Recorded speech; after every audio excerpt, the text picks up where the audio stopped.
Today's video is sponsored by Audible. If you've ever wanted to experience classic books in a whole new way, now's your chance. With Audible, you can listen to thousands of audiobooks, from timeless literature to modern bestsellers. Anytime, anywhere. Start your free 30-day trial and support the channel by clicking the link in the description below. Thank you. Beyond the Door by Philip K. Dick. That night at the dinner table, he brought it out and set it down beside her plate. Doris stared at it, her hand to her mouth. My God, what is it? She looked up at him, bright-eyed. Well, open it. Doris tore the ribbon and paper from the square package with the sharp nails, her bosom rising and falling. Larry stood watching her as she lifted the lid. He lit a cigarette and leaned against the wall. A cuckoo clock, Doris cried.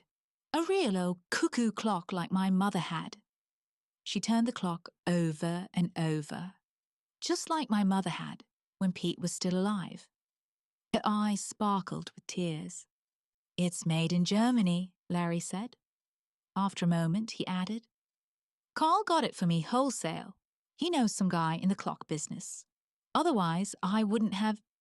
He stopped. Doris made a funny little sound. Otherwise, I wouldn't have been able to afford it. He scowled.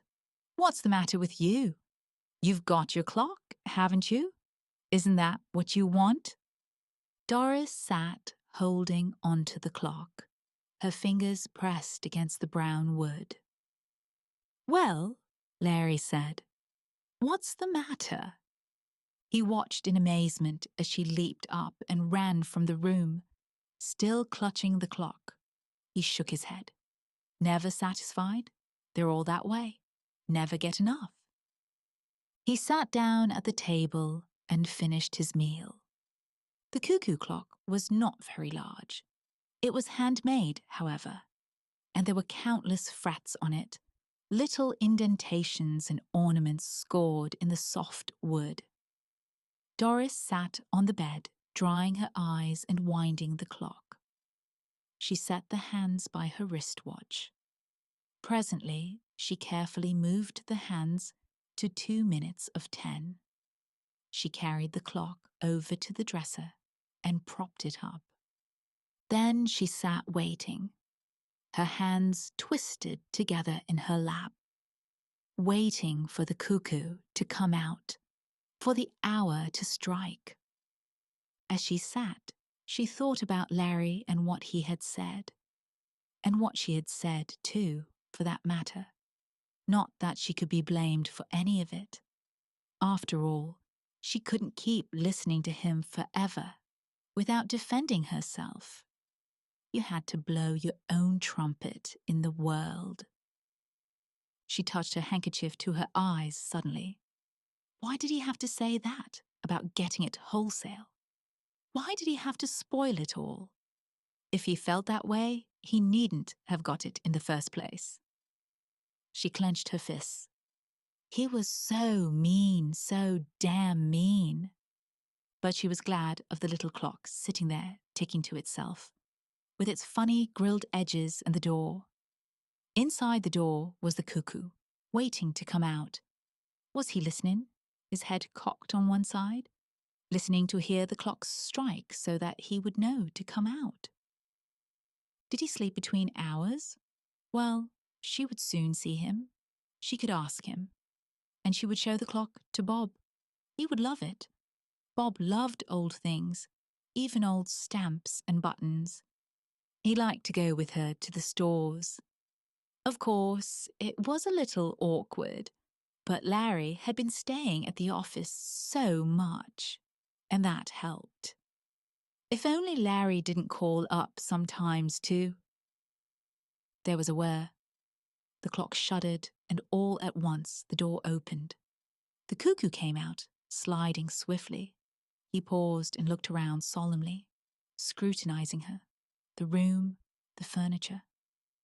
It was the first time he had seen her, she realized, Smiling to herself in pleasure, she stood up, coming toward him shyly. "Go on," she said. "I'm waiting." The cuckoo opened his bill. He whirred and chirped, quickly, rhythmically. Then, after a moment of contemplation, he retired, and the door snapped shut. She was delighted. She clapped her hands and spun in a little circle. He was marvelous, perfect. And the way he had looked around, studying her, sizing her up. He liked her. She was certain of it. And she, of course, loved him at once, completely. He was just what she had hoped would come out of the little door. Doris went to the clock. She bent over the little door, her lips close to the wood. "Do you hear me?" she whispered. "I think you're the most wonderful cuckoo in the world." She paused, embarrassed. "I hope you'll like it here." Then she went downstairs again, slowly, her head high. Larry and the cuckoo clock really never got along well from the start. Doris said it was because he didn't wind it right, and it didn't like being only half wound all the time. Larry turned the job of winding over to her. The cuckoo came out every quarter hour and ran the spring down without remorse, and someone had to be ever after it, winding it up again. Doris did her best, but she forgot a good deal of the time. Then Larry would throw his newspaper down with an elaborate, weary motion and stand up. He would go into the dining room where the clock was mounted on the wall over the fireplace. He would take the clock down and making sure that he had his thumb over the little door, he would wind it up. "Why do you put your thumb over the door?" Doris asked once. "You're supposed to." She raised an eyebrow. "Are you sure? I wonder if it isn't that you don't want him to come out while you're standing so close." "Why not?" "Maybe you're afraid of him." Larry laughed. He put the clock back on the wall and gingerly removed his thumb. When Doris wasn't looking, he examined his thumb. There was still a trace of the nick cut out of the soft part of it. Who or what had pecked at him? One Saturday morning, when Larry was down at the office working over some important special accounts, Bob Chambers came to the front porch and rang the bell. Doris was taking a quick shower. She dried herself and slipped into her robe. When she opened the door, Bob stepped inside, grinning. "Hi," he said, looking around. "It's all right. Larry's at the office." "Fine." Bob gazed at her slim legs below the hem of the robe. "How nice you look today." She laughed. "Be careful. Maybe I shouldn't let you in after all." They looked at one another, half amused, half frightened. Presently, Bob said, "If you want, I'll—" "No, for God's sake." She caught hold of his sleeve. "Just get out of the doorway so I can close it. Mrs. Peters across the street, you know." She closed the door. "And I want to show you something," she said. "You haven't seen it." He was interested. "An antique, or what?" She took his arm, leading him towards the dining room. "You'll love it, Bobby." She stopped, wide-eyed. "I hope you will. You must love it. It means so much to me. He means so much." "He?" Bob frowned. "Who is he?" Doris laughed. "You're jealous. Come on." A moment later they stood before the clock, looking up at it. "He'll come out in a few minutes. Wait until you see him. I know you two will get along just fine." What does Larry think of him? They don't like each other. Sometimes when Larry's here, he won't come out. Larry gets mad if he doesn't come out on time. He says... Says what? Doris looked down. He always says he's been robbed, even if he did get it wholesale. She brightened. But I know he won't come out because he doesn't like Larry. When I'm here alone, he comes right out for me. Every 15 minutes, even though he really only has to come out on the hour. She gazed up at the clock. He comes out for me because he wants to. We talk. I tell him things. Of course, I'd like to have him upstairs in my room, but it wouldn't be right. There was the sound of footsteps on the front porch. They looked at each other, horrified. Larry pushed the front door open, grunting. He set his briefcase down and took off his hat. Then he saw Bob for the first time. Chambers, I'll be damned. His eyes narrowed. What are you doing here? He came into the dining room. Doris drew her robe about her helplessly, backing away. Bob began. That is, He broke off, glancing at Doris. Suddenly the clock began to whir. The cuckoo came rushing out, bursting into sound. Larry moved toward him. Shut that din off, he said. He raised his fist toward the clock. The cuckoo snapped into silence and retreated. The door closed. That's better. Larry studied Doris and Bob, standing mutely together. I came over to look at the clock, Bob said. Doris told me that it's a rare antique and that... Nuts! I bought it myself. Larry walked up to him.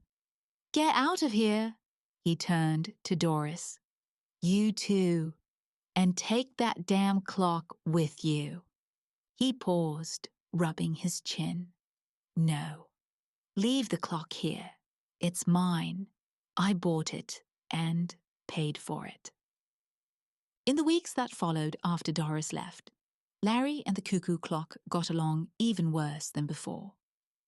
For one thing, the cuckoo stayed inside most of the time, sometimes even at 12 o'clock, when he should have been busiest. And if he did come out at all, he usually spoke only once or twice, never the correct number of times. And there was a sullen, uncooperative note in his voice, a jarring sound that made Larry uneasy and a little angry. But he kept the clock wound because the house was very still and quiet, and it got on his nerves not to hear someone running around, talking and dropping things. And even the whirring of a clock sounded good to him. But he didn't like the cuckoo at all. And sometimes he spoke to him. Listen, he said, late one night, to the closed little door. I know you can hear me. I ought to give you back to the Germans, back to the Black Forest. He paced back and forth. I wonder what they're doing now, the two of them.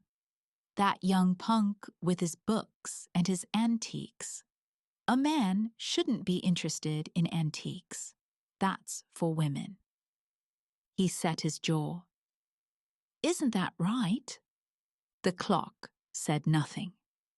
Larry walked up in front of it. Isn't that right? He demanded.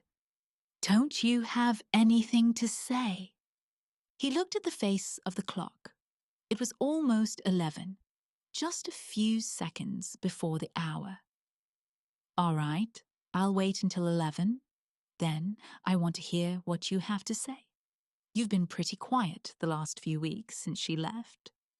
He grinned wryly. Maybe you don't like it here since she's gone? He scowled. Well, I paid for you, and you're coming out whether you like it or not. You hear me? 11 o'clock came. Far off, at the end of town, the great tower clock boomed sleepily to itself. But the little door remained shut. Nothing moved. The minute hand passed on, and the cuckoo did not stir. He was someplace inside the clock, beyond the door, silent and remote. "All right, if that's the way you feel," Larry murmured, his lips twisting. "But it isn't fair. It's your job to come out. We all have to do things we don't like." He went unhappily into the kitchen and opened the great gleaming refrigerator. As he poured himself a drink, he thought about the clock. There was no doubt about it. The cuckoo should come out, Doris or no Doris. He had always liked her, from the very start. They had got along well, the two of them. Probably he liked Bob too. Probably he had seen enough of Bob to get to know him. They would be quite happy together, Bob and Doris and the cuckoo.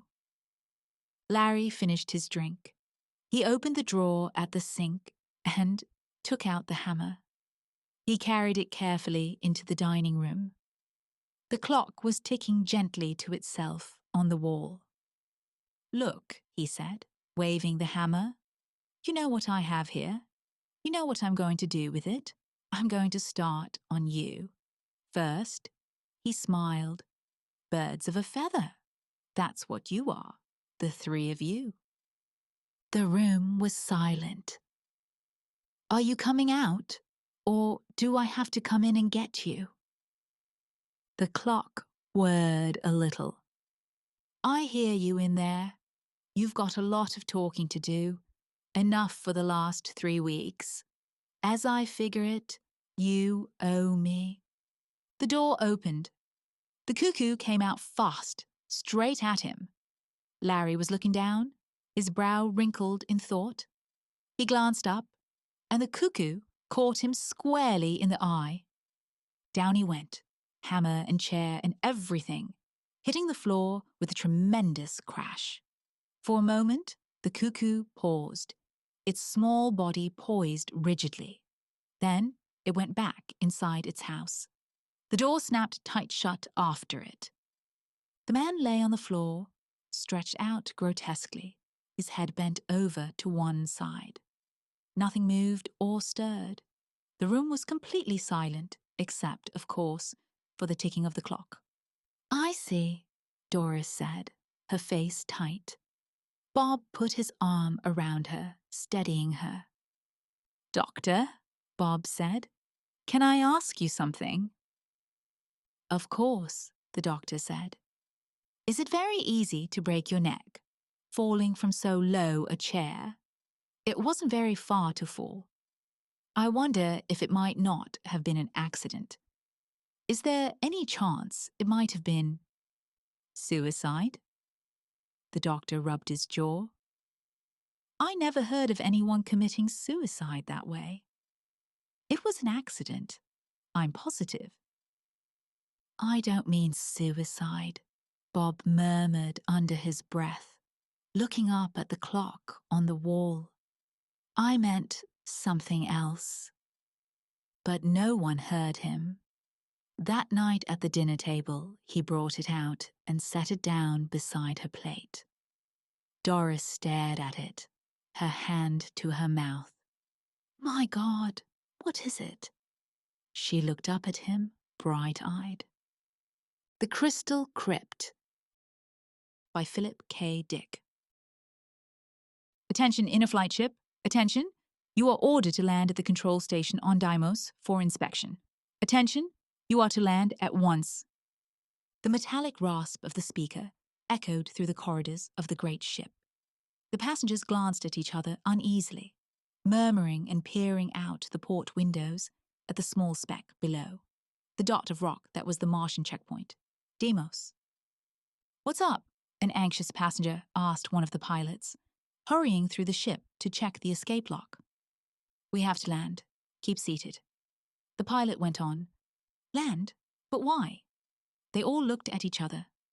Hovering above the bulging inner flight ship were 3 slender Martian pursuit craft, poised and alert for any emergency.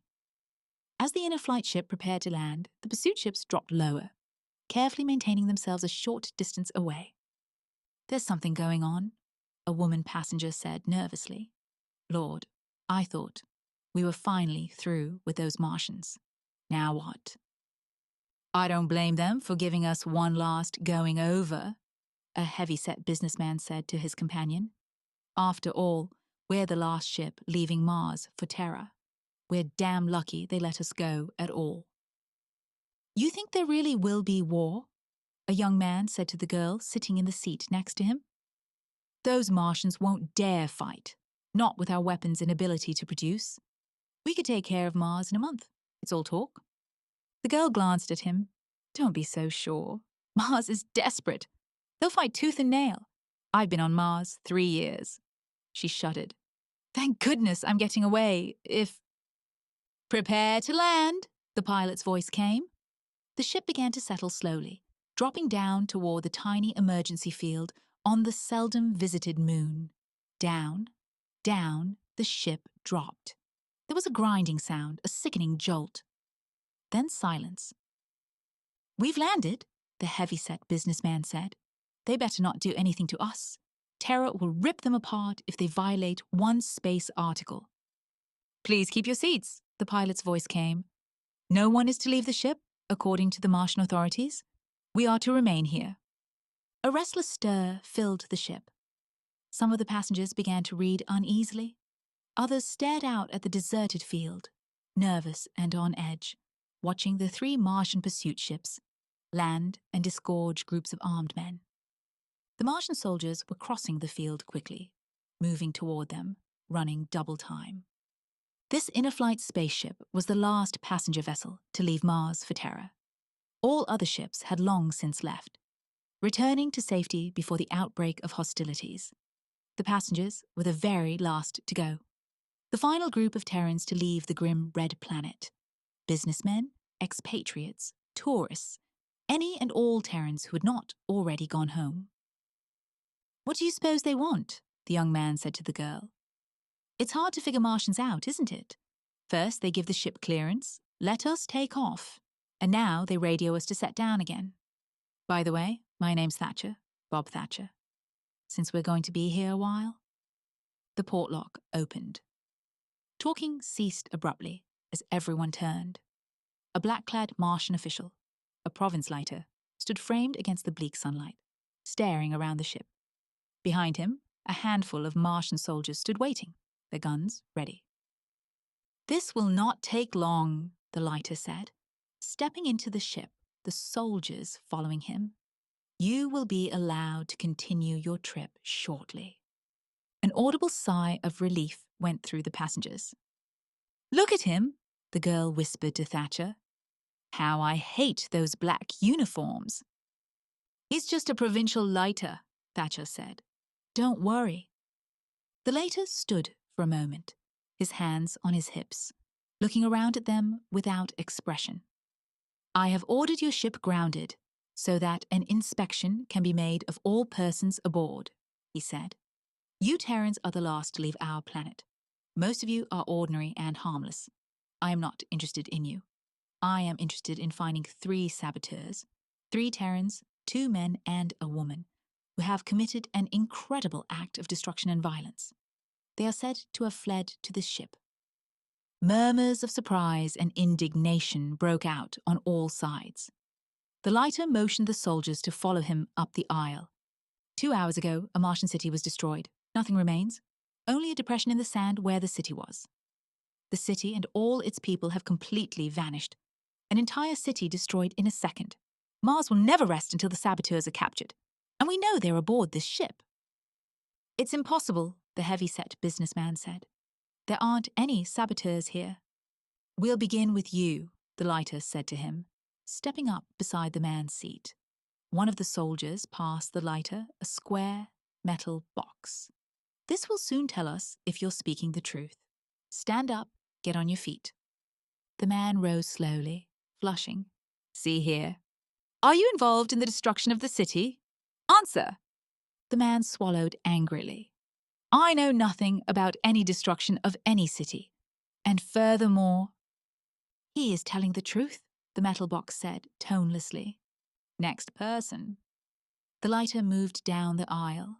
A thin, bald-headed man stood up nervously. No, sir, he said. I don't know a thing about it. He is telling the truth, the box affirmed. Next person, stand up. One person after another stood, answered, and sat down again in relief. At last, there were only a few people left who had not been questioned. The lighter paused, studying them intently. Only 5 left. The 3 must be among you. We have narrowed it down. His hand moved to his belt. Something flashed. A rod of pale fire. He raised the rod, pointing it steadily at the 5 people. All right, the first one of you. What do you know about this destruction? Are you involved with the destruction of our city? No, not at all, the man murmured. Yes, he's telling the truth, the box intoned. Next. Nothing. I know nothing. I had nothing to do with it. True, the box said. The ship was silent. 3 people remained. A middle-aged man and his wife and their son. A boy of about 12. They stood in the corner, staring white-faced at the lighter, at the rod in his dark fingers. It must be you, the lighter grated, moving toward them. The Martian soldiers raised their guns. It must be you. You there, the boy. What do you know about the destruction of our city? Answer. The boy shook his head. Nothing, he whispered. The box was silent for a moment. He is telling the truth, it said reluctantly. Next. Nothing, the woman muttered. Nothing. The truth. Next. I had nothing to do with blowing up your city, the man said. You're wasting your time. It is the truth, the box said. For a long time the lighter stood, toying with his rod. At last he pushed it back in his belt and signaled the soldiers toward the exit lock. You may proceed on your trip, he said. He walked after the soldiers. At the hatch, he stopped, looking back at the passengers, his face grim. You may go, but Mars will not allow her enemies to escape. The 3 saboteurs will be caught, I promise you. He rubbed his dark jaw thoughtfully. It is strange. I was certain they were on this ship. Again he looked coldly around at the Terrans. Perhaps I was wrong. All right, proceed. But remember, the 3 will be caught, even if it takes endless years. Mars will catch them and punish them. I swear it. For a long time, no one spoke. The ship lumbered through space again, its jets firing evenly, calmly, moving the passengers toward their own planet, toward home.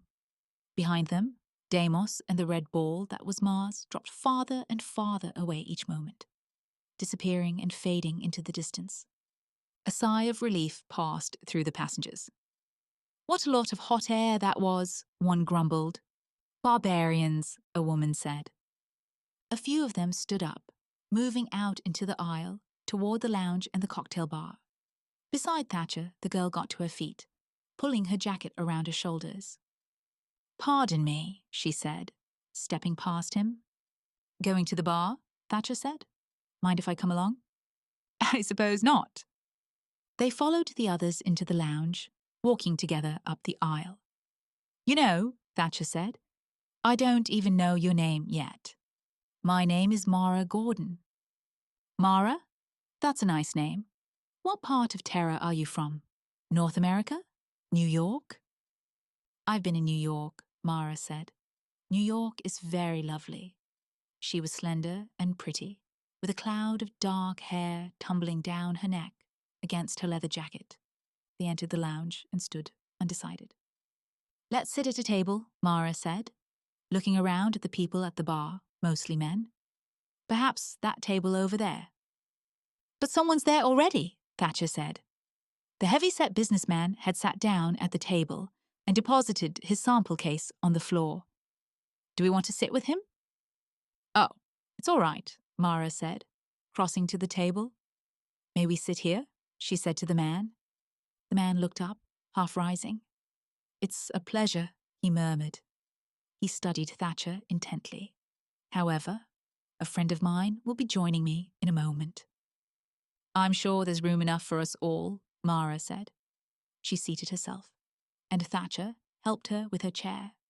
He sat down too, glancing up suddenly at Mara and the businessman. They were looking at each other, almost as if something had passed between them.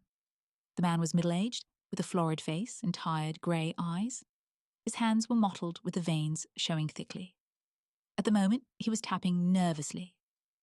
My name's Thatcher, Thatcher said to him, holding out his hand. Bob Thatcher. Since we're going to be together for a while, we might as well get to know each other. The man studied him.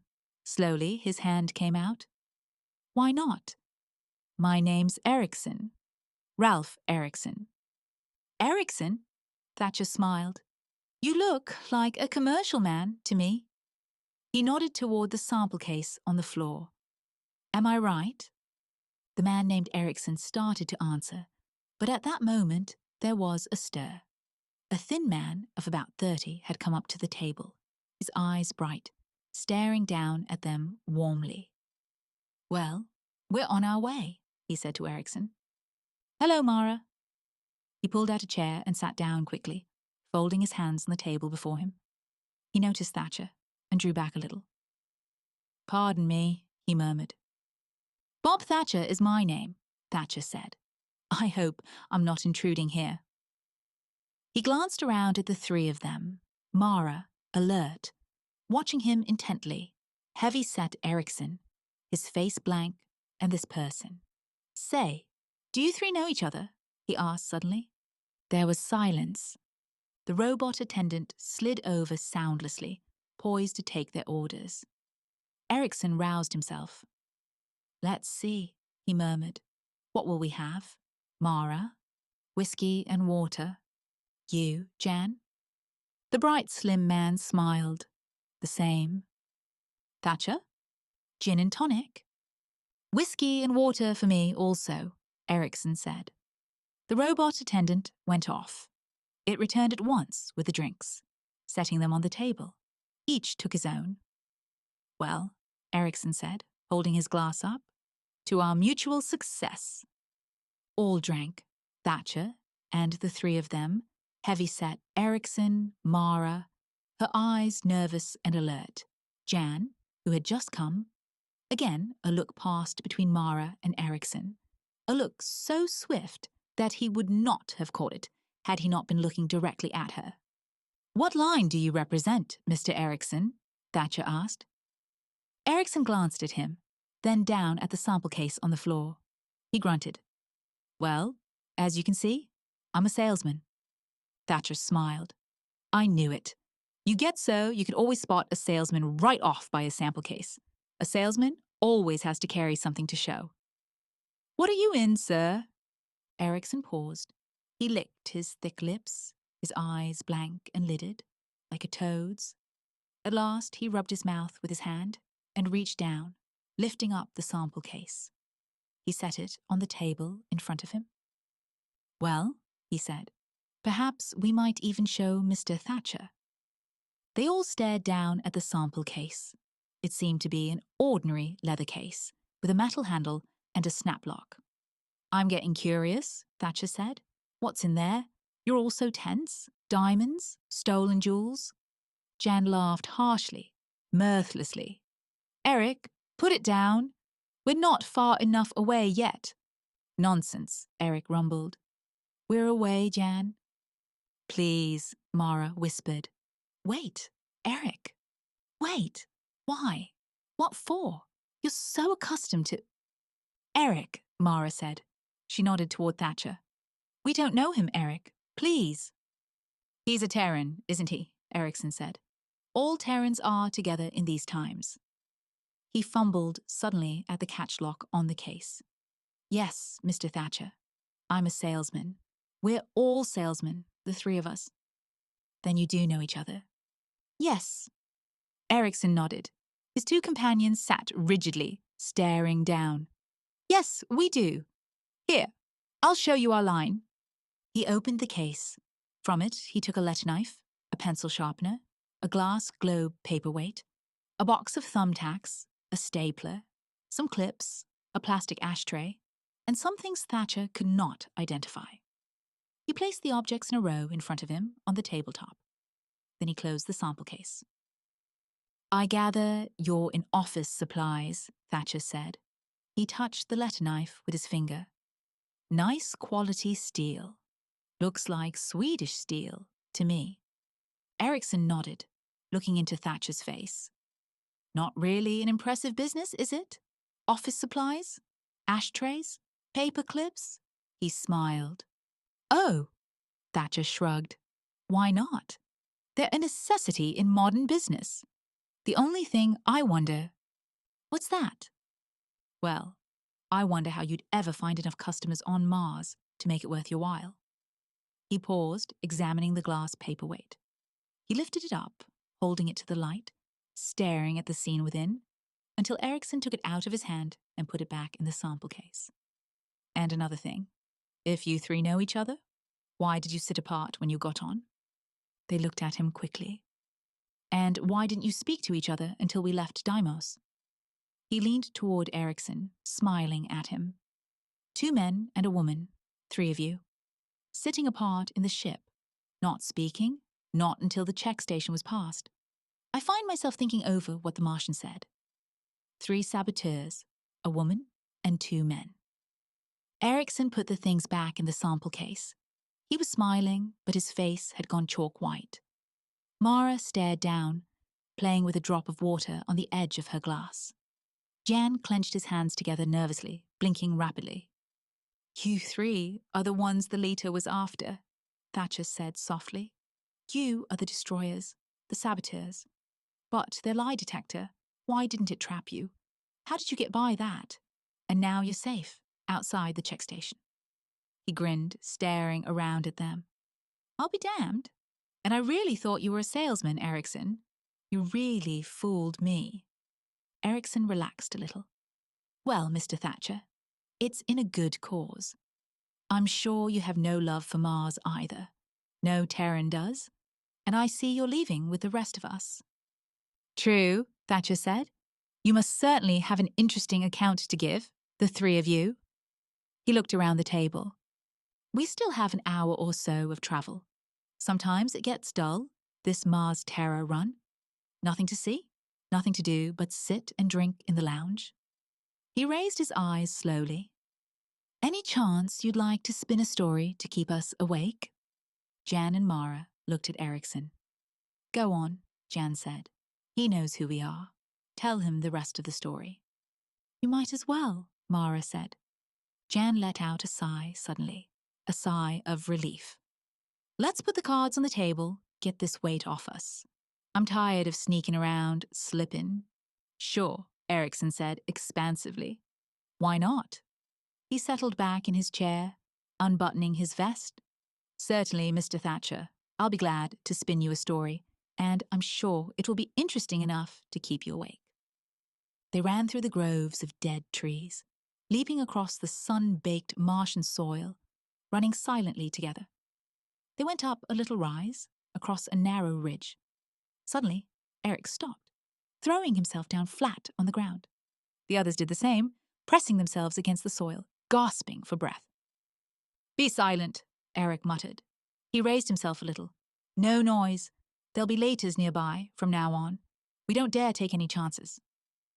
Between the 3 people lying in the grove of dead trees and the city was a barren, level waste of desert, over a mile of blasted sand. No trees or bushes marred the smooth, parched surface. Only an occasional wind, a dry wind eddying and twisting, blew the sand up into little rills. A faint odor came to them, a bitter smell of heat and sand, carried by the wind. Eric pointed. "Look, the city. There it is." They stared, still breathing deeply from their race through the trees. The city was close, closer than they had ever seen it before. Never had they gotten so close to it in times past. Terrans were never allowed near the great Martian cities, the centers of Martian life. Even in ordinary times, when there was no threat of approaching war, the Martians shrewdly kept all Terrans away from their citadels, partly from fear, partly from a deep, innate sense of hostility, toward the white-skinned visitors whose commercial ventures had earned them the respect and the dislike of the whole system. "How does it look to you?" Eric said. The city was huge, much larger than they had imagined from the drawings and models they had studied so carefully back in New York, in the War Ministry office. Huge it was, huge and stark, black towers rising up against the sky, incredibly thin columns of ancient metal, columns that had stood wind and sun for centuries. Around the city was a wall of stone, red stone, immense bricks that had been lugged there and fitted into place by slaves of the early Martian dynasties, under the whiplash of the first great kings of Mars. An ancient, sun-baked city, a city set in the middle of a wasted plain, beyond groves of dead trees, a city seldom seen by Terrans, but a city studied on maps and charts in every war office on Terra.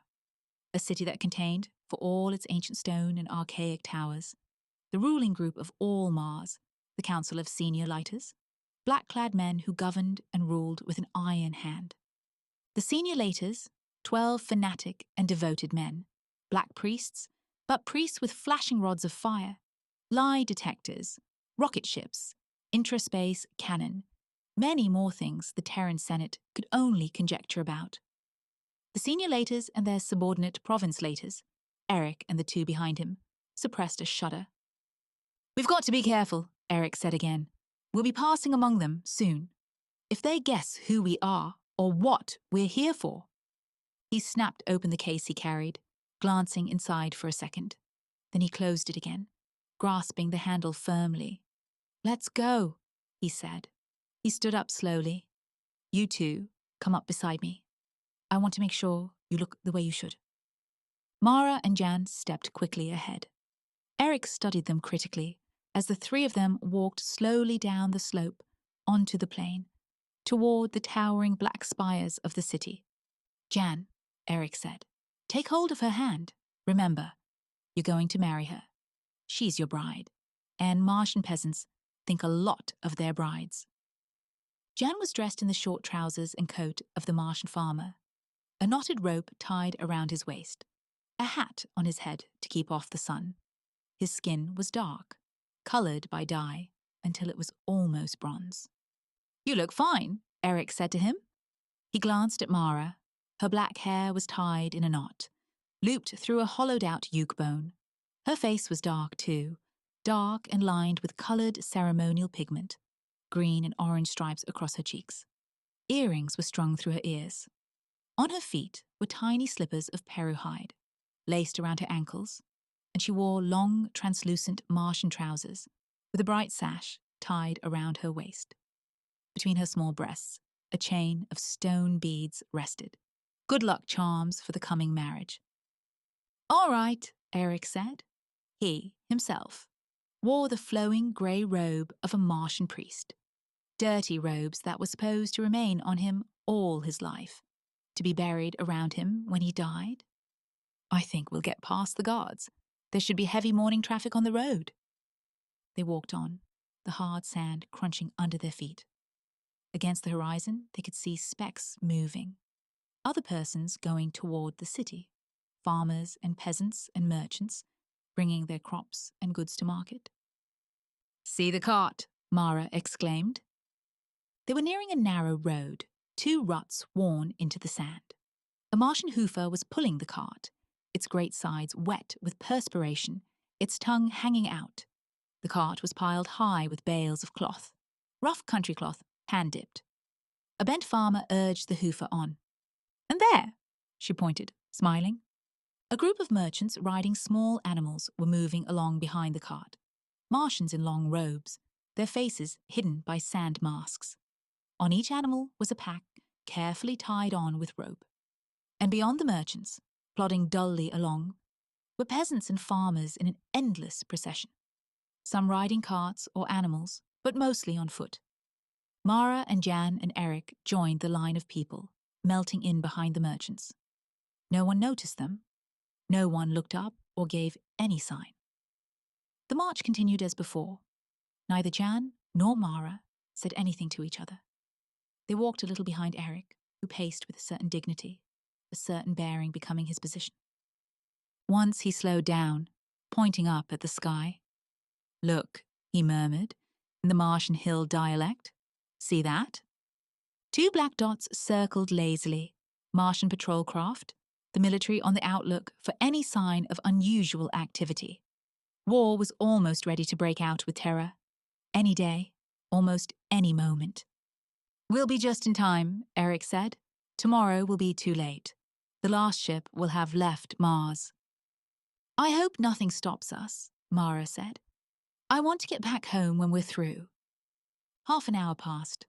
They neared the city, the wall growing as they walked, rising higher and higher until it seemed to blot out the sky itself.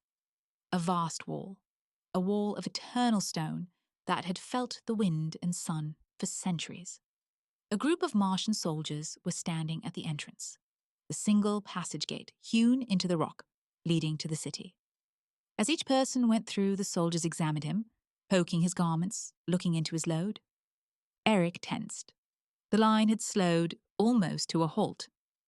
"It'll be our turn soon," he murmured. "Be prepared." "Let's hope no Leeters come around," Jan said. "The soldiers aren't so bad." Mara was staring up at the wall and the towers beyond. Under their feet, the ground trembled, vibrating and shaking. She could see tongues of flame rising from the towers, from the deep underground factories and forges of the city. The air was thick and dense with particles of soot. Mara rubbed her mouth, coughing. "Here they come," Eric said softly.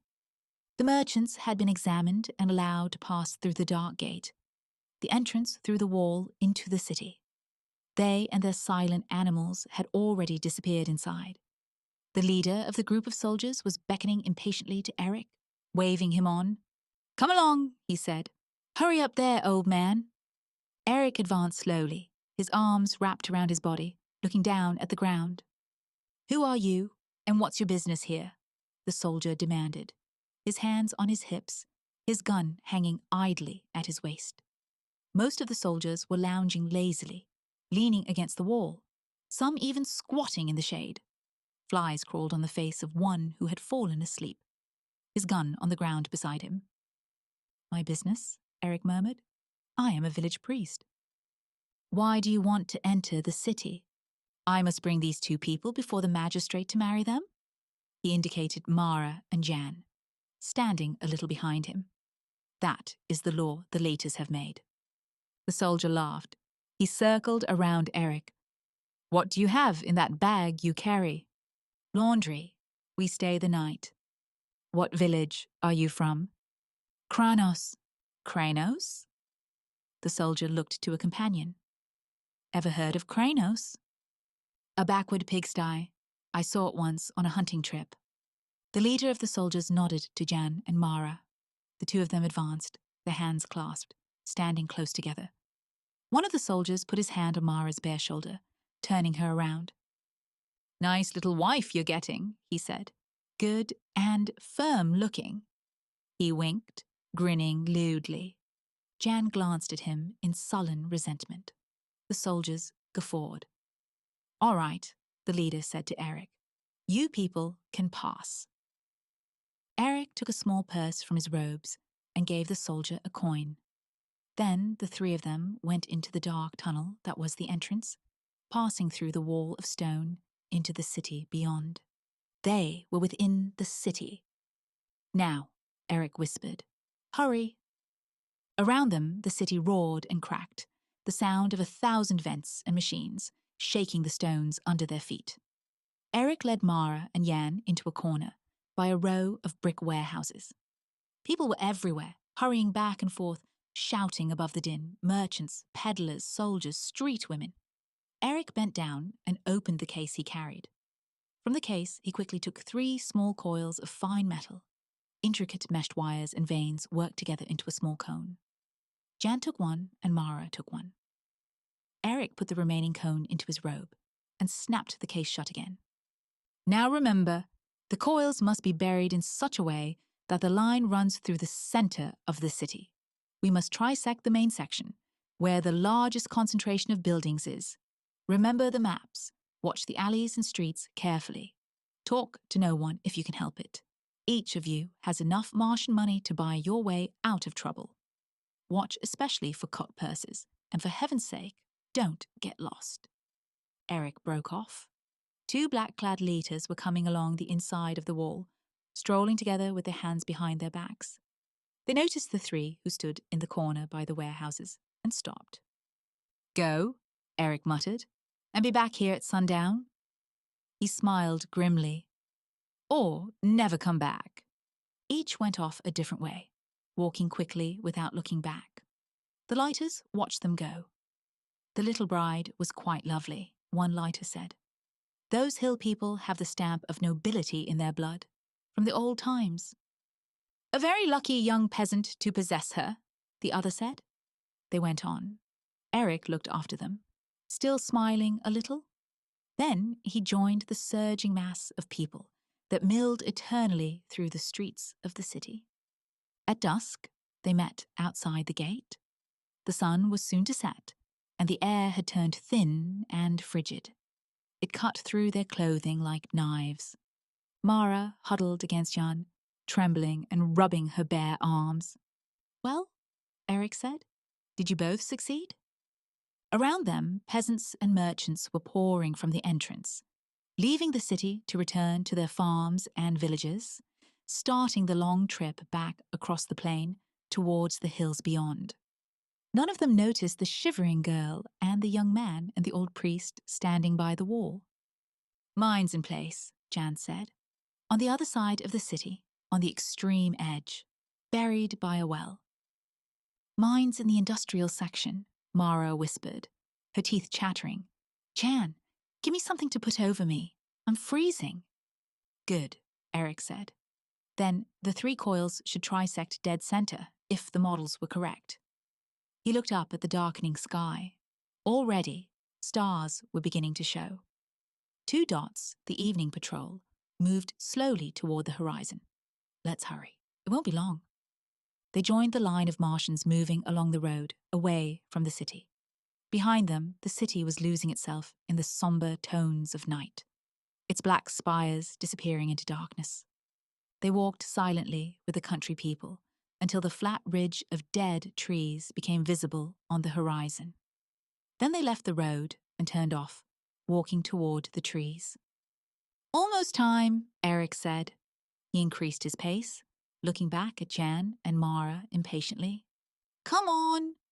They hurried, making their way through the twilight, stumbling over rocks and dead branches, up the side of the ridge. At the top, Eric halted, standing with his hands on his hips, looking back. "See?" he murmured. "The city. The last time we'll ever see it this way." "Can I sit down?" Mara said.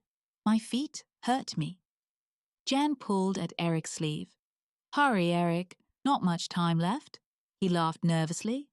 "If everything goes right, we'll be able to look at it. Forever." "But not like this," Eric murmured. He squatted down, snapping his case open. He took some tubes and wiring out and assembled them together on the ground, at the peak of the ridge. A small pyramid of wire and plastic grew, shaped by his expert hands. At last, he grunted, standing up. "All right." "Is it pointed directly at the city?" Mara asked anxiously, looking down at the pyramid. Eric nodded. "Yes, it's placed according." He stopped, suddenly stiffening. "Get back! It's time! Hurry!" Jan ran, down the far side of the slope, away from the city, pulling Mara with him. Eric came quickly after, still looking back at the distant spires, almost lost in the night sky. "Down!" Jan sprawled out, Mara beside him, her trembling body pressed against his. Eric settled down into the sand and dead branches, still trying to see. "I want to see it," he murmured. "A miracle. I want to see—" A flash, a blinding burst of violet light, lit up the sky. Eric clapped his hands over his eyes. The flash whitened, growing larger, expanding. Suddenly there was a roar, and a furious, hot wind rushed past him, throwing him on his face in the sand. The hot, dry wind licked and seared at them, crackling the bits of branches into flame. Mara and Jan shut their eyes, pressed tightly together. "God!" Eric muttered. The storm passed. They opened their eyes slowly. The sky was still alive with fire, a drifting cloud of sparks that was beginning to dissipate with the night wind. Eric stood up unsteadily, helping Jan and Mara to their feet. The three of them stood, staring silently across the dark waste, the black plain, none of them speaking. The city was gone. At last, Eric turned away. "That part's done," he said. "Now the rest. Give me a hand, Jan. There'll be 1,000 patrol ships around here in a minute." "I see one already," Mara said, pointing up. A spot winked in the sky, a rapidly moving spot. "They're coming, Eric." There was a throb of chill fear in her voice. "I know." Eric and Jan squatted on the ground, around the pyramid of tubes and plastic, pulling the pyramid apart. The pyramid was fused together, like molten glass. Eric tore the pieces away with trembling fingers. From the remains of the pyramid he pulled something forth, something he held up high, trying to make it out in the darkness. Jan and Mara came close to see, both staring up intently, almost without breathing. "There it is," Eric said. "There." In his hand was a globe, a small, transparent globe of glass. Within the glass, something moved, something minute and fragile. Spires almost too small to be seen, microscopic, a complex web swimming within the hollow glass globe. A web of spires, a city. Eric put the globe into the case and snapped it shut. "Let's go," he said. They began to lope back through the trees, back the way they had come before. "We'll change in the car," he said as they ran. "I think we should keep these clothes on until we're actually inside the car. We still might encounter someone." "I'll be glad to get my own clothing on again," Jan said. "I feel funny in these little pants."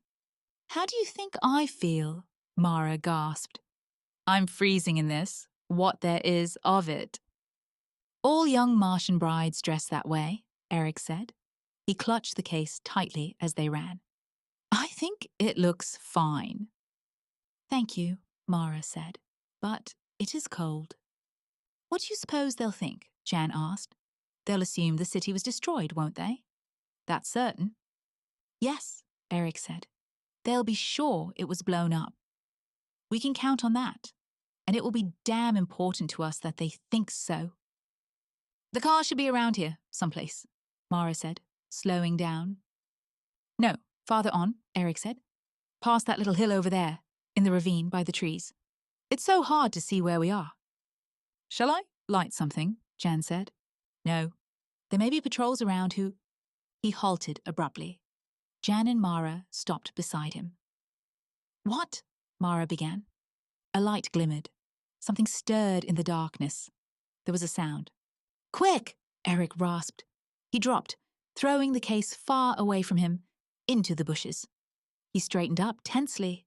A figure loomed up, moving through the darkness, and behind it came more figures. Men, soldiers in uniform. The light flashed up brightly, blinding them. Eric closed his eyes. The light left him, touching Mara and Jan, standing silently together, clasping hands. Then it flicked down to the ground and around in a circle. A leader stepped forward, a tall figure in black, with his soldiers close behind him, their guns ready. "You three," the leader said. "Who are you? Don't move! Stand where you are!" He came up to Eric, peering at him intently, his hard Martian face without expression. He went all around Eric, examining his robes, his sleeves. "Please," Eric began in a quavering voice, but the lighter cut him off. "I'll do the talking. Who are you three? What are you doing here? Speak up." We are going back to our village," Eric muttered, staring down, his hands folded. "We were in the city, and now we are going home." One of the soldiers spoke into a mouthpiece.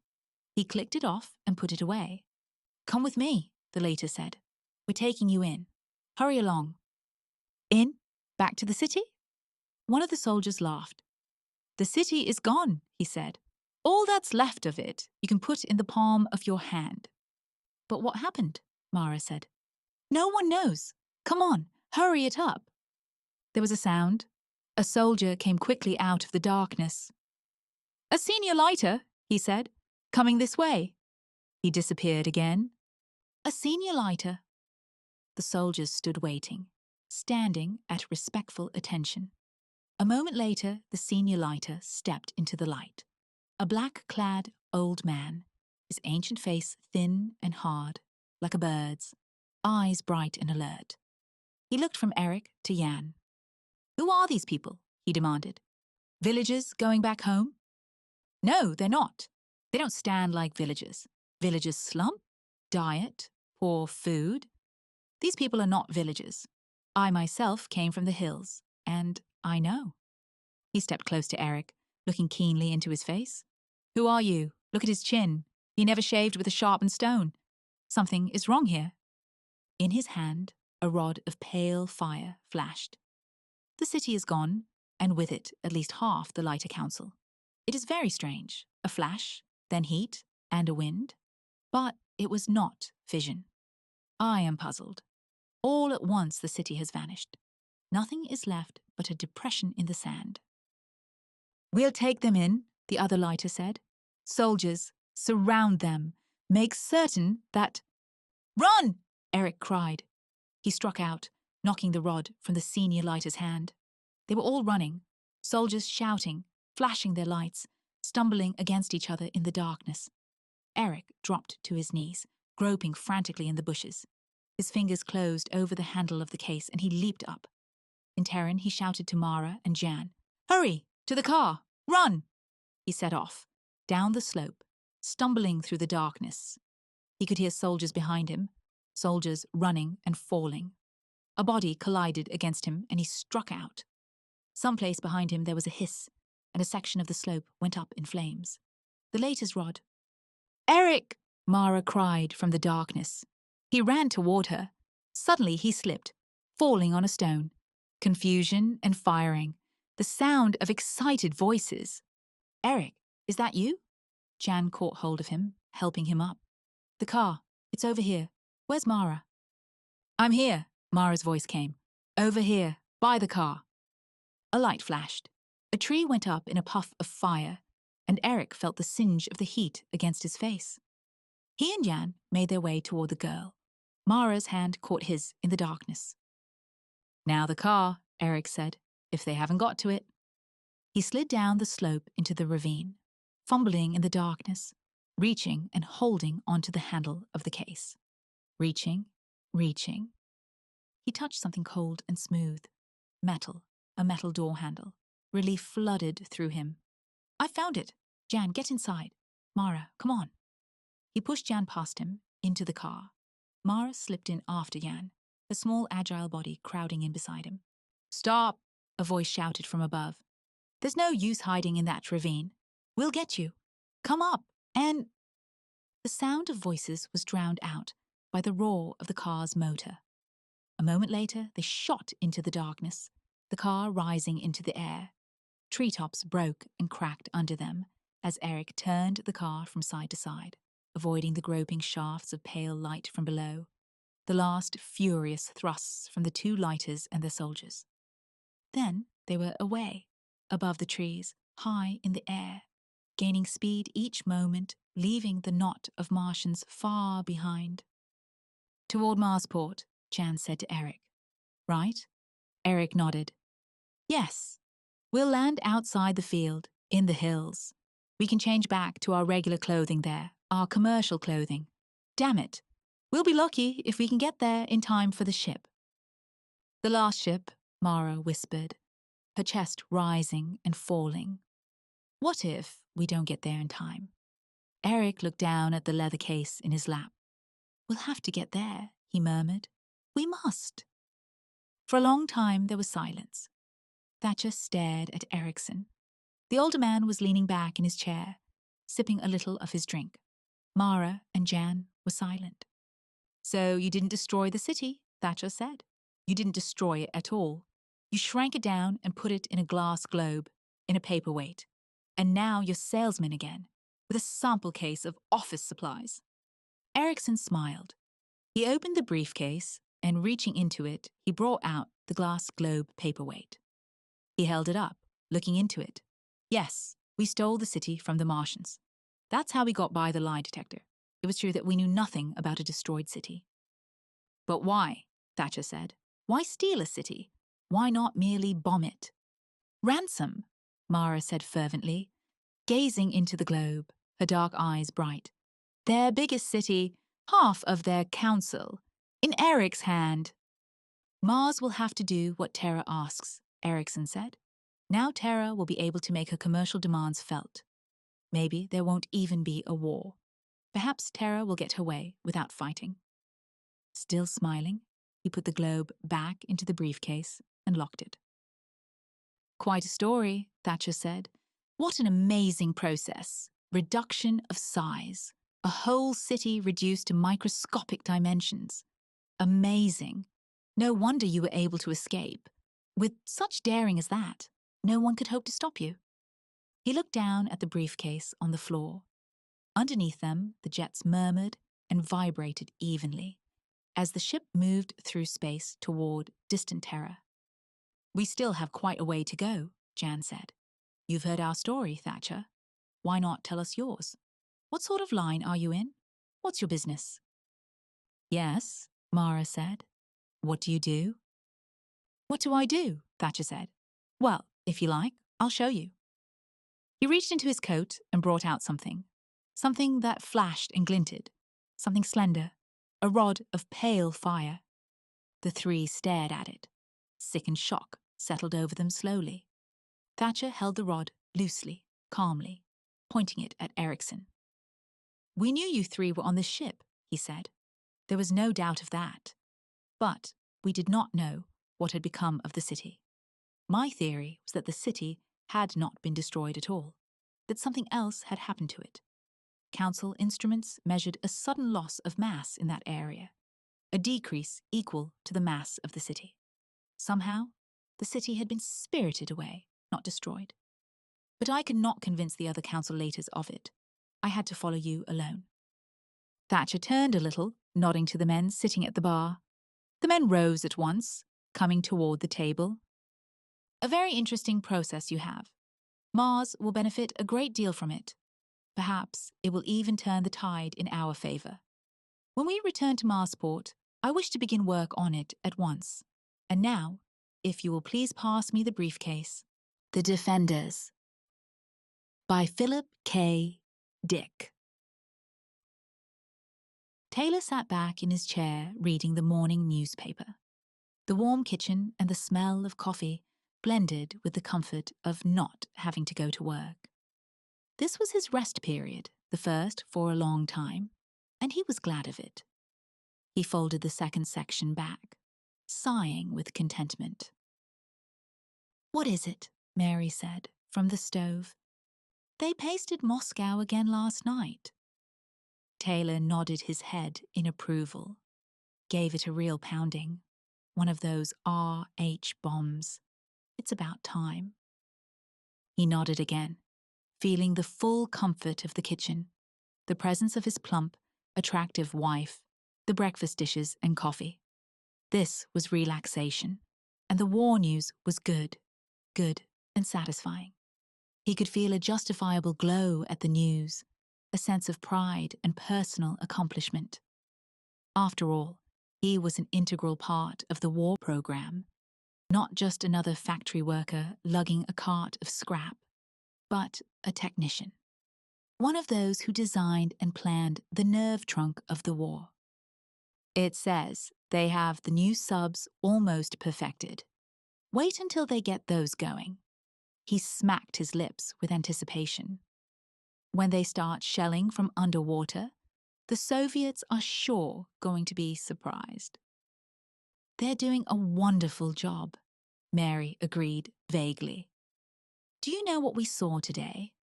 Our team is getting a leady to show to the school children. I saw the leady, but only for a moment.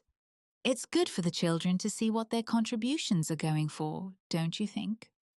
She looked around at him. A leady, Taylor murmured. He put the newspaper slowly down.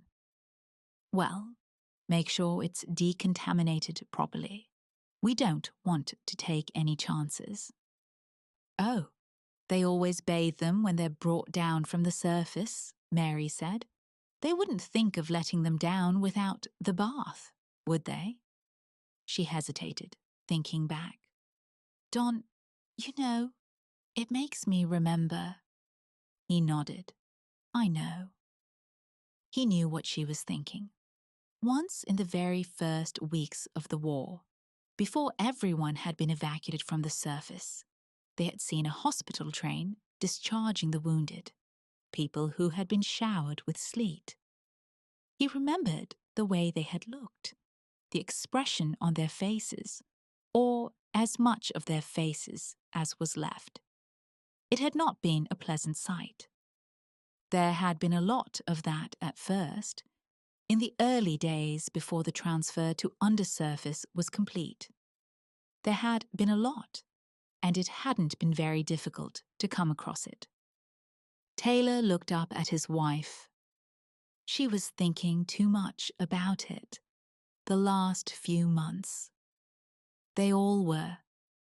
Forget it, he said. It's all in the past. There isn't anybody up there now but the Leddies, and they don't mind. But just the same, I hope they're careful when they let one of them down here. If one were still hot. He laughed, pushing himself away from the table. Forget it. This is a wonderful moment. I'll be home for the next 2 shifts. Nothing to do but sit around and take things easy. Maybe we can take in a show, okay? A show? Do we have to? I don't like to look at all the destruction, the ruins. Sometimes I see someplace I remember, like San Francisco. They showed a shot of San Francisco, the bridge broken and fallen in the water, and I got upset. I don't like to watch. But don't you want to know what's going on? No human beings are getting hurt, you know. But it's so awful. Her face was set and strained. Please, no, Don. Don Taylor picked up his newspaper sullenly. All right, but there isn't a hell of a lot else to do. And don't forget, their cities are getting it even worse. She nodded. Taylor turned the rough, thin sheets of newspaper. His good mood had soured on him. Why did she have to fret all the time? They were pretty well off as things went. You couldn't expect to have everything perfect, living undersurface, with an artificial sun and artificial food. Naturally, it was a strain, not seeing the sky or being able to go any place or see anything other than metal walls, great roaring factories, the plant yards, barracks. But it was better than being on surface. And someday it would end and they could return. Nobody wanted to live this way, but it was necessary. He turned the page angrily and the poor paper ripped. Damn it. The paper was getting worse quality all the time. Bad print, yellow tint. Well, they needed everything for the war program. He ought to know that. Wasn't he one of the planners? He excused himself and went into the other room. The bed was still unmade. They had better get it in shape before the 7th hour inspection. There was a 1-unit fine. The vidphone rang. He halted. Who would it be? He went over and clicked it on. Taylor, the face said, forming into place. It was an old face, grey and grim. This is Moss. I'm sorry to bother you during rest period, but this thing has come up. He rattled papers. I want you to hurry over here. Taylor stiffened. What is it? There's no chance it could wait. The calm grey eyes were studying him, expressionless, unjudging. If you want me to come down to the lab, Taylor grumbled, I suppose I can. I'll get my uniform. No, come as you are, and not to the lab. Meet me at second stage as soon as possible. It'll take you about a half hour, using the fast car up. I'll see you there." The picture broke, and Moss disappeared. "What was it?" Mary said, at the door. "Moss, he wants me for something." I knew this would happen. "Well, you didn't want to do anything anyhow. What does it matter?" His voice was bitter. "It's all the same, every day. I'll bring you back something. I'm going up to second stage. Maybe I'll be close enough to the surface to—" Don't bring me anything. Not from the surface." "All right, I won't. But of all the irrational nonsense—" She watched him put on his boots without answering. Moss nodded, and Taylor fell in step with him as the older man strode along. A series of loads were going up to the surface, blind cars clanking like ore trucks up the ramp, disappearing through the stage trap above them. Taylor watched the cars, heavy with tubular machinery of some sort, weapons new to him. Workers were everywhere in the dark grey uniforms of the Labour Corps, loading, lifting, shouting back and forth. The stage was deafening with noise. "We'll go up a way," Moss said, "where we can talk. This is no place to give you details." They took an escalator up. The commercial lift fell behind them, and with it most of the crashing and booming. Soon they emerged on an observation platform, suspended on the side of the tube, the vast tunnel leading to the surface, not more than half a mile above them now. "My God," Taylor said, looking down the tube involuntarily. "It's a long way down." Moss laughed. "Don't look." They opened a door and entered an office. Behind the desk, an officer was sitting, an officer of internal security. He looked up. "I'll be right with you, Moss." He gazed at Taylor, studying him. "You're a little ahead of time." "This is Commander Franks," Moss said to Taylor. "He was the first to make the discovery. I was notified last night." He tapped a parcel he carried. "I was let in because of this." Franks frowned at him and stood up. "We're going up to first stage. We can discuss it there." "First stage?" Taylor repeated nervously. The three of them went down a side passage to a small lift. "I've never been up there. Is it all right? It's not radioactive, is it?" "You're like everyone else," Frank said. "Old women afraid of burglars. No radiation leaks down to first stage. There's lead and rock, and what comes down the tube is bathed." "What's the nature of the problem?" Taylor asked. "I'd like to know something about it." "In a moment." They entered the lift and ascended. When they stepped out, they were in a hall of soldiers, weapons and uniforms everywhere. Taylor blinked in surprise. So this was first stage, the closest undersurface level to the top. After this stage, there was only rock, lead and rock, and the great tubes leading up like the burrows of earthworms. Lead and rock, and above that, where the tubes opened, the great expanse that no living being had seen for 8 years. The vast, endless ruin that had once been man's home, the place where he had lived 8 years ago. Now the surface was a lethal desert of slag and rolling clouds. Endless clouds drifted back and forth, blotting out the red sun.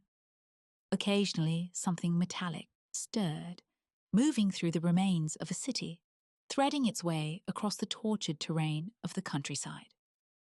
A leady, a surface robot, immune to radiation, constructed with feverish haste in the last months before the Cold War became literally hot.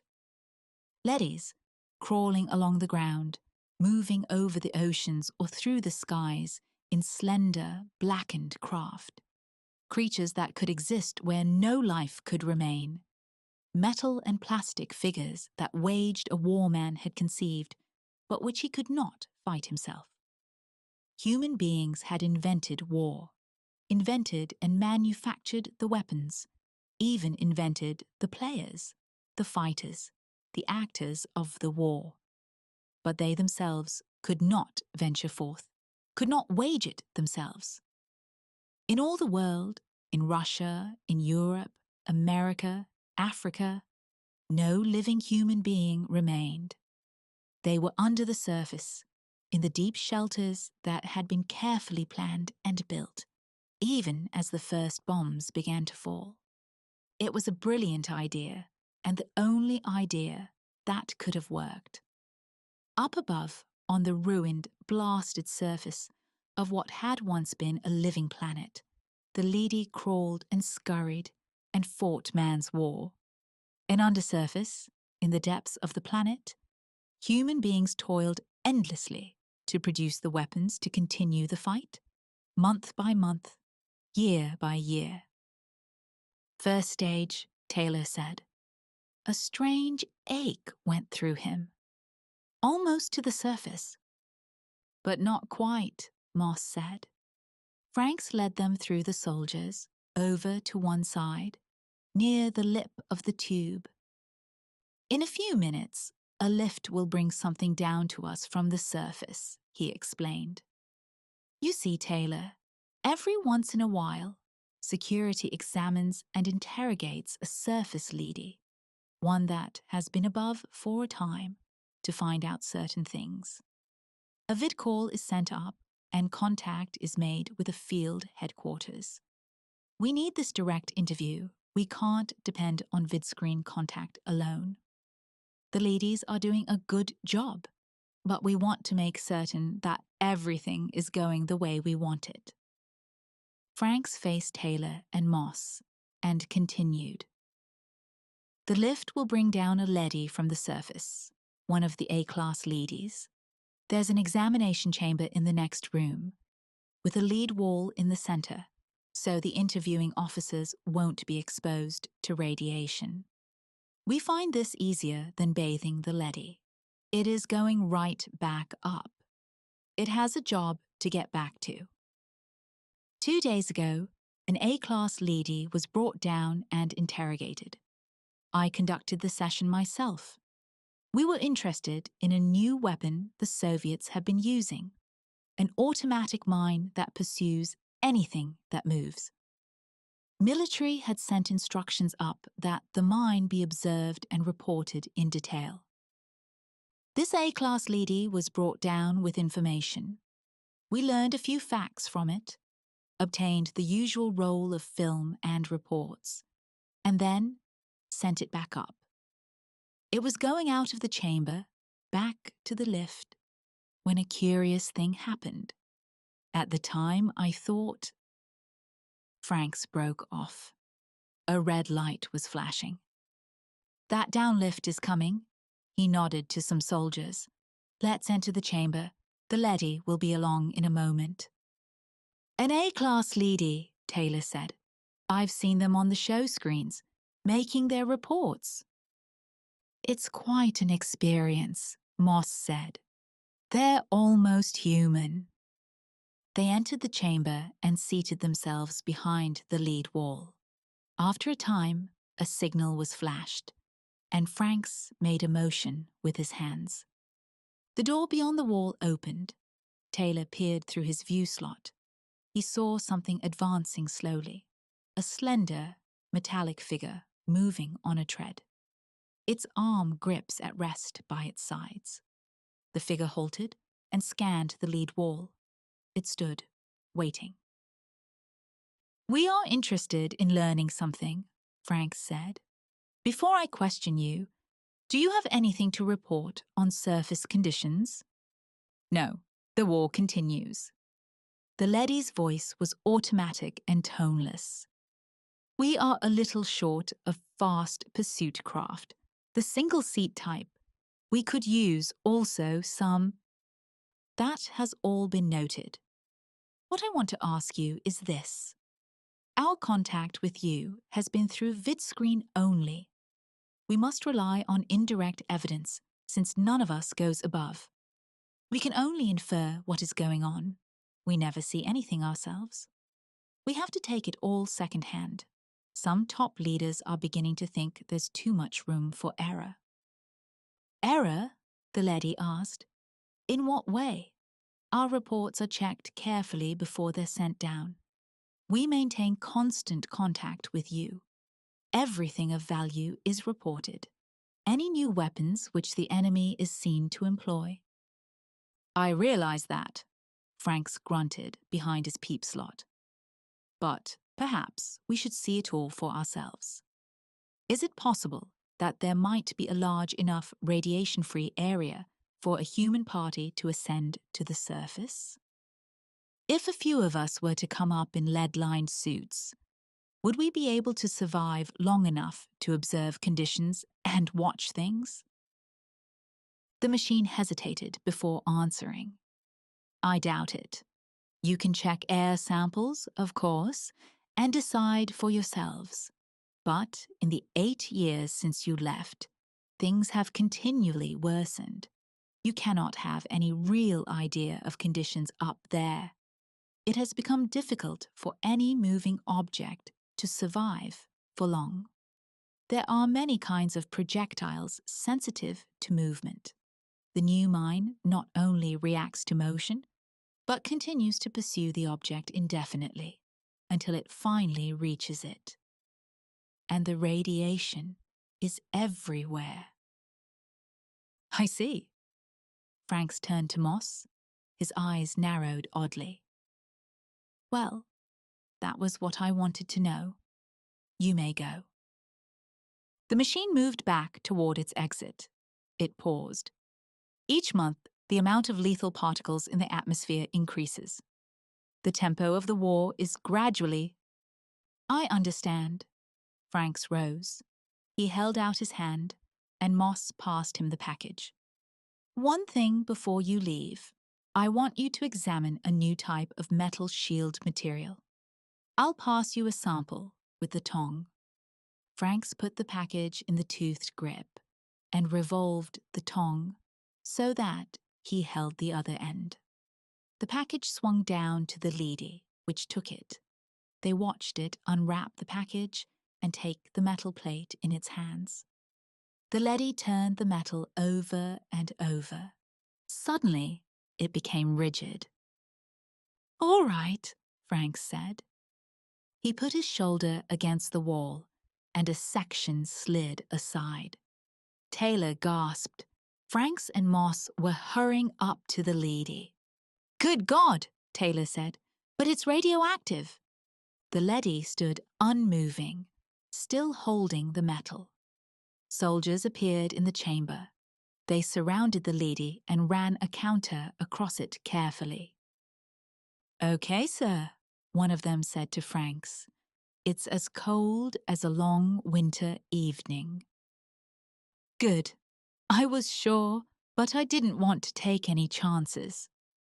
You see, Moss said to Taylor, this leady isn't hot at all. Yet it came directly from the surface, without even being bathed. But what does it mean? Taylor asked blankly. It may be an accident, Franks said. There's always the possibility that a given object might escape being exposed above. But this is the second time it's happened that we know of. There may be others. The second time? The previous interview was when we noticed it. The leady was not hot. It was cold, too, like this one. Moss took back the metal plate from the leady's hands. He pressed the surface carefully and returned it to the stiff, unprotesting fingers. We shorted it out with this, so we could get close enough for a thorough check. It'll come back on in a second now. We had better get behind the wall again. They walked back, and the lead wall swung closed behind them. The soldiers left the chamber. 2 periods from now, Frank said softly, an initial investigating party will be ready to go surface side. We're going up the tube in suits, up to the top. The first human party to leave undersurface in 8 years. It may mean nothing, Moss said, but I doubt it. Something's going on, something strange. The leady told us no life could exist above without being roasted. The story doesn't fit. Taylor nodded. He stared through the peep slot at the immobile metal figure. Already the leady was beginning to stir. It was bent in several places, dented and twisted, and its finish was blackened and charred. It was a leady that had been up there a long time. It had seen war and destruction, ruins so vast that no human being could imagine the extent. It had crawled and slunk in a world of radiation and death, a world where no life could exist. And Taylor had touched it. "You're going with us," Frank said suddenly. "I want you along. I think the 3 of us will go." Mary faced him with a sick and frightened expression. "I know it. You're going to the surface, aren't you?" She followed him into the kitchen. Taylor sat down, looking away from her. "It's a classified project," he evaded. "I can't tell you anything about it." "You don't have to tell me. I know. I knew it the moment you came in. There was something on your face, something I haven't seen there for a long, long time. It was an old look." She came toward him. "But how can they send you to the surface?" She took his face in her shaking hands, making him look at her. There was a strange hunger in her eyes. "Nobody can live up there. Look at this." She grabbed up a newspaper and held it in front of him. "Look at this photograph. America, Europe, Asia, Africa. Nothing but ruins. We've seen it every day on the show screens. All destroyed, poisoned. And they're sending you up. Why? No living thing can get by up there, not even a weed or grass. They've wrecked the surface, haven't they? Haven't they?" Taylor stood up. "It's an order. I know nothing about it. I was told to report to join a scout party. That's all I know." He stood for a long time, staring ahead. Slowly, he reached for the newspaper and held it up to the light. "It looks real," he murmured. "Ruins, deadness, slag. It's convincing. All the reports, photographs, films, even air samples. Yet we haven't seen it for ourselves. Not after the first months." "What are you talking about?" "Nothing." He put the paper down. "I'm leaving early after the next sleep period. Let's turn in." Mary turned away, her face hard and harsh. "Do what you want. We might just as well all go up and get killed at once, instead of dying slowly down here, like vermin in the ground." He had not realized how resentful she was. Were they all like that? How about the workers toiling in the factories, day and night, endlessly? The pale, stooped men and women, plodding back and forth to work, blinking in the colorless light, eating synthetics. "You shouldn't be so bitter," he said. Mary smiled a little. "I'm bitter because I know you'll never come back." She turned away. "I'll never see you again. Once you go up there." He was shocked. "What? How can you say a thing like that?" She did not answer. He awakened with the public newscaster screeching in his ears, shouting outside the building. "Special news bulletin. Surface forces report enormous Soviet attack with new weapons. Retreat of key groups. All work units report to factories at once. Taylor blinked, rubbing his eyes. He jumped out of bed and hurried to the vidphone. A moment later, he was put through to Moss. "Listen," he said. "What about this new attack? Is the project off?" He could see Moss's desk, covered with reports and papers. "No," Moss said. "We're going right ahead. Get over here at once." "But—" "Don't argue with me." Moss held up a handful of surface bulletins, crumpling them savagely. "This is a fake. Come on." He broke off. Taylor dressed furiously, his mind in a daze. Half an hour later, he leapt from a fast car and hurried up the stairs into the synthetics building. The corridors were full of men and women rushing in every direction. He entered Moss's office. "There you are," Moss said, getting up immediately. "Franks is waiting for us at the outgoing station." They went in a security car, the sirens screaming. Workers scattered out of their way. "What about the attack?" Taylor asked. Moss braced his shoulders. "We're certain that we forced their hand. We've brought the issue to a head." They pulled up at the station link of the tube and leaped out. A moment later, they were moving up at high speed toward the first stage. They emerged into a bewildering scene of activity. Soldiers were fastening on lead suits, talking excitedly to each other, shouting back and forth. Guns were being given out. Instructions passed. Taylor studied one of the soldiers. He was armed with the dreaded Bender pistol, the new snub-nosed hand weapon that was just beginning to come from the assembly line. Some of the soldiers looked a little frightened. "I hope we're not making a mistake," Moss said, noticing his gaze. Franks came toward them. "Here's the program. The three of us are going up first, alone. The soldiers will follow in 15 minutes. "What are we going to tell the ladies?" Taylor worriedly asked. "We'll have to tell them something." "We want to observe the new Soviet attack." Franks smiled ironically. "Since it seems to be so serious, we should be there in person to witness it." "And then what?" Taylor said. "That'll be up to them. Let's go." In a small car, they went swiftly up the tube, carried by anti-grav beams from below. Taylor glanced down from time to time. It was a long way back, and getting longer each moment. He sweated nervously inside his suit, gripping his Bender pistol with inexpert fingers. Why had they chosen him? Chance, pure chance. Moss had asked him to come along as a department member. Then Franks had picked him out on the spur of the moment.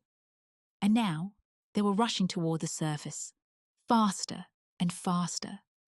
A deep fear, instilled in him for 8 years, throbbed in his mind. Radiation, certain death, a world blasted and lethal. Up and up the car went. Taylor gripped the sides and closed his eyes. Each moment they were closer. The first living creatures to go above the first stage, up the tube past the lead and rock, up to the surface. The phobic horror shook him in waves. It was death. They all knew that. Hadn't they seen it in the films 1,000 times? The cities, the sleet coming down, the rolling clouds. "It won't be much longer," Frank said. "We're almost there. The surface tower is not expecting us. I gave orders that no signal was to be sent." The car shot up, rushing furiously.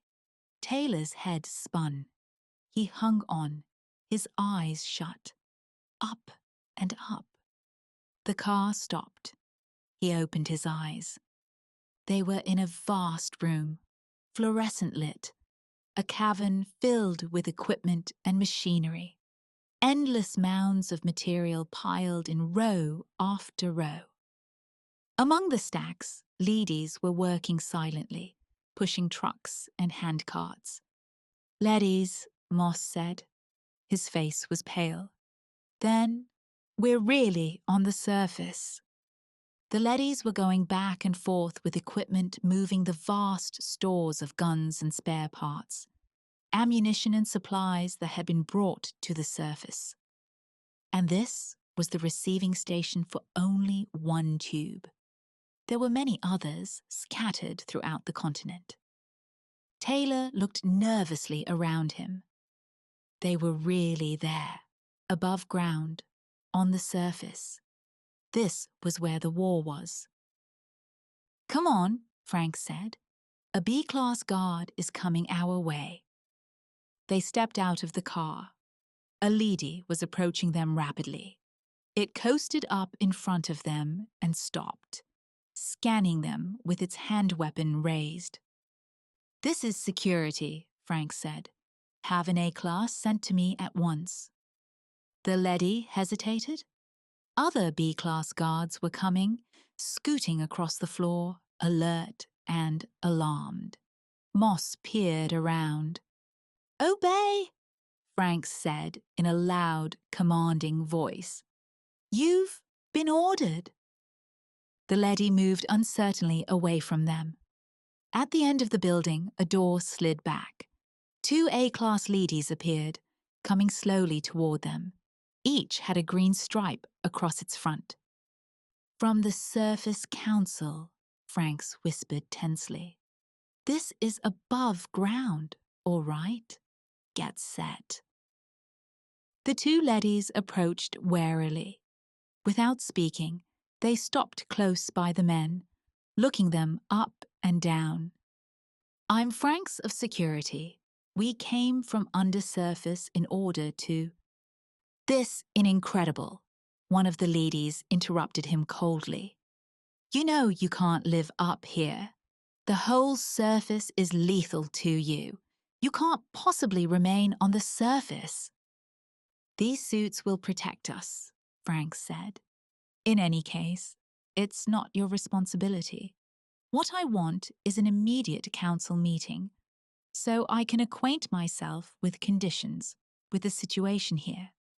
Can that be arranged?" "You human beings can't survive up here, and the new Soviet attack is directed at this area. It is in considerable danger." "We know that. Please assemble the council." Franks looked around him at the vast room, lit by recessed lamps in the ceiling. An uncertain quality came into his voice. "Is it night or day right now?" "Night," one of the A-class ladies said, after a pause. "Dawn is coming in about 2 hours." Franks nodded. "We'll remain at least 2 hours then. As a concession to our sentimentality, would you please show us some place where we can observe the sun as it comes up? We would appreciate it." A stir went through the leadys. "It is an unpleasant sight," one of the leadys said. "You've seen the photographs. You know what you'll witness. Clouds of drifting particles blot out the light. Slag heaps are everywhere. The whole land is destroyed. For you, it will be a staggering sight, much worse than pictures and film can convey. However it may be, we'll stay long enough to see it.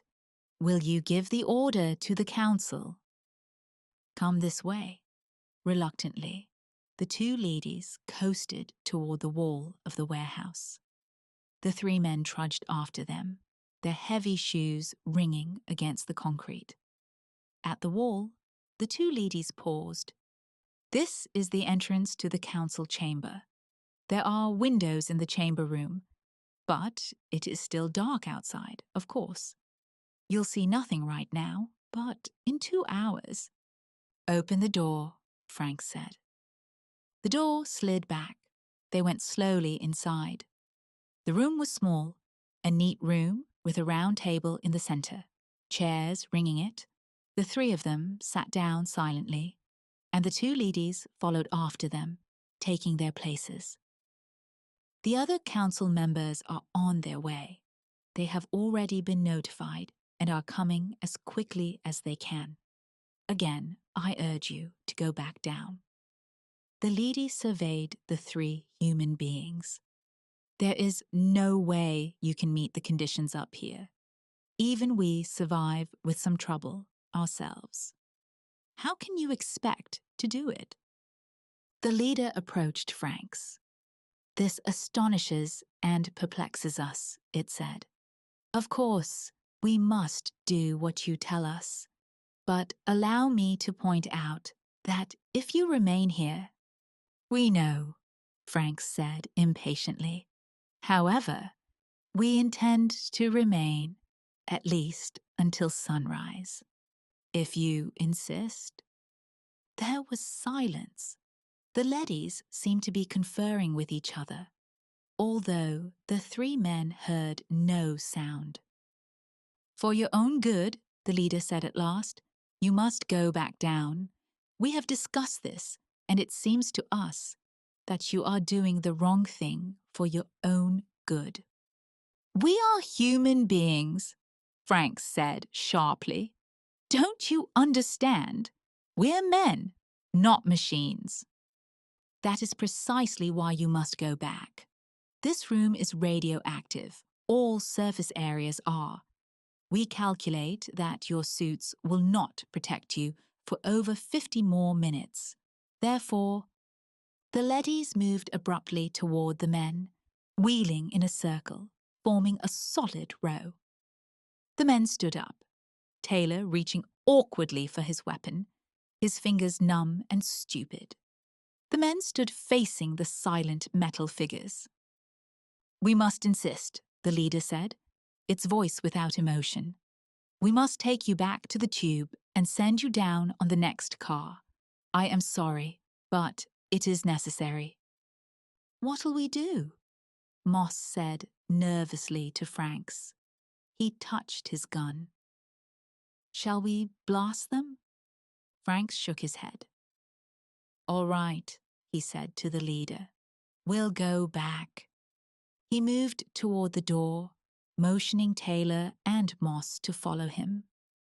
They looked at him in surprise, but they came with him. The ladies followed them out into the great warehouse. Slowly, they moved toward the tube entrance, none of them speaking. At the lip, Franks turned. We are going back because we have no choice. There are 3 of us and about a dozen of you. However, if— Here comes the car, Taylor said. There was a grating sound from the tube. D-class ladies moved toward the edge to receive it. I am sorry, the leader said, but it is for your protection. We are watching over you, literally.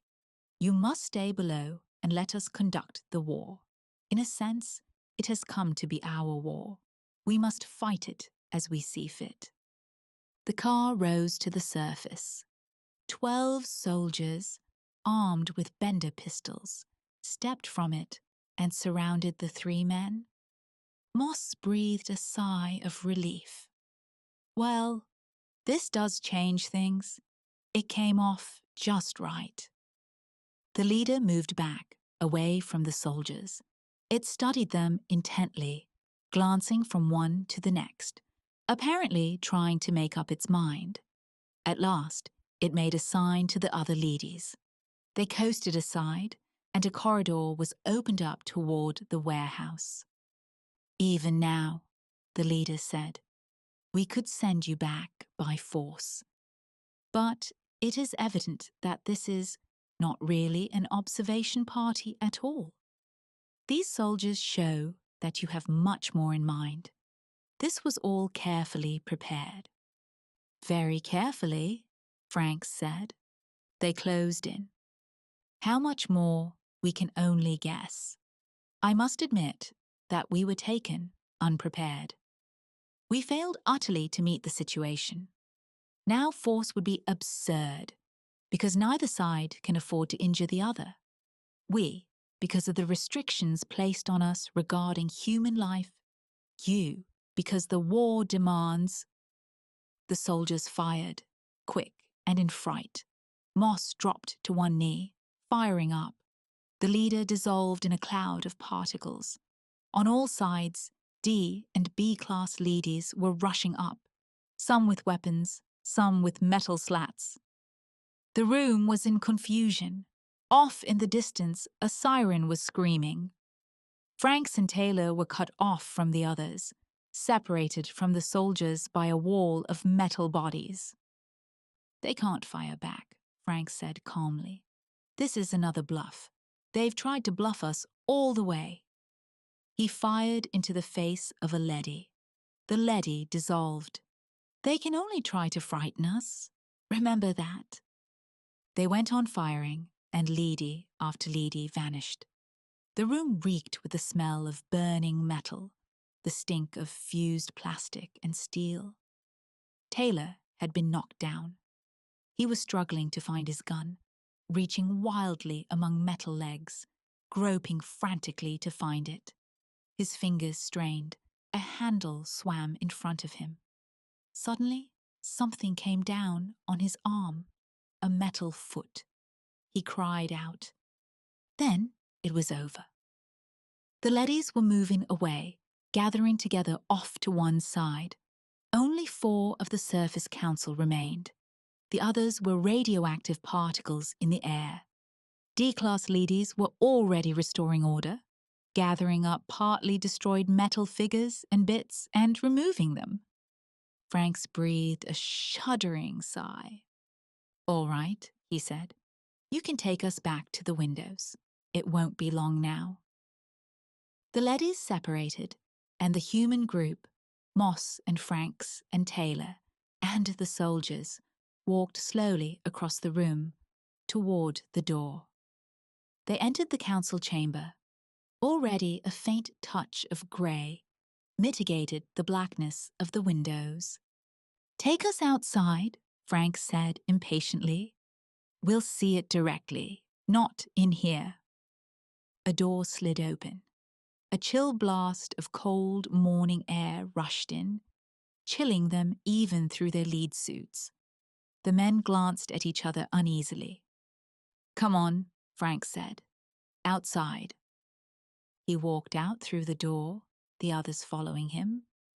They were on a hill, overlooking the vast bowl of a valley. Dimly, against the greying sky, the outline of mountains were forming, becoming tangible. "It'll be bright enough to see in a few minutes," Moss said. He shuddered as a chilling wind caught him and moved around him. "It's worth it, really worth it, to see this again after 8 years. Even if it's the last thing we see." "Watch," Frank snapped. They obeyed, silent and subdued. The sky was clearing, brightening each moment. Someplace far off, echoing across the valley, a rooster crowed. "A chicken," Taylor murmured. "Did you hear?" Behind them, the leadys had come out and were standing silently, watching too. The grey sky turned to white, and the hills appeared more clearly. Light spread across the valley floor, moving toward them. "God in heaven!" Franks exclaimed. Trees, trees and forests. A valley of plants and trees, with a few roads winding among them.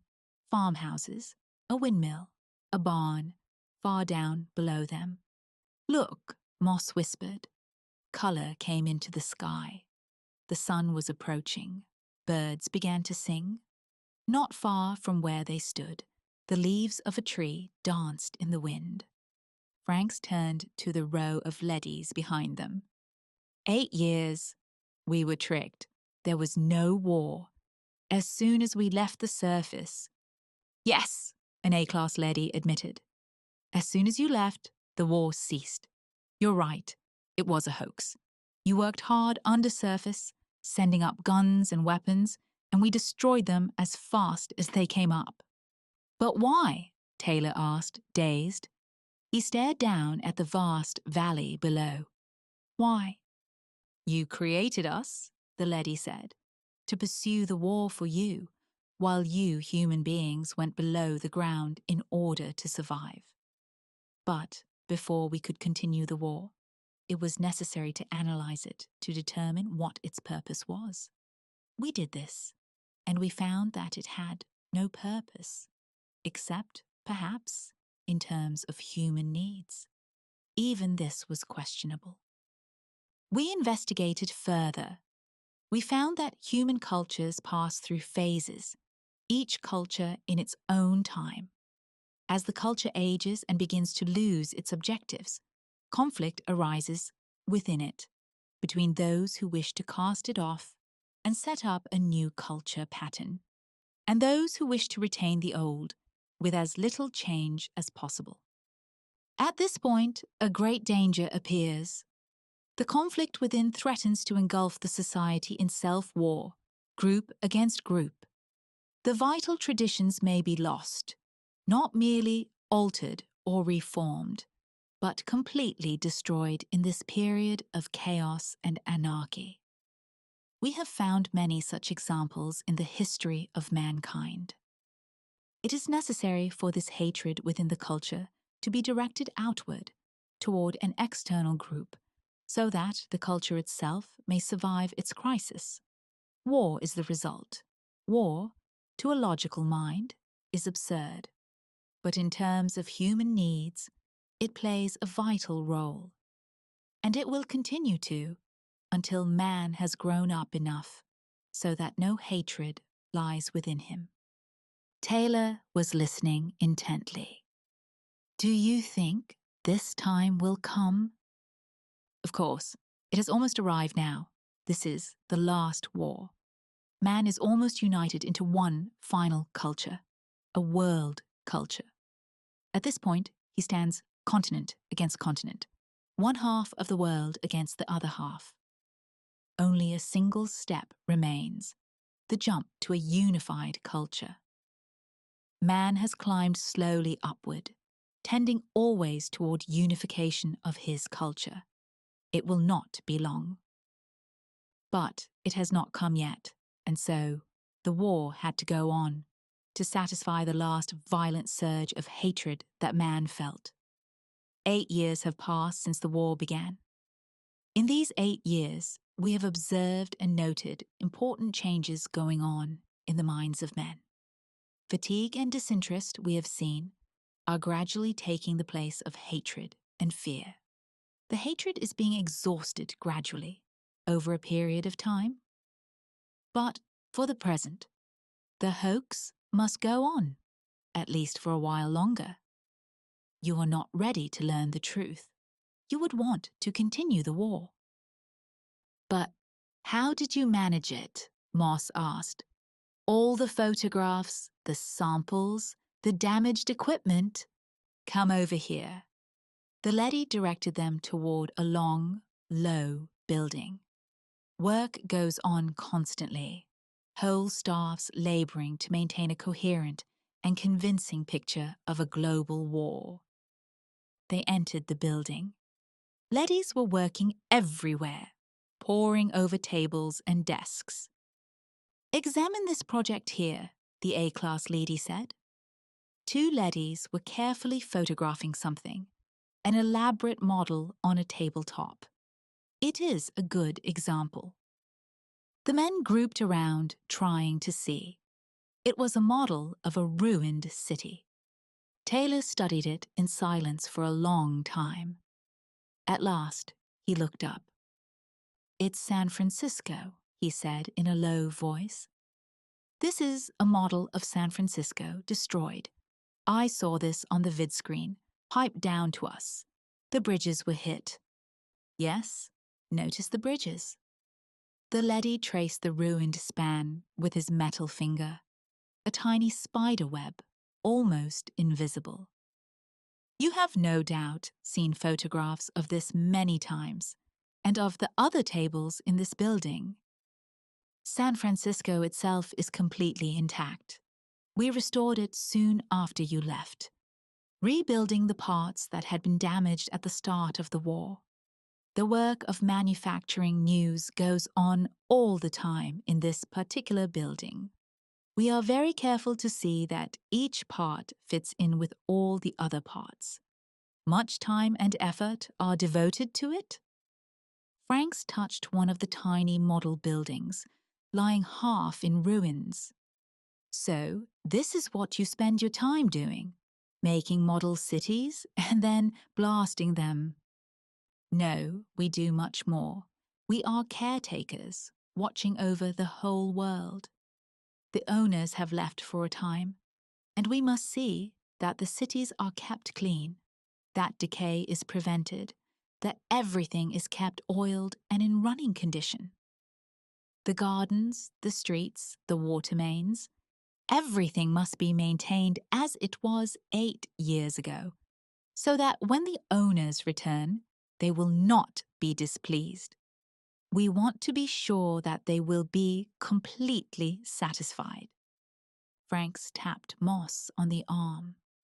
"Come over here," he said in a low voice. "I want to talk to you." He led Moss and Taylor out of the building, away from the leadys, outside on the hillside. The soldiers followed them. The sun was up, and the sky was turning blue. The air smelled sweet and good, the smell of growing things. Taylor removed his helmet and took a deep breath. "I haven't smelled that smell for a long time," he said. "Listen," Frank said, his voice low and hard. "We must get back down at once. There's a lot to get started on. All this can be turned to our advantage." "What do you mean?" Moss asked. "It's a certainty that the Soviets have been tricked too, the same as us. But we have found out. That gives us an edge over them." "I see," Moss nodded. "We know, but they don't. Their Surface Council has sold out, the same as ours. It works against them the same way. But if we could, with 100 top-level men, we could take over again, restore things as they should be. It would be easy." Moss touched him on the arm. An A-class leady was coming from the building toward them. "We've seen enough," Frank said, raising his voice. "All this is very serious. It must be reported below, and a study made to determine our policy." The lady said nothing. Franks waved to the soldiers. "Let's go." He started toward the warehouse. Most of the soldiers had removed their helmets. Some of them had taken their lead suits off too, and were relaxing comfortably in their cotton uniforms. They stared around them, down the hillside at the trees and bushes, the vast expanse of green, the mountains and the sky. "Look at the sun," one of them murmured. "It sure is bright as hell," another said. "We're going back down," Frank said. "Fall in by twos and follow us." Reluctantly, the soldiers regrouped. The ladies watched without emotion as the men marched slowly back toward the warehouse. Franks and Moss and Taylor led them across the ground, glancing alertly at the leadys as they walked. They entered the warehouse. D-class leadys were loading material and weapons on surface carts. Cranes and derricks were working busily everywhere. The work was done with efficiency, but without hurry or excitement. The men stopped, watching. Leadys operating the little carts moved past them, signaling silently to each other. Guns and parts were being hoisted by magnetic cranes and lowered gently onto waiting carts. "Come on," Frank said. He turned toward the lip of the tube. A row of D-class leadys was standing in front of it, immobile and silent. Frank stopped, moving back. He looked around. An A-class leady was coming toward him. "Tell them to get out of the way," Franks said. He touched his gun. "You had better move them." Time passed, an endless moment without measure. The men stood, nervous and alert, watching the row of leadys in front of them.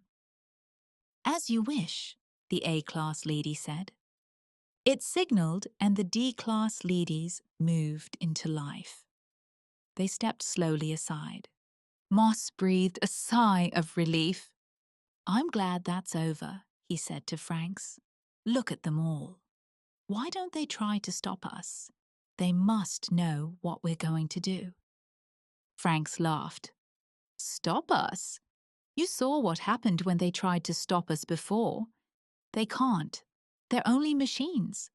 We built them so they can't lay hands on us, and they know that." His voice trailed off. The men stared at the tube entrance. Around them, the leadys watched, silent and impassive, their metal faces expressionless. For a long time, the men stood without moving. At last, Taylor turned away.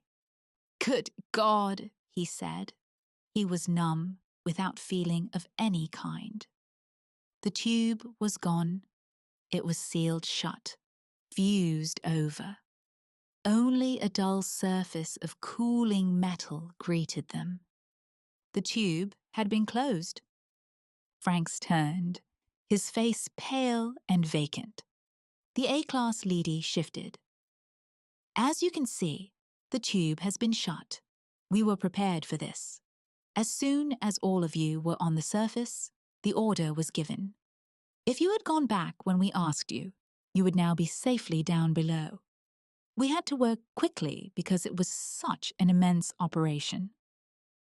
"But why?" Moss demanded angrily. "Because it is unthinkable that you should be allowed to resume the war. With all the tubes sealed, it will be many months before forces from below can reach the surface, let alone organize a military program. By that time, the cycle will have entered its last stages. You will not be so perturbed to find your world intact. We had hoped that you would be undersurface when the sealing occurred.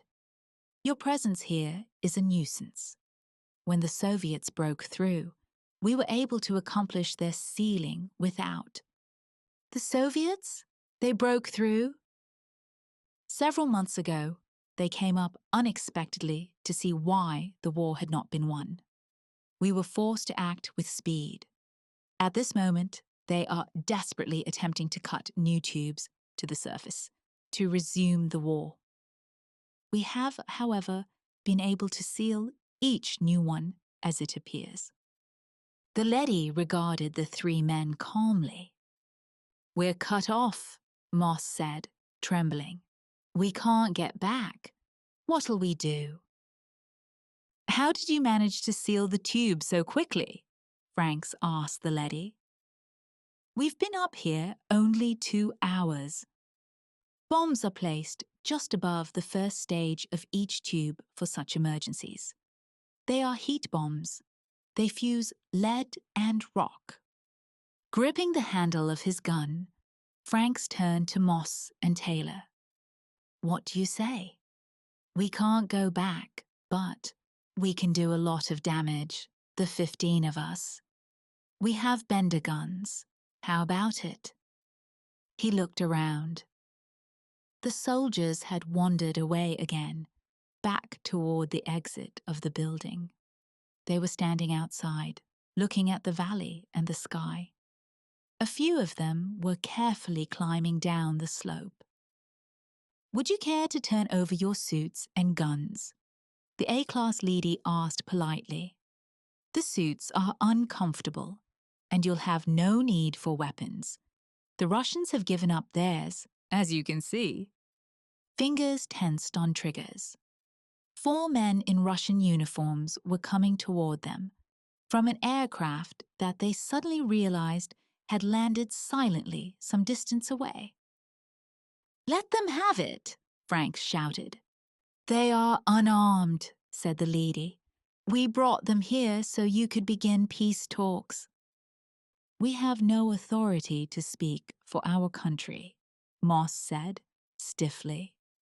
"We do not mean diplomatic discussions," the lady explained. "There will be no more. The working out of daily problems of existence will teach you how to get along in the same world. It will not be easy, but it will be done." The Russians halted and they faced each other with raw hostility. "I am Colonel Borodoy, and I regret giving up our guns," the senior Russian said. "You could have been the first Americans to be killed in almost 8 years." "Or the first Americans to kill," Franks corrected. "No one would know of it except yourselves," the lady pointed out. "It would be useless heroism. Your real concern should be surviving on the surface. We have no food for you, you know." Taylor put his gun in its holster. "They've done a neat job of neutralizing us, damn them. I propose we move into a city, start raising crops with the help of some ladies, and generally make ourselves comfortable." Drawing his lips tight over his teeth, he glared at the A-class lady.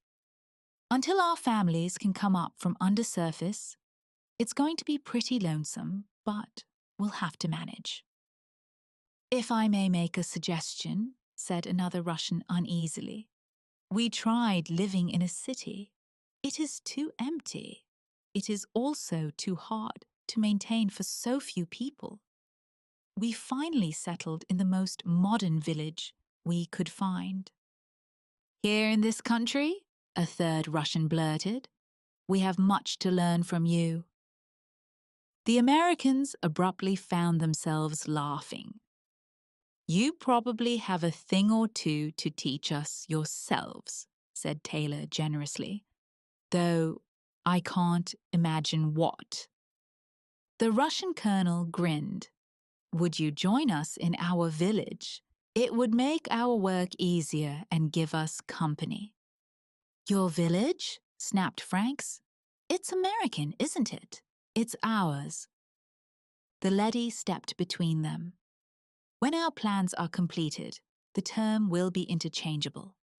Ours will eventually mean mankind's." It pointed at the aircraft, which was warming up. "The ship is waiting. Will you join each other in making a new home?" The Russians waited while the Americans made up their minds. "I see what the ladies mean about diplomacy becoming outmoded," Frank said at last. "People who work together don't need diplomats. They solve their problems on the operational level instead of at a conference table." The lady led them toward the ship. "It is the goal of history, unifying the world, from family to tribe to city-state to nation to hemisphere. The direction has been toward unification. Now the hemispheres will be joined and—" Taylor stopped listening and glanced back at the location of the tube. Mary was undersurface there. He hated to leave her, even though he couldn't see her again until the tube was unsealed. But then he shrugged and followed the others. If this tiny amalgam of former enemies was a good example, it wouldn't be too long before he and Mary and the rest of humanity would be living on the surface like rational human beings instead of blindly hating moles. "It has taken thousands of generations to achieve," the A-class lady concluded. "Hundreds of centuries of bloodshed and destruction. But each war was a step toward uniting mankind. And now the end is in sight, a world without war. But even that is only the beginning of a new stage of history." "The conquest of space," breathed Colonel Borodoy. "The meaning of life," Moss added. "Eliminating hunger and poverty," said Taylor. The leady opened the door of the ship. All that and more. How much more? We cannot foresee it any more than the first men who formed a tribe could foresee this day. But it will be unimaginably great. The door closed and the ship took off toward their new home. The Eyes Have It by Phillip K. Dick. It was quite by accident I discovered this incredible invasion of Earth by life forms from another planet. As yet, I haven't done anything about it. I can't think of anything to do. I wrote to the government, and they sent back a pamphlet on the repair and maintenance of frame houses. Anyhow, the whole thing is known. I'm not the first to discover it. Maybe it's even under control. I was sitting in my easy chair, idly turning the pages of a paperbacked book someone had left on the bus, when I came across the reference that first put me on the trail. For a moment, I didn't respond. It took some time for the full import to sink in. After I'd comprehended, it seemed odd I hadn't noticed it right away. The reference was clearly to a non-human species of incredible properties, not indigenous to Earth. A species, I hasten to point out, customarily masquerading as ordinary human beings. Their disguise, however, became transparent in the face of the following observations by the author. It was at once obvious the author knew everything, and was taking it in his stride. The line, and I tremble remembering it even now, read, "His eyes slowly roved about the room. Vague chills assailed me. I tried to picture the eyes. Did they roll like dimes? The passage indicated not. They seemed to move through the air, not over the surface. Rather rapidly, apparently. No one in the story was surprised. That's what tipped me off. No sign of amazement at such an outrageous thing. Later, the matter was amplified. His eyes moved from person to person. There it was, in a nutshell. The eyes had clearly come apart from the rest of him and were on their own. My heart pounded, and my breath choked in my windpipe. I had stumbled on an accidental mention of a totally unfamiliar race, obviously non-terrestrial. Yet, to the characters in the book, it was perfectly natural, which suggested they belonged to the same species. And the author. A slow suspicion burned in my mind. The author was taking it rather too easily in his stride. Evidently, he felt this was quite a usual thing.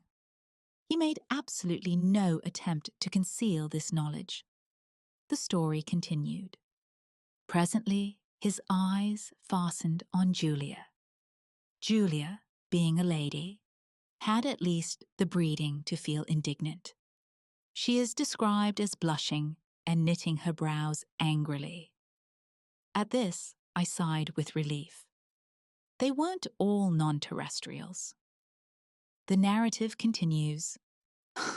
Slowly, calmly, his eyes examined every inch of her. Great Scott! But here the girl turned and stomped off, and the matter ended. I lay back in my chair, gasping with horror. My wife and family regarded me in wonder. "What's wrong, dear?" my wife asked.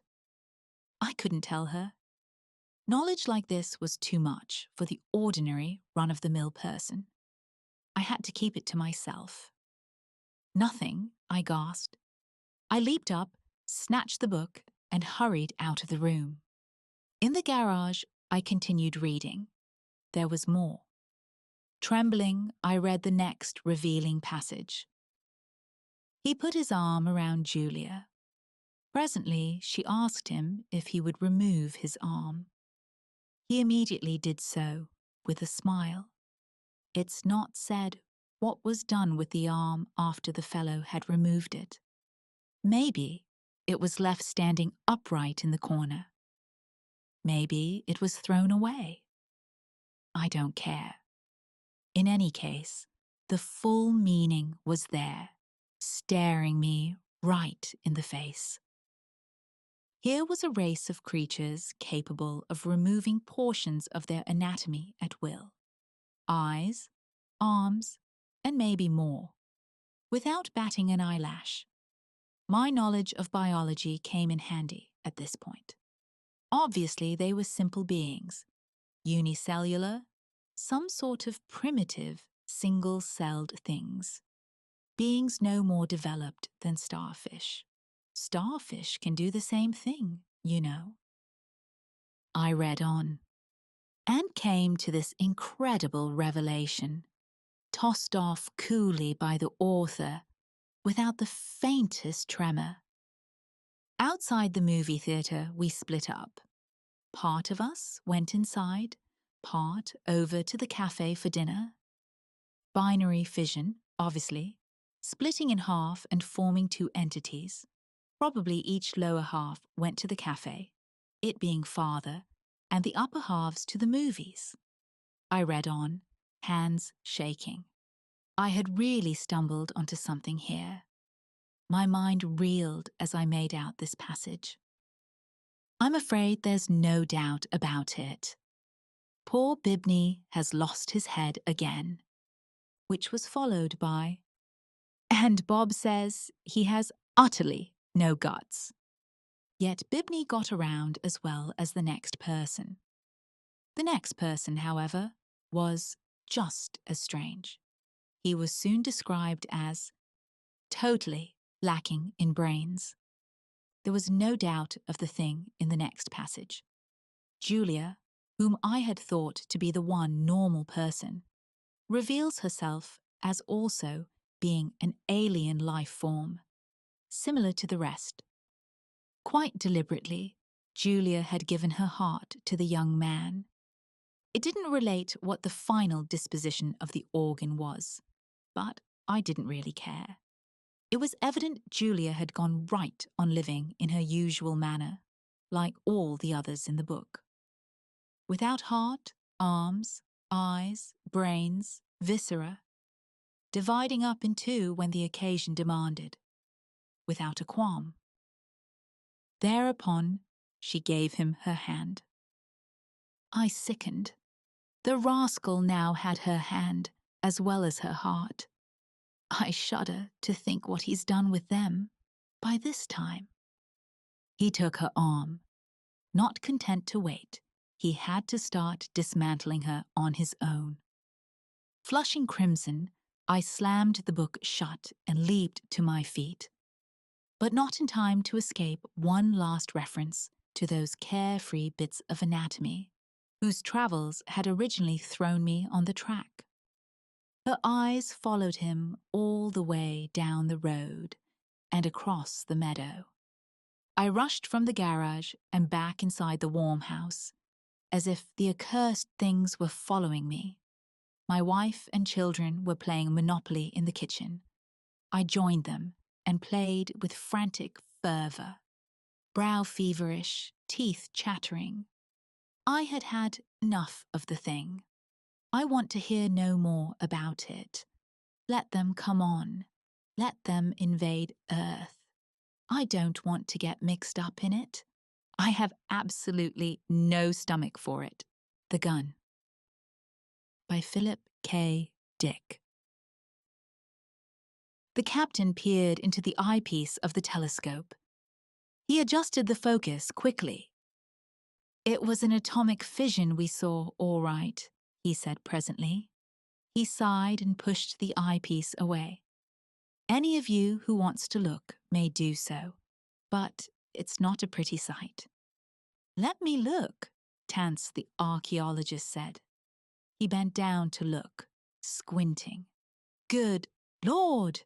He leaped violently back, knocking against Dahl, the chief navigator. Why did we come all this way, then? Dahl asked, looking around at the other men. There's no point even in landing. Let's go back at once. Perhaps he's right, the biologist murmured. But I'd like to look for myself, if I may. He pushed past Tance and peered into the sight. He saw a vast expanse, an endless surface of grey, stretching to the edge of the planet.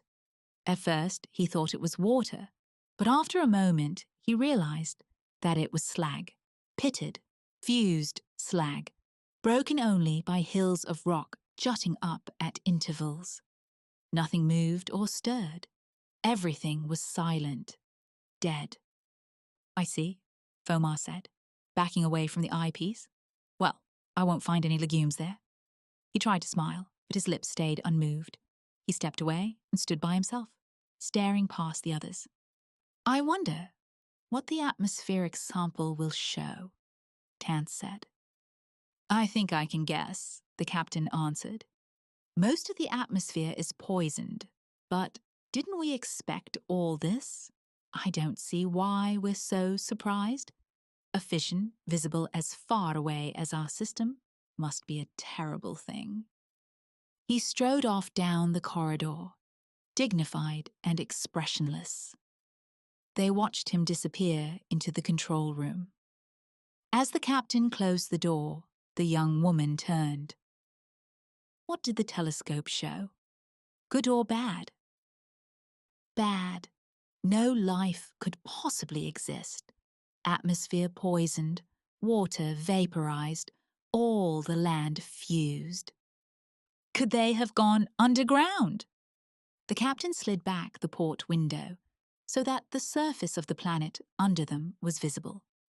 The two of them stared down, silent and disturbed. Mile after mile of unbroken ruins stretched out, blackened slag, pitted and scarred, and occasional heaps of rock. Suddenly, Nasha jumped.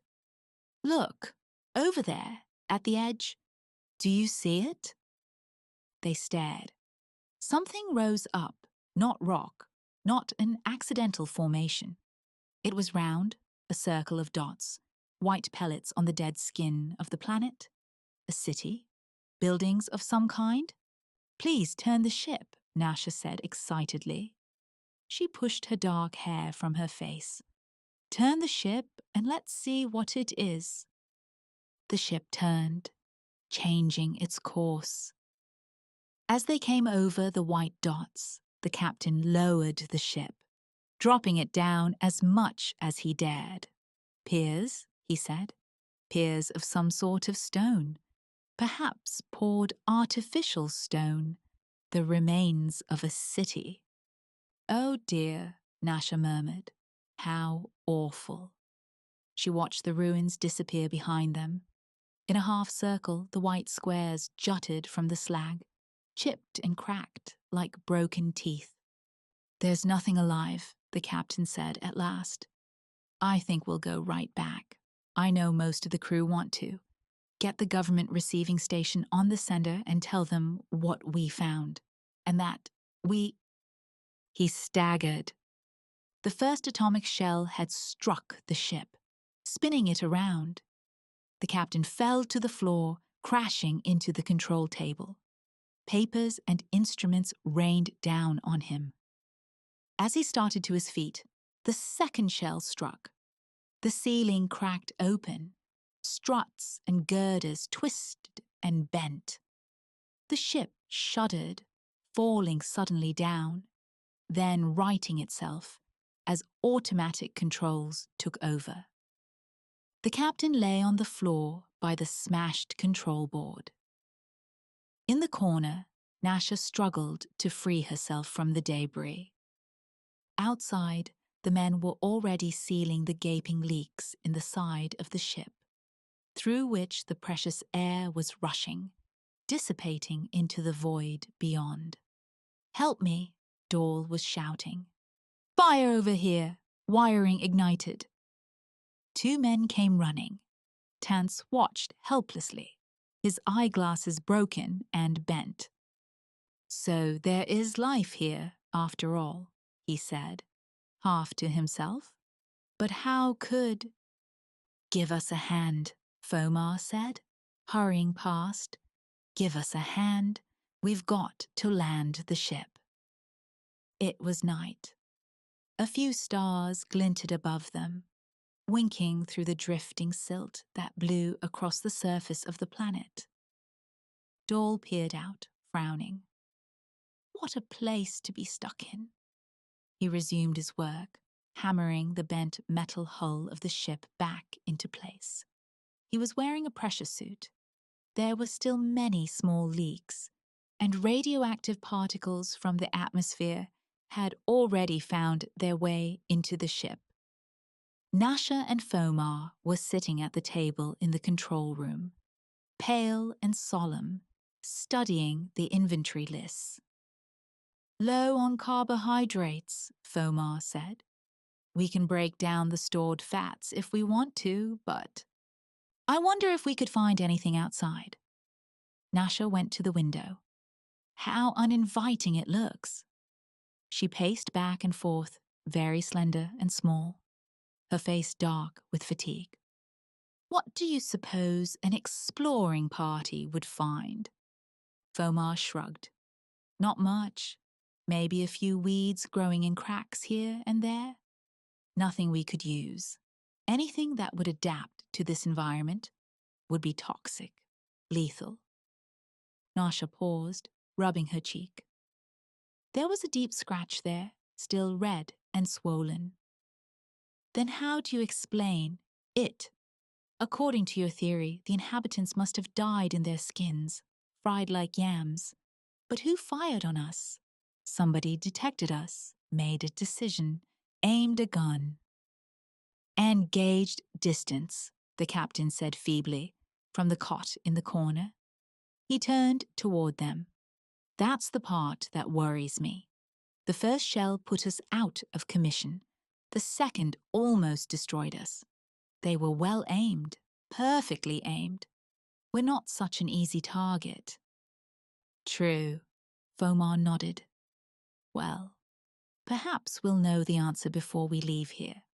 What a strange situation. All our reasoning tells us that no life could exist. The whole planet burned dry, the atmosphere itself gone, completely poisoned. The gun that fired the projectiles survived, Nasha said. Why not people? It's not the same. Metal doesn't need air to breathe. Metal doesn't get leukemia from radioactive particles. Metal doesn't need food and water. There was silence. A paradox, Nasha said. Anyhow, in the morning, I think we should send out a search party.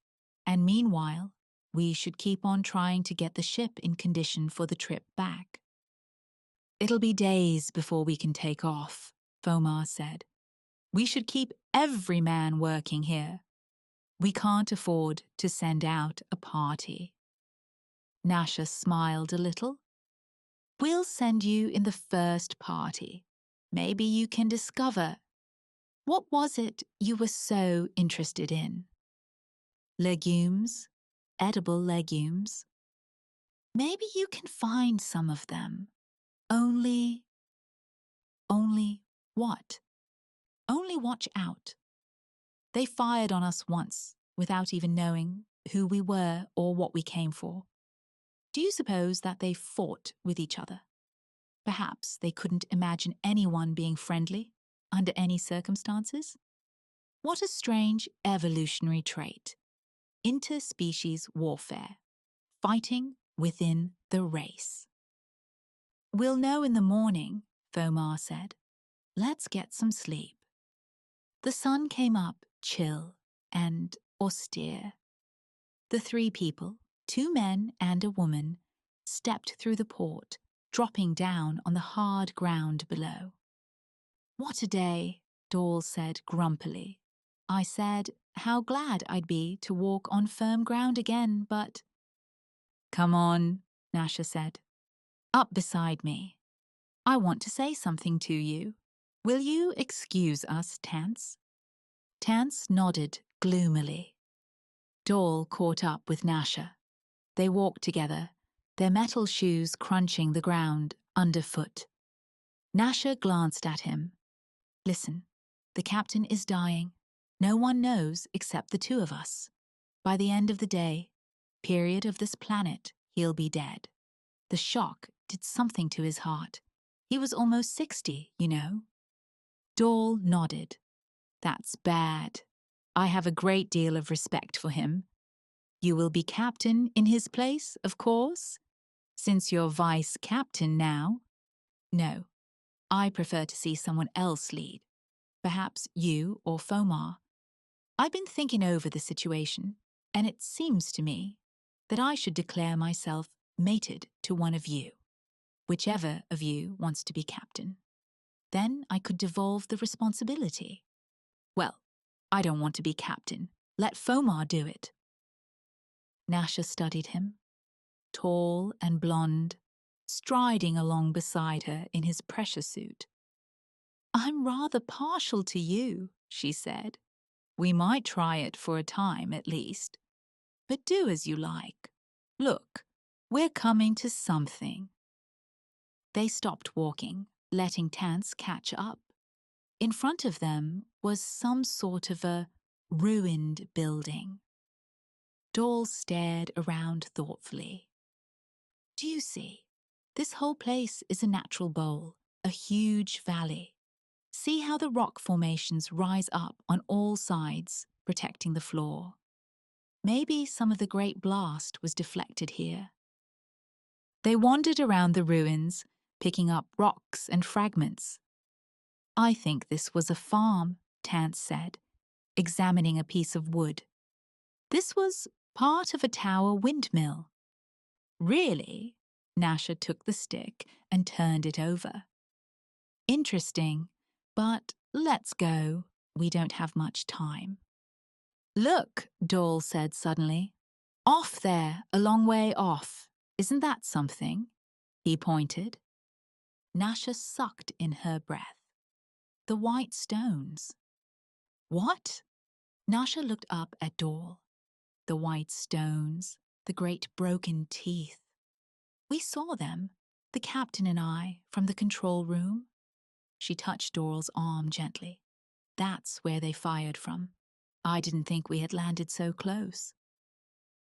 What is it? Tance said, coming up to them. I'm almost blind without my glasses. What do you see? The city, where they fired from. Oh! All three of them stood together. Well, let's go, Tance said. There's no telling what we'll find there. Dole frowned at him. Wait, we don't know what we would be getting into. They must have patrols. They probably have seen us already, for that matter. They probably have seen the ship itself, Tance said. They probably know right now where they can find it, where they can blow it up. So, what difference does it make whether we go closer or not? That's true, Nasha said. If they really want to get us, we haven't a chance. We have no armaments at all. You know that. I have a hand weapon. Dole nodded.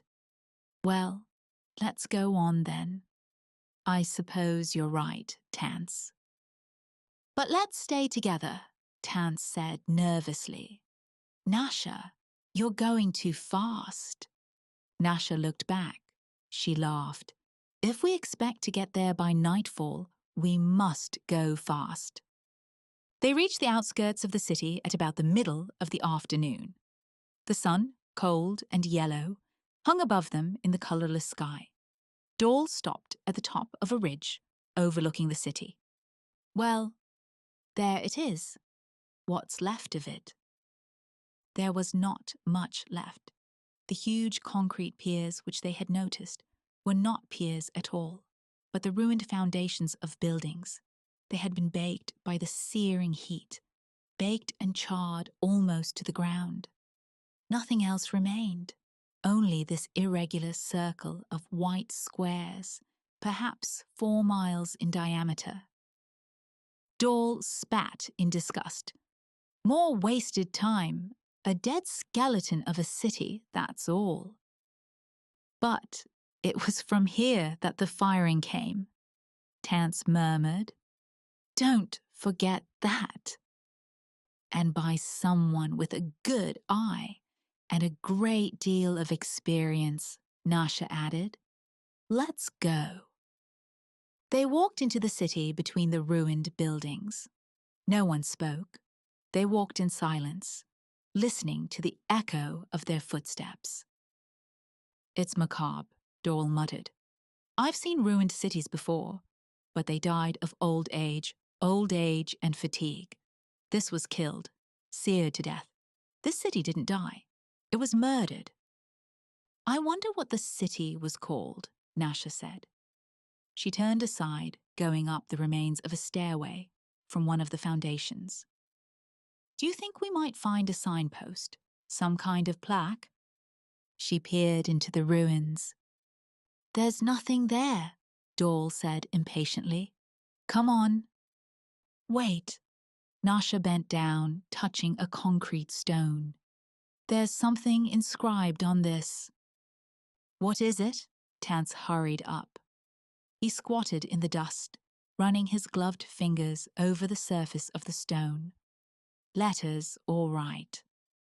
He took a writing stick from the pocket of his precious suit and copied the inscription on a bit of paper. Dorl glanced over his shoulder. The inscription was, Franklin Apartments. That's this city, Nasha said softly. That was its name. Tance put the paper in his pocket and they went on. After a time, Dorl said, Nasha, you know, I think we're being watched, but don't look around. The woman stiffened. Oh, why do you say that? Did you see something? No, I can feel it though, don't you? Nasha smiled a little. I feel nothing, but perhaps I'm more used to being stared at. She turned her head slightly. Oh! Dorl reached for his hand weapon. What is it? What do you see? Tance had stopped dead in his tracks, his mouth half open. The gun, Nasha said. It's the gun. Look at the size of it. The size of the thing. Dorl unfastened his hand weapon slowly. That's it, all right. The gun was huge. Stark and immense, it pointed up at the sky, a mass of steel and glass set in a huge slab of concrete. Even as they watched, the gun moved on its swivel base, whirring underneath. A slim vane turned with the wind, a network of rods atop a high pole. It's alive, Nasha whispered. It's listening to us, watching us. The gun moved again, this time clockwise. It was mounted so that it could make a full circle. The barrel lowered a trifle, then resumed its original position. But who fires it? Tance said. Dorl laughed. No one. No one fires it. They stared at him. What do you mean? It fires itself. They couldn't believe him. Nasha came close to him, frowning, looking up at him. I don't understand.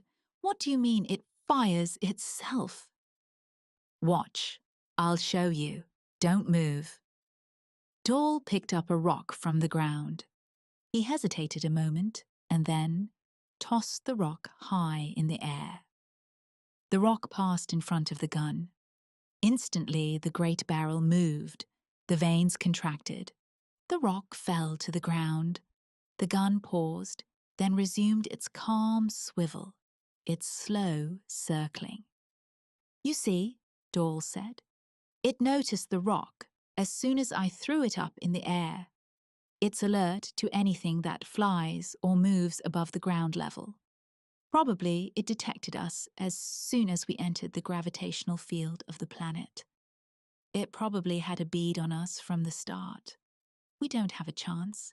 It knows all about the ship. It's just waiting for us to take off again. I understand about the rock, Nasha said, nodding. The gun noticed it, but not us, since we're on the ground, not above. It's only designed to combat objects in the sky. The ship is safe until it takes off again. Then the end will come. But what's this gun for? Tance put in. There's no one alive here. Everyone is dead. It's a machine, Dole said. A machine that was made to do a job. And it's doing the job. How it survived the blast, I don't know. On it goes, waiting for the enemy. Probably they came by air in some sort of projectiles. The enemy, Nasha said. Their own race. It is hard to believe that they really bombed themselves, fired at themselves. Well, it's over with, except right here, where we're standing. This one gun, still alert, ready to kill. It'll go on until it wears out. And by that time, we'll be dead, Nasha said bitterly. There must have been hundreds of guns like this, Dole murmured. They must have been used to the sight, guns, weapons, uniforms. Probably they accepted it as a natural thing, part of their lives, like eating and sleeping. An institution, like the church and the state. Men trained to fight, to lead armies, a regular profession. Honored, respected. Tance was walking slowly toward the gun, peering nearsightedly up at it. Quite complex, isn't it? All those veins and tubes. I suppose this is some sort of a telescopic sight? His gloved hand touched the end of a long tube. Instantly, the gun shifted, the barrel retracting. It swung. "Don't move!" Dole cried. The barrel swung past them as they stood, rigid and still. For one terrible moment, it hesitated over their heads, clicking and whirring, settling into position. Then the sounds died out, and the gun became silent. Tance smiled foolishly inside his helmet. I must have put my finger over the lens. I'll be more careful. He made his way up onto the circular slab, stepping gingerly behind the body of the gun. He disappeared from view. Where did he go? Nasha said irritably. He'll get us all killed. Tance, come back, Dole shouted. What's the matter with you? In a minute. There was a long silence. At last, the archaeologist appeared. I think I found something. Come up and I'll show you. What is it? Dole, you said the gun was here to keep the enemy off. I think I know why they wanted to keep the enemy off. They were puzzled. I think I've found what the gun is supposed to guard. Come and give me a hand. All right, Dole said abruptly. Let's go. He seized Nasha's hand. Come on, let's see what he's found. I thought something like this might happen when I saw that the gun was... Like what? Nasha pulled her hand away. What are you talking about? You act as if you knew what he's found. I do, Dole smiled down at her. Do you remember the legend that all races have? The myth of the buried treasure? And the dragon, the serpent that watches it, guards it, keeping everyone away? She nodded. Well, Dole pointed up at the gun. That, he said, is the dragon. Come on. Between the three of them, they managed to pull up the steel cover and lay it to one side. Dole was wet with perspiration when they finished. It isn't worth it, he grunted. He stared into the dark, yawning hole. Or is it? Nasha clicked on her hand lamp, shining the beam down the stairs. The steps were thick with dust and rubble. At the bottom was a steel door. Come on, Tance said excitedly. He started down the stairs. They watched him reach the door and pull hopefully on it without success. Give a hand. All right. They came gingerly after him. Dole examined the door. It was bolted shut, locked. There was an inscription on the door, but he could not read it. Now what? Nasha said. Dole took out his hand weapon. Stand back. I can't think of any other way. He pressed the switch. The bottom of the door glowed red. Presently, it began to crumble. Dole clicked the weapon off. I think we can get through. Let's try. The door came apart easily. In a few minutes, they had carried it away in pieces and stacked the pieces on the first step. Then they went on, flashing the light ahead of them. They were in a vault. Dust lay everywhere, on everything inches thick. Wood crates lined the walls, huge boxes and crates, packages and containers. Tance looked around curiously, his eyes bright. What exactly are all these? He murmured. Something valuable, I would think. He picked up a round drum and opened it. A spool fell to the floor, unwinding a black ribbon. He examined it, holding it up to the light. Look at this. They came around him. Pictures, Nasha said. Tiny pictures. Records of some kind. Tance closed the spool up in the drum again. Look, hundreds of drums. He flashed the light around. And those crates. Let's open one. Dole was already prying at the wood. The wood had turned brittle and dry. He managed to pull a section away. It was a picture. A boy in a blue garment, smiling pleasantly, staring ahead, young and handsome. He seemed almost alive, ready to move toward them in the light of the hand lamp. It was one of them. One of the ruined race. The race that had perished. For a long time they stared at the picture. At last, Dole replaced the board. All these other crates, Nasha said. More pictures. And these drums. What are in the boxes? This is their treasure, Tance said, almost to himself. Here are their pictures, their records. Probably all their literature is here, their stories, their myths, their ideas about the universe. And their history, Nasha said. We'll be able to trace their development and find out what it was that made them become what they were. Dole was wandering around the vault. Odd, he murmured. Even at the end, even after they had begun to fight, they still knew, someplace down inside them, that their real treasure was this, their books and pictures, their myths. Even after their big cities and buildings and industries were destroyed, they probably hoped to come back and find this, after everything else was gone. When we get back home, we can agitate for a mission to come here, Tance said. All this can be loaded up and taken back.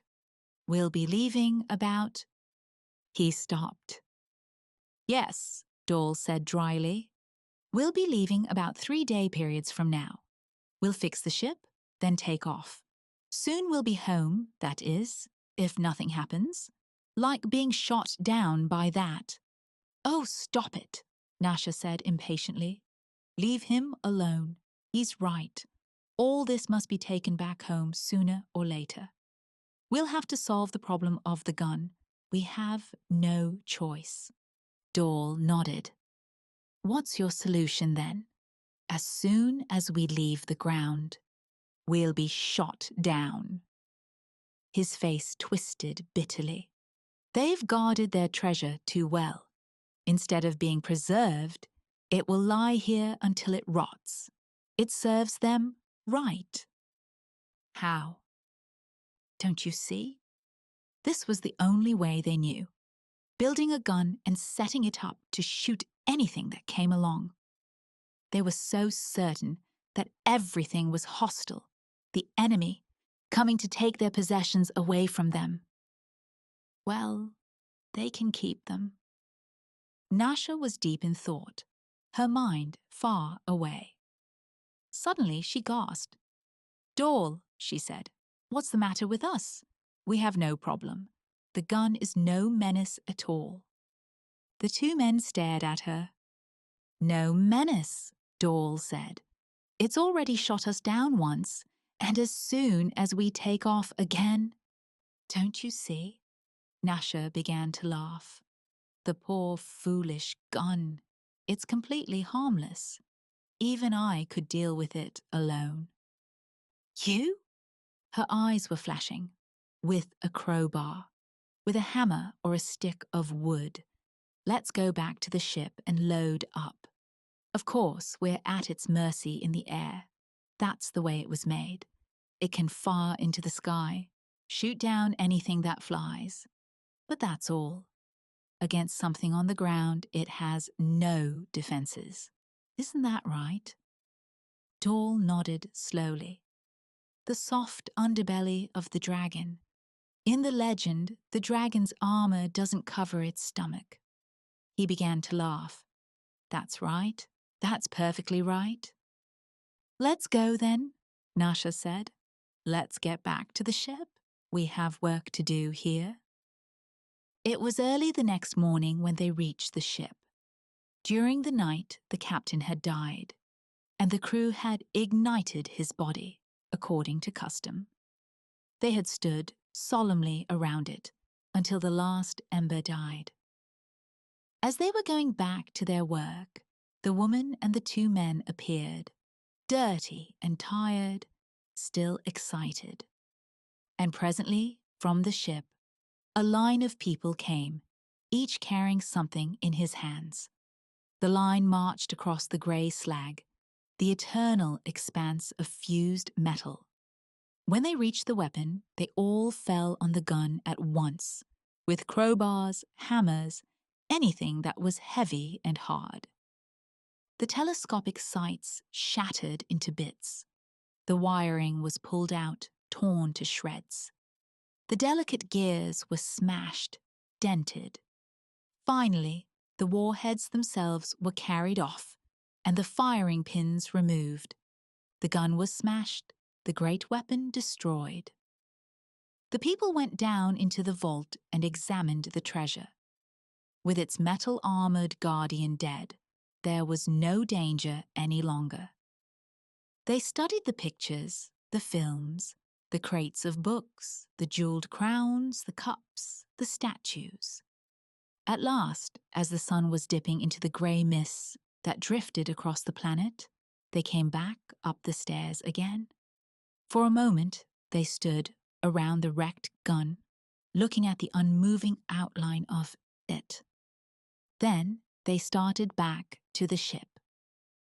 There was still much work to be done. The ship had been badly hurt. Much had been damaged and lost. The important thing was to repair it as quickly as possible, to get it into the air. With all of them working together, it took just 5 more days to make it space-worthy.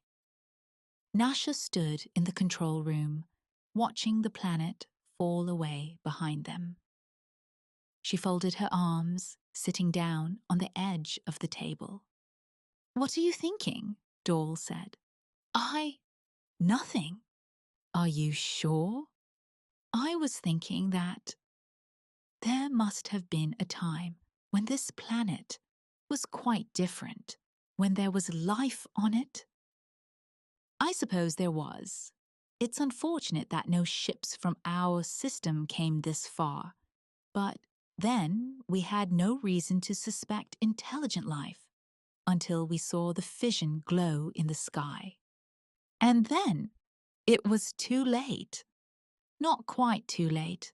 After all, their possessions, their music, books, their pictures, all of that will survive. We'll take them home and study them, and they'll change us.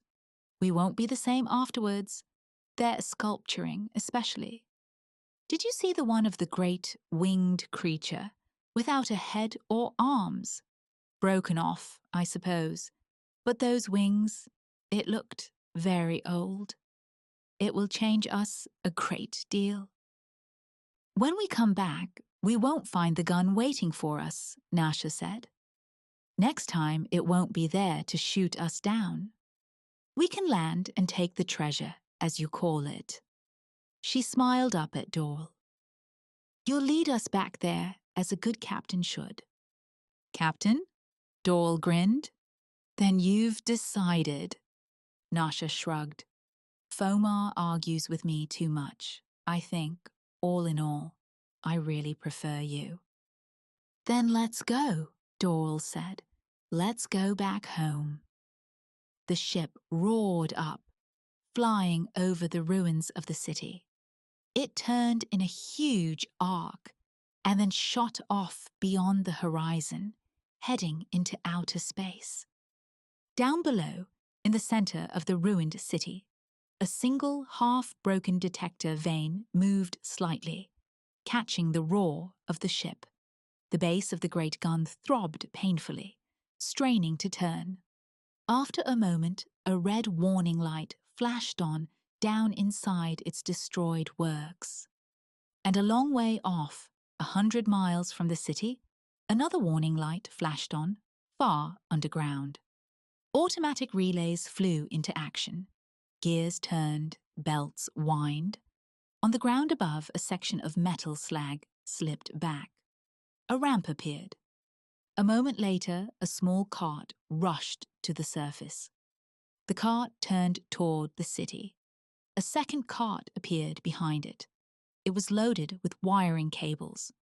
Behind it, a third cart came, loaded with telescopic tube sights.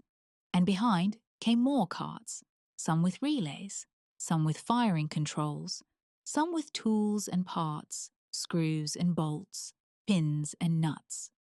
The final one contained atomic warheads. The carts lined up behind the first one, the lead cart. The lead cart started off across the frozen ground, bumping calmly along, followed by the others, moving toward the city, to the damaged gun. The Hanging Stranger by Philip K. Dick. 5 o'clock. Ed Loyce washed up, tossed on his hat and coat, got his car out and headed across town toward his TV sales store. He was tired. His back and shoulders ached from digging dirt out of the basement and wheeling it into the backyard. But for a 40-year-old man, he had done okay. Janet could get a new vase with the money he had saved, and he liked the idea of repairing the foundations himself. It was getting dark. The setting sun cast long rays over the scurrying commuters, tired and grim-faced, women loaded down with bundles and packages, students swarming home from the university, mixing with clerks and businessmen and drab secretaries. He stopped his Packard for a red light and then started it up again. The store had been open without him. He'd arrived just in time to spell the help for dinner, go over the records of the day, maybe even close a couple of sales himself. He drove slowly past the small square of green in the center of the street, the town park. There were no parking places in front of Loyce TV Sales and Service. He cursed under his breath and swung the car in a U-turn. Again, he passed the little square of green, with its lonely drinking fountain and bench and single lamppost. From the lamppost, something was hanging, a shapeless dark bundle swinging a little with the wind, like a dummy of some sort. Loyce rolled down his window and peered out. What the hell was it? A display of some kind? Sometimes the Chamber of Commerce put up displays in the square. Again he made a U-turn and brought his car around. He passed the park and concentrated on the dark bundle. It wasn't a dummy, and if it was a display, It was a strange kind. The hackles on his neck rose, and he swallowed uneasily. Sweat slid out on his face and hands. It was a body, a human body. "Look at it," Lois snapped. "Come on out here." Don Ferguson came slowly out of the store, buttoning his pinstripe coat with dignity. "This is a big deal, Ed. I can't just leave the guy standing there." "See it?" Ed pointed into the gathering gloom. The lamppost jutted up against the sky, the post and the bundle swinging from it. "There it is. How the hell long has it been there?" His voice rose excitedly. "What's wrong with everybody? They just walk on past." Don Ferguson lit a cigarette slowly. "Take it easy, old man. There must be a good reason, or it wouldn't be there." "A reason? What kind of a reason?" Ferguson shrugged. "Like the time the Traffic Safety Council put that wrecked Buick there. Some sort of civic thing. How would I know?" Jack Potter from the shoe shop joined them. "What's up, boys?" "There's a body hanging from the lamppost," Lois said. "I'm going to call the cops." "They must know about it," Potter said. "Or otherwise it wouldn't be there." "I got to get back in." Ferguson headed back into the store. Business before pleasure. Lois began to get hysterical. "You see it? You see it hanging there? A man's body. A dead man." "Sure, Ed. I saw it this afternoon when I went out for coffee." "You mean it's been there all afternoon?" "Sure. What's the matter?" Potter glanced at his watch. "Have to run. See you later, Ed." Potter hurried off, joining the flow of people moving along the sidewalk. Men and women passing by the park. A few glanced up curiously at the dark bundle, and then went on. Nobody stopped. Nobody paid any attention. "I'm going nuts," Lois whispered. He made his way to the curb and crossed out into traffic, among the cars. Horns honked angrily at him. He gained the curb and stepped up onto the little square of green. The man had been middle-aged. His clothing was ripped and torn, a grey suit splashed and caked with dried mud. A stranger. Lois had never seen him before, not a local man. His face was partly turned away, and in the evening wind he spun a little, turning gently, silently. His skin was gouged and cut, red gashes, deep scratches of congealed blood. A pair of steel-rimmed glasses hung from one ear, dangling foolishly. His eyes bulged. His mouth was open, tongue thick and ugly blue. "For heaven's sake," Lois muttered, sickened. He pushed down his nausea and made his way back to the sidewalk. He was shaking all over, with revulsion and fear. Why? Who was the man? Why was he hanging there? What did it mean? And why didn't anybody notice? He bumped into a small man hurrying along the sidewalk.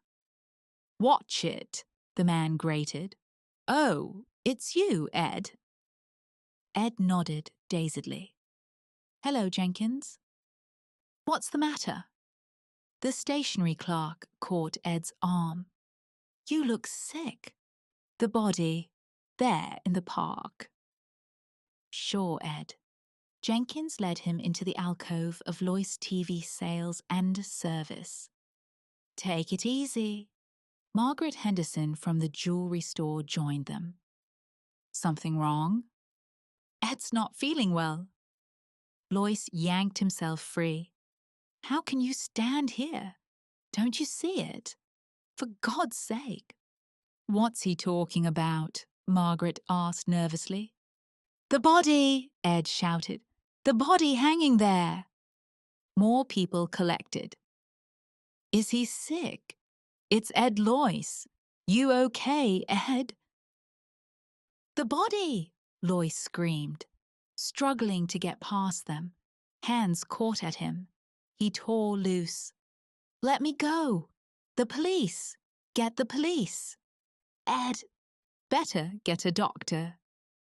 He must be sick. Or drunk. Loyce fought his way through the people.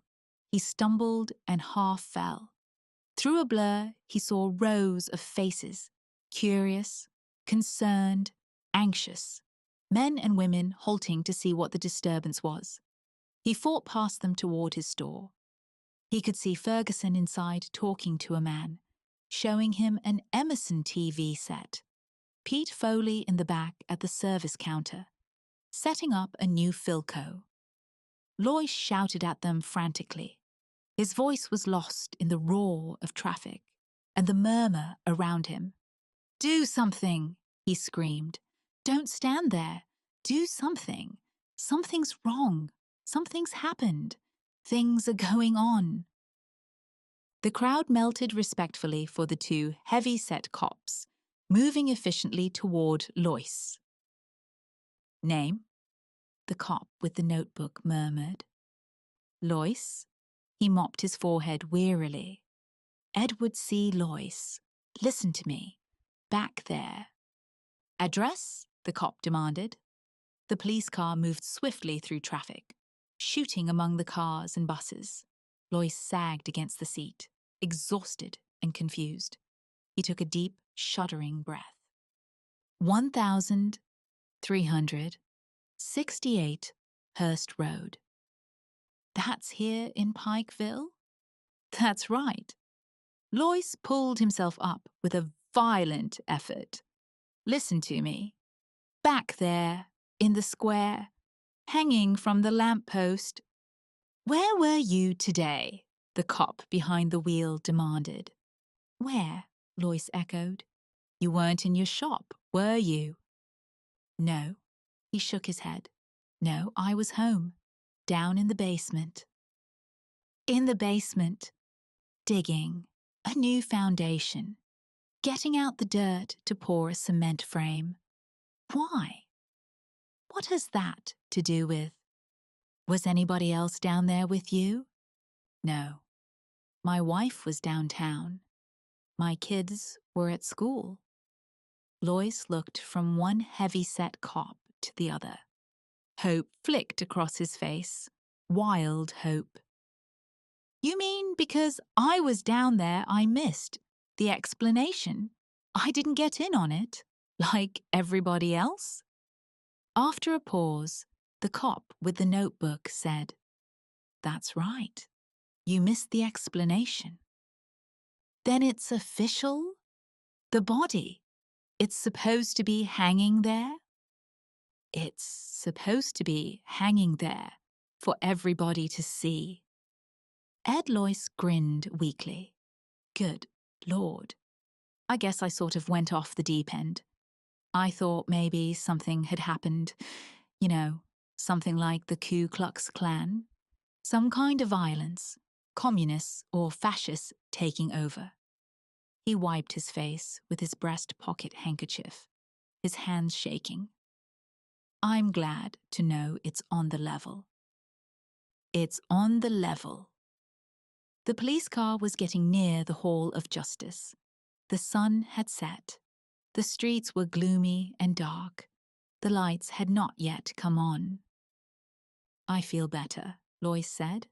I was pretty excited there for a minute. I guess I got all stirred up.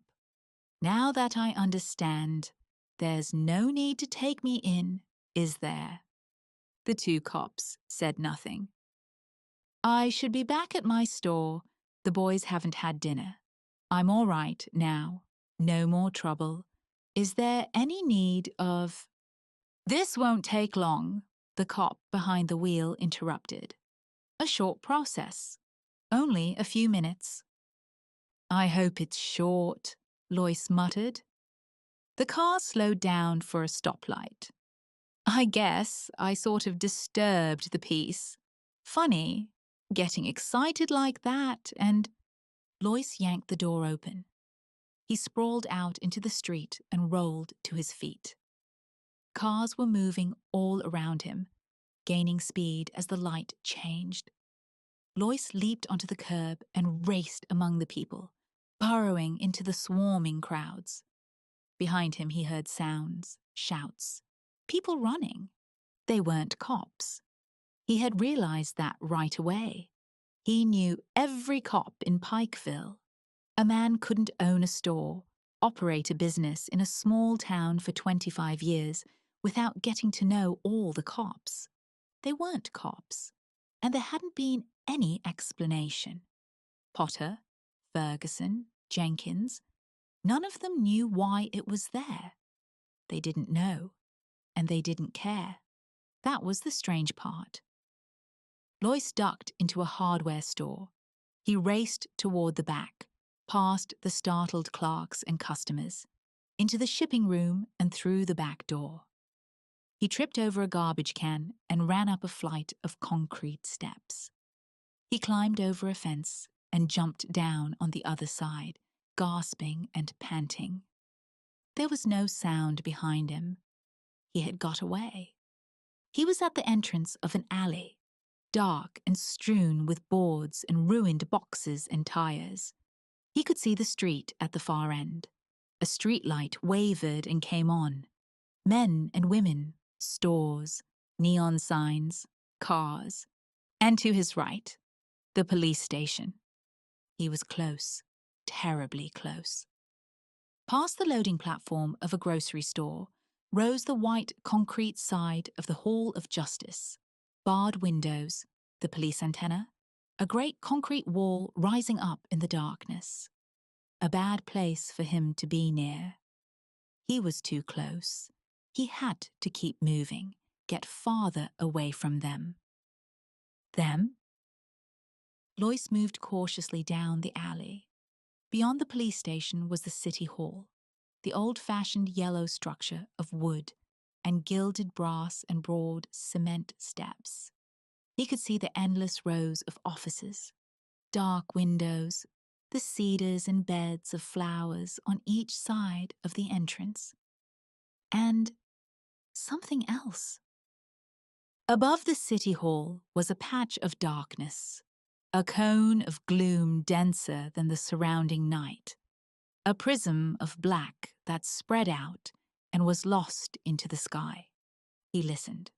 Good God, he could hear something that made him struggle frantically to close his ears, his mind, to shut out the sound, a buzzing, a distant muted hum like a great swarm of bees. Lois gazed up, rigid with horror. The splotch of darkness hanging over the city hall, darkness so thick it seemed almost solid.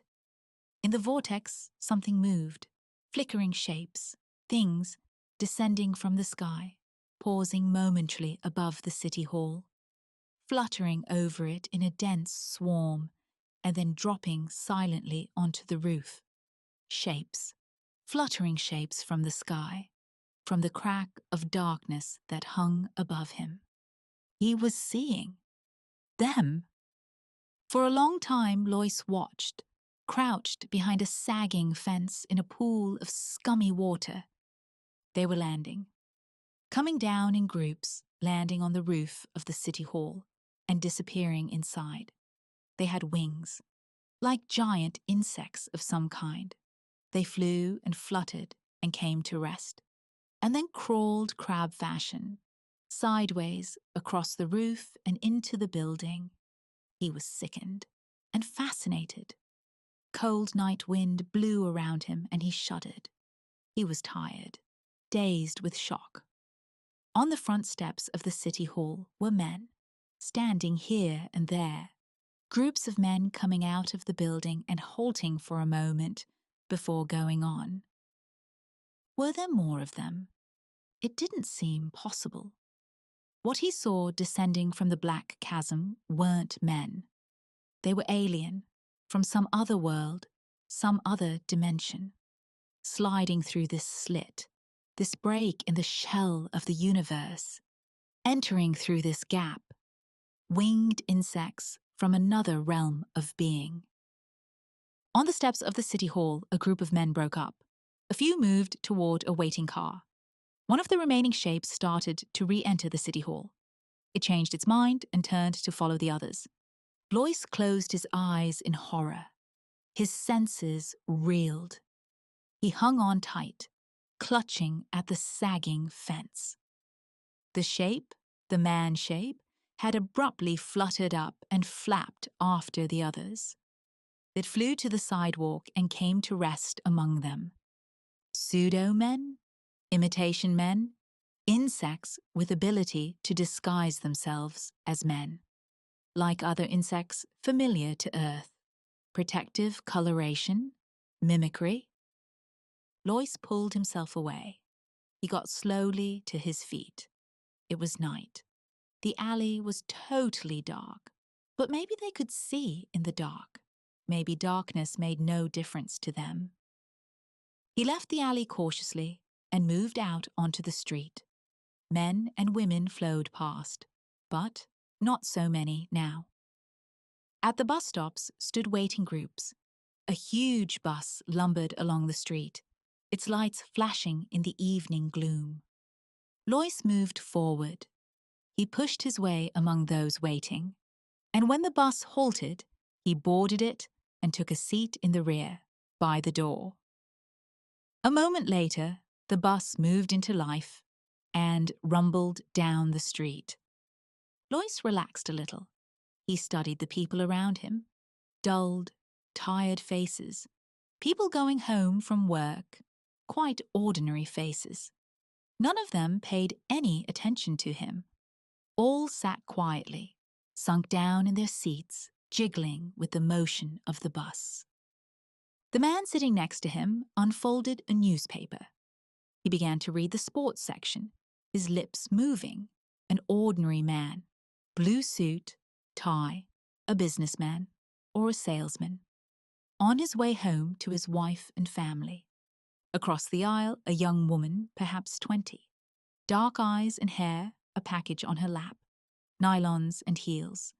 Red coat and white Angora sweater, gazing absently ahead of her. A high school boy in jeans and black jacket. A great triple-chinned woman with an immense shopping bag loaded with packages and parcels. Her thick face dim with weariness. Ordinary people, the kind that rode the bus every evening, going home to their families, to dinner. Going home with their minds dead, controlled, filmed over with the mask of an alien being that had appeared and taken possession of them, their town, their lives, himself, too. Except that he happened to be deep in his cellar instead of in the store. Somehow he had been overlooked. They had missed him. Their control wasn't perfect, foolproof. Maybe there were others. Hope flickered in Lois. They weren't omnipotent. They had made a mistake, not got control of him. Their net, their field of control, had passed over him. He had emerged from his cellar as he had gone down. Apparently, their power zone was limited. A few seats down the aisle, a man was watching him. Lois broke off his chain of thought. A slender man, with dark hair and a small mustache. Well-dressed, brown suit and shiny shoes. A book between his small hands. He was watching Lois, studying him intently. He turned quickly away. Lois tensed. One of them, or another they had missed. The man was watching him again. Small dark eyes, alive and clever, shrewd. A man too shrewd for them, or one of the things itself, an alien insect from beyond. The bus halted. An elderly man got on slowly and dropped his token into the box. He moved down the aisle and took a seat opposite Lois. The elderly man caught the sharp-eyed man's gaze. For a split second, something passed between them. A look, rich with meaning. Lois got to his feet. The bus was moving. He ran to the door, one step down into the well. He yanked the emergency door release. The rubber door swung open. "Hey!" the driver shouted, jamming on the brakes. "What the hell?" Lois squirmed through. The bus was slowing down. Houses on all sides. A residential district, lawns and tall apartment buildings. Behind him, the bright-eyed man had leapt up. The elderly man was also on his feet. They were coming after him. Lois leaped. He hit the pavement with terrific force and rolled against the curb. Pain lapped over him, pain and a vast tide of blackness. Desperately, he fought it off. He struggled to his knees and then slid down again.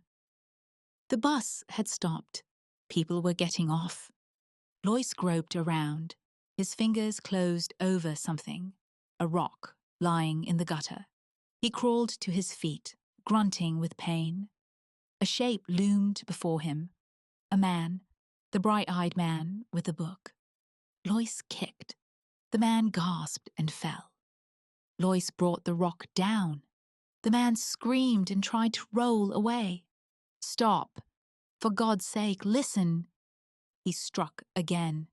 A hideous crunching sound. The man's voice cut off and dissolved in a bubbling wail. Lois scrambled up and back. The others were there now, all around him. He ran, awkwardly, down the sidewalk, up a driveway. None of them followed him. They had stopped and were bending over the inert body of the man with the book. The bright-eyed man who had come after him. Had he made a mistake? But it was too late to worry about that. He had to get out, away from them. Out of Pikeville, beyond the crack of darkness, the rent between their world and his. "Ed!" Janet Lois backed away nervously. "What is it?" "What?" Ed Lois slammed the door behind him and came into the living room. "Pull down the shades, quick." Janet moved toward the window. "But do as I say. Who else is here besides you?" "Nobody. Just the twins. They're upstairs in their room." "What's happened? You look so strange. Why are you home?" Ed locked the front door. He prowled around the house, into the kitchen. From the drawer under the sink, he slid out the big butcher knife and ran his finger along it. Sharp. Plenty sharp.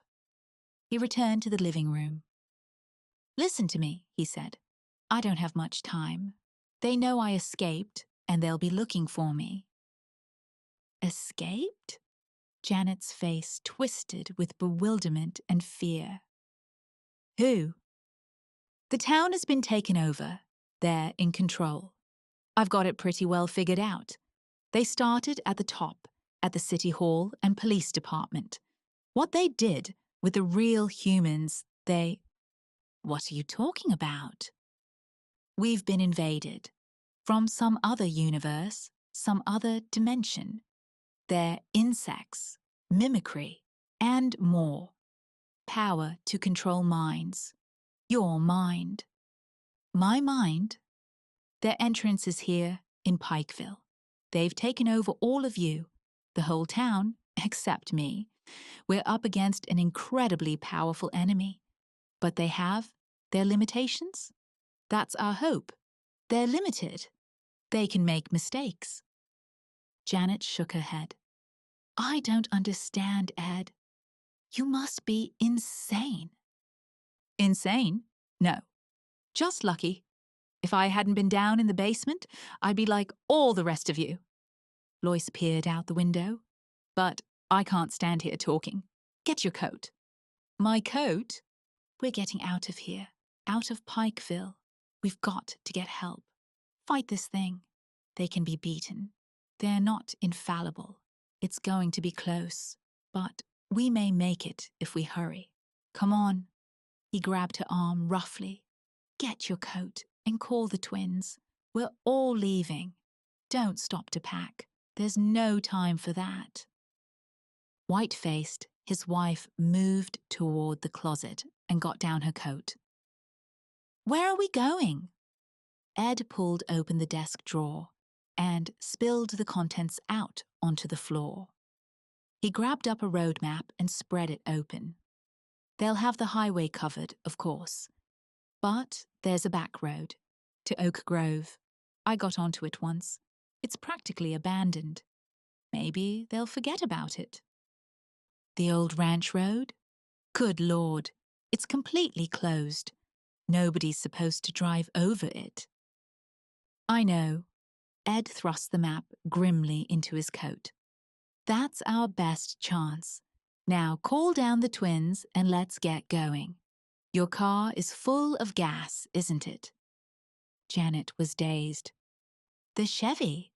I had it filled up yesterday afternoon. Janet moved toward the stairs. Ed, call the twins. Ed unlocked the front door and peered out. Nothing stirred. No sign of life. All right, so far. Come on downstairs, Janet called in a wavering voice. We're going out for a while. Now, Tommy's voice came. Hurry up, Ed barked. Get down here, both of you. Tommy appeared at the top of the stairs. I was doing my homework. We're starting fractions. Miss Parker says if we don't get this done, you can forget about fractions. Ed grabbed his son as he came down the stairs and propelled him toward the door. Where's Jim? He's coming. Jim started slowly down the stairs. What's up, Dad? We're going for a ride. A ride? Where? Ed turned to Janet.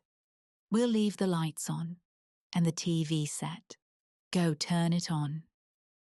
He pushed her toward the set. So they'll think we're still. He heard the buzz and dropped instantly, the long butcher knife out. Sickened, he saw it coming down the stairs at him, wings a blur of motion as it aimed itself. It still bore a vague resemblance to Jimmy. It was small, a baby one. A brief glimpse, the thing hurtling at him, cold, multi-lensed inhuman eyes. Wings, body still clothed in yellow t-shirt and jeans, the mimic outline still stamped on it. A strange half-turn of its body as it reached him. What was it doing? A stinger. Lois stabbed wildly at it. It retreated, buzzing frantically. Lois rolled and crawled toward the door. Tommy and Janet stood still as statues, faces blank, watching without expression. Lois stabbed again. This time the knife connected. The thing shrieked and faltered. It bounced against the wall and fluttered down. Something lapped through his mind, a wall of force, energy, an alien mind probing into him. He was suddenly paralyzed. The mind entered his own, touched against him briefly, shockingly, an utterly alien presence settling over him. And then it flickered out as the thing collapsed in a broken heap on the rug. It was dead. He turned it over with his foot. It was an insect, a fly of some kind. Yellow t-shirt, jeans, his son Jimmy. He closed his mind tight. It was too late to think about that. Savagely, he scooped up his knife and headed toward the door. Janet and Tommy stood stone still, neither of them moving. The car was out. He'd never get through. They'd be waiting for him. It was 10 miles on foot, 10 long miles over rough ground, gullies and open fields and hills of uncut forest. He'd have to go alone. Lois opened the door. For a brief second, he looked back at his wife and son. Then he slammed the door behind him and raced down the porch steps. A moment later, he was on his way, hurrying swiftly through the darkness toward the edge of town. The early morning sunlight was blinding. Lois halted, gasping for breath, swaying back and forth. Sweat ran down in his eyes. His clothing was torn, shredded by the brush and thorns through which he had crawled. 10 miles on his hands and knees, crawling, creeping through the night. His shoes were mud-caked. He was scratched and limping, utterly exhausted. But ahead of him lay Oak Grove. He took a deep breath and started down the hill. Twice he stumbled and fell, picking himself up and trudging on. His ears rang. Everything receded and wavered. But he was there. He had got out, away from Pikeville. A farmer in a field gaped at him. From a house, a young woman watched in wonder. Lois reached the road and turned onto it. Ahead of him was a gasoline station and a drive-in. A couple of trucks, some chickens pecking in the dirt, a dog tied with a string. The white-clad attendant watched suspiciously as he dragged himself up to the station. Thank God. He caught hold of the wall. I didn't think I was going to make it. They followed me most of the way. I could hear them buzzing and flitting around behind me. What happened? The attendant demanded. You in a wreck? A hold-up? Lois shook his head wearily. They have the whole town, the city hall and the police station. They hung a man from the lamppost. That was the first thing I saw. They've got all the roads blocked. I saw them hovering over the cars coming in. About 4 this morning, I got beyond them. I knew it right away. I could feel them leave. And then the sun came up. The attendant licked his lip nervously. You're out of your head. I better get a doctor. Get me into Oak Grove, Lois gasped. He sank down on the gravel. We've got to get started, cleaning them out. Got to get started right away. They kept a tape recorder going all the time he talked. When he had finished, the commissioner snapped off the recorder and got to his feet. He stood for a moment, deep in thought. Finally, he got out his cigarettes and lit up slowly, a frown on his beefy face. You don't believe me, Lois said. The commissioner offered him a cigarette. Lois pushed it impatiently away. Suit yourself. The commissioner moved over to the window and stood, for a time, looking out at the town of Oak Grove. I believe you, he said abruptly. Lois sagged. Thank God! So you got away. The commissioner shook his head. You were down in your cellar instead of at work. A freak chance. 1 in a million. Lois sipped some of the black coffee they had brought him. I have a theory, he murmured. What is it? About them. Who they are. They take over one area at a time, starting at the top, the highest level of authority, working down from there in a widening circle. When they're firmly in control, they go on to the next town. They spread. Slowly.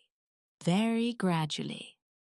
I think it's been going on for a long time. A long time? Thousands of years. I don't think it's new. Why do you say that? When I was a kid, a picture they showed us in Bible League, a religious picture, an old print, the enemy gods defeated by Jehovah, Moloch, Beelzebub, Moab, Baalin, Ashtaroth. So? They were all represented by figures. Lois looked up at the commissioner. Beelzebub was represented as a giant fly.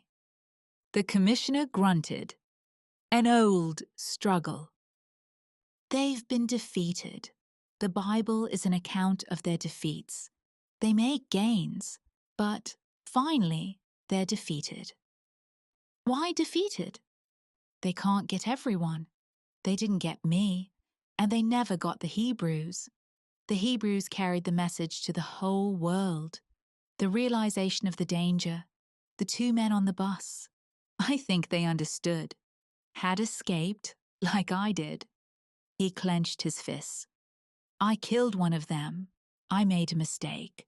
I was afraid to take a chance. The commissioner nodded. Yes, they undoubtedly had escaped, as you did. Freak accidents. But the rest of the town was firmly in control. He turned from the window. Well, Mr. Loyce, you seem to have figured everything out. Not everything. The hanging man, the dead man hanging from the lamppost. I don't understand that. Why? Why did they deliberately hang him there? That would seem simple. The commissioner smiled faintly. Bait. Loyce stiffened. His heart stopped beating. Bait? What do you mean? To draw you out, make you declare yourself. So, they'd know who was under control and who had escaped. Loyce recoiled with horror. Then they expected failures. They anticipated. He broke off. They were ready with a trap. And you showed yourself. You reacted. You made yourself known. The commissioner abruptly moved toward the door. Come along, Loyce. There's a lot to do. We must get moving. There's no time to waste. Loyce started slowly to his feet, numbed. And the man? Who was the man? I never saw him before. He wasn't a local man. He was a stranger, all muddy and dirty, his face cut, slashed. There was a strange look on the commissioner's face as he answered. Maybe, he said softly, you'll understand that too. Come along with me, Mr. Loyce. He held the door open, his eyes gleaming. Loyce caught a glimpse of the street in front of the police station. Policemen, a platform of some sort, a telephone pole, and a rope.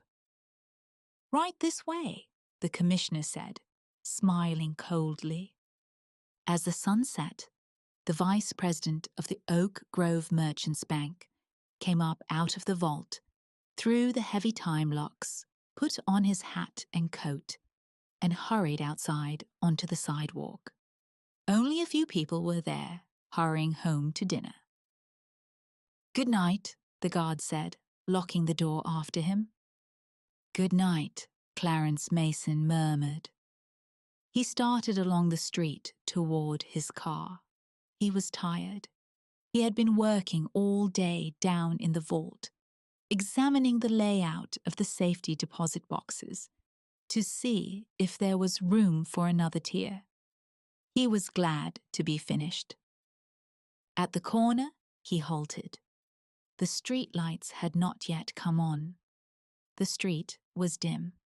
Everything was vague. He looked around and froze. From the telephone pole in front of the police station, something large and shapeless hung. It moved a little with the wind. What the hell was it? Mason approached it warily. He wanted to get home. He was tired and hungry. He thought of his wife, his kids, a hot meal on the dinner table. But there was something about the dark bundle, something ominous and ugly. The light was bad. He couldn't tell what it was. Yet, it drew him on, made him move closer for a better look. The shapeless thing made him uneasy. He was frightened by it. Frightened and fascinated.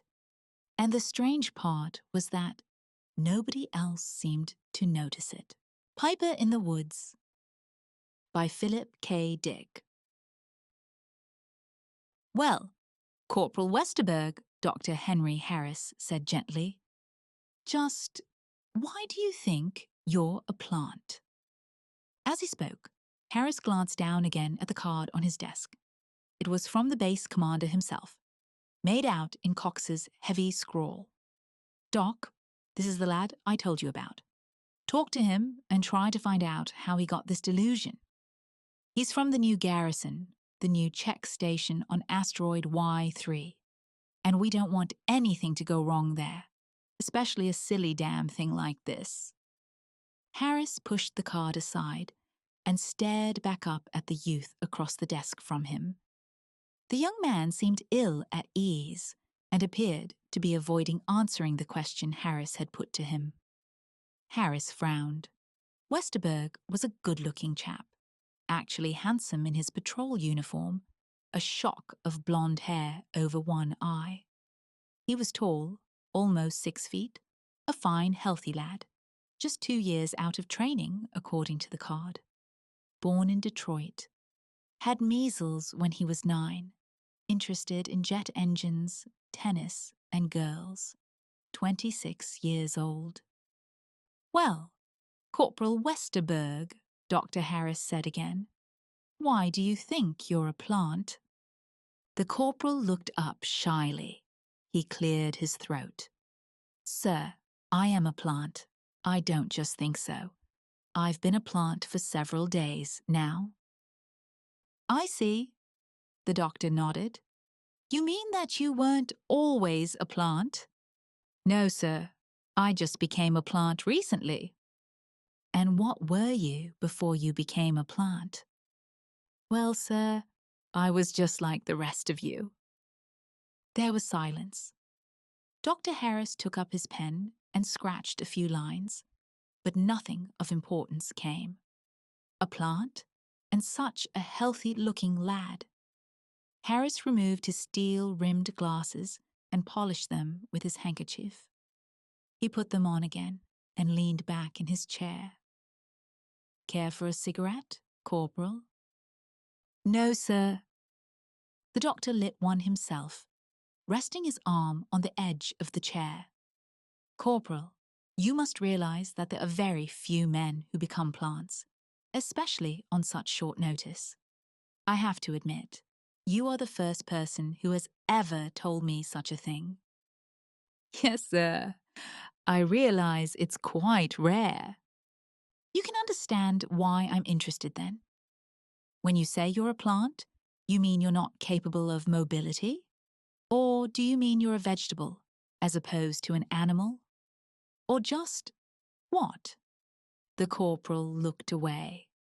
I can't tell you any more, he murmured. I'm sorry, sir. Well, would you mind telling me how you became a plant? Corporal Westerberg hesitated. He stared down at the floor, then out the window at the spaceport, then at a fly on the desk. At last he stood up, getting slowly to his feet. I can't even tell you that, sir, he said. You can't? Why not? Because I promised not to. The room was silent. Dr. Harris rose too, and they both stood facing each other. Harris frowned, rubbing his jaw. Corporal, just who did you promise? I can't even tell you that, sir. I'm sorry. The doctor considered this. At last, he went to the door and opened it. All right, Corporal. You may go now, and thanks for your time. I'm sorry I'm not more helpful. The corporal went slowly out, and Harris closed the door after him. Then he went across his office to the vidphone. He rang Commander Cox's letter. A moment later, the beefy, good-natured face of the base commander appeared. Cox, this is Harris. I talked to him all right. All I could get is the statement that he's a plant. What else is there? What kind of behavior pattern? Well, Cox said, the first thing they noticed was that he wouldn't do any work. The garrison chief reported that this Westerberg would wander off outside the garrison and just sit all day long. Just sit. In the sun? Yes, just sit in the sun. Then at nightfall, he would come back in. When they asked why he wasn't working in the jet repair building, he told them he had to be out in the sun. Then he said, Cox hesitated. Yes. Said what? He said that work was unnatural, that it was a waste of time, that the only worthwhile thing was to sit and contemplate outside. What then? Then they asked him how he got that idea, and then he revealed to them that he had become a plant. I'm going to have to talk to him again, I can see, Harris said. And he's applied for a permanent discharge from the patrol? What reason did he give? The same, that he's a plant now and has no more interest in being a patrolman. All he wants to do is sit in the sun. It's the damnedest thing I ever heard. All right, I think I'll visit him in his quarters. Harris looked at his watch. I'll go over after dinner. Good luck, Cox said gloomily. But whoever heard of a man turning into a plant? We told him it wasn't possible, but he just smiled at us. I'll let you know how I make out, Harris said. Harris walked slowly down the hall. It was after 6. The evening meal was over. A dim concept was coming into his mind, but it was much too soon to be sure. He increased his pace, turning right at the end of the hall. 2 nurses passed, hurrying by. Westerberg was quartered with a buddy, a man who had been injured in a jet blast and who was now almost recovered. Harris came to the dorm wing and stopped, checking the numbers on the doors. Can I help you, sir? The robot attendant said, gliding up. I'm looking for Corporal Westerberg's room. 3 doors to the right, Harris went on. Asteroid Y3 had only recently been garrisoned and staffed. It had become the primary checkpoint to halt and examine ships entering the system from outer space. The garrison made sure that no dangerous bacteria, fungus, or whatnot arrived to infect the system. A nice asteroid it was, warm, well-watered, with trees and lakes and lots of sunlight, and the most modern garrison in the 9 planets. He shook his head, coming to the 3rd door. He stopped, raising his hand and knocking. Who's there? Sounded through the door. I want to see Corporal Westerberg. The door opened. A bovine youth with horn-rimmed glasses looked out, a book in his hand. Who are you? Dr. Harris. I'm sorry, sir. Corporal Westerberg is asleep. Would he mind if I woke him up? I want very much to talk to him. Harris peered inside. He could see a neat room with a desk, a rug and lamp, and 2 bunks. On one of the bunks was Westerberg, lying face up, his arms folded across his chest, his eyes tightly closed. Sir, the bovine youth said, I'm afraid I can't wake him up for you, much as I'd like to. You can't? Why not? Sir, Corporal Westerberg won't wake up, not after the sun sets. He just won't. He can't be wakened. Cataleptic? Really? But in the morning, as soon as the sun comes up, he leaps out of bed and goes outside, stays the whole day. I see, the doctor said. Well, thanks anyhow. He went back out into the hall and the door shut after him. There's more to this than I realized, he murmured. He went on back the way he had come. It was a warm, sunny day. The sky was almost free of clouds, and a gentle wind moved through the cedars along the bank of the stream. There was a path leading from the hospital building down the slope to the stream.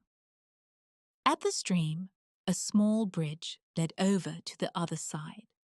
and a few patients were standing on the bridge, wrapped in their bathrobes, looking aimlessly down at the water.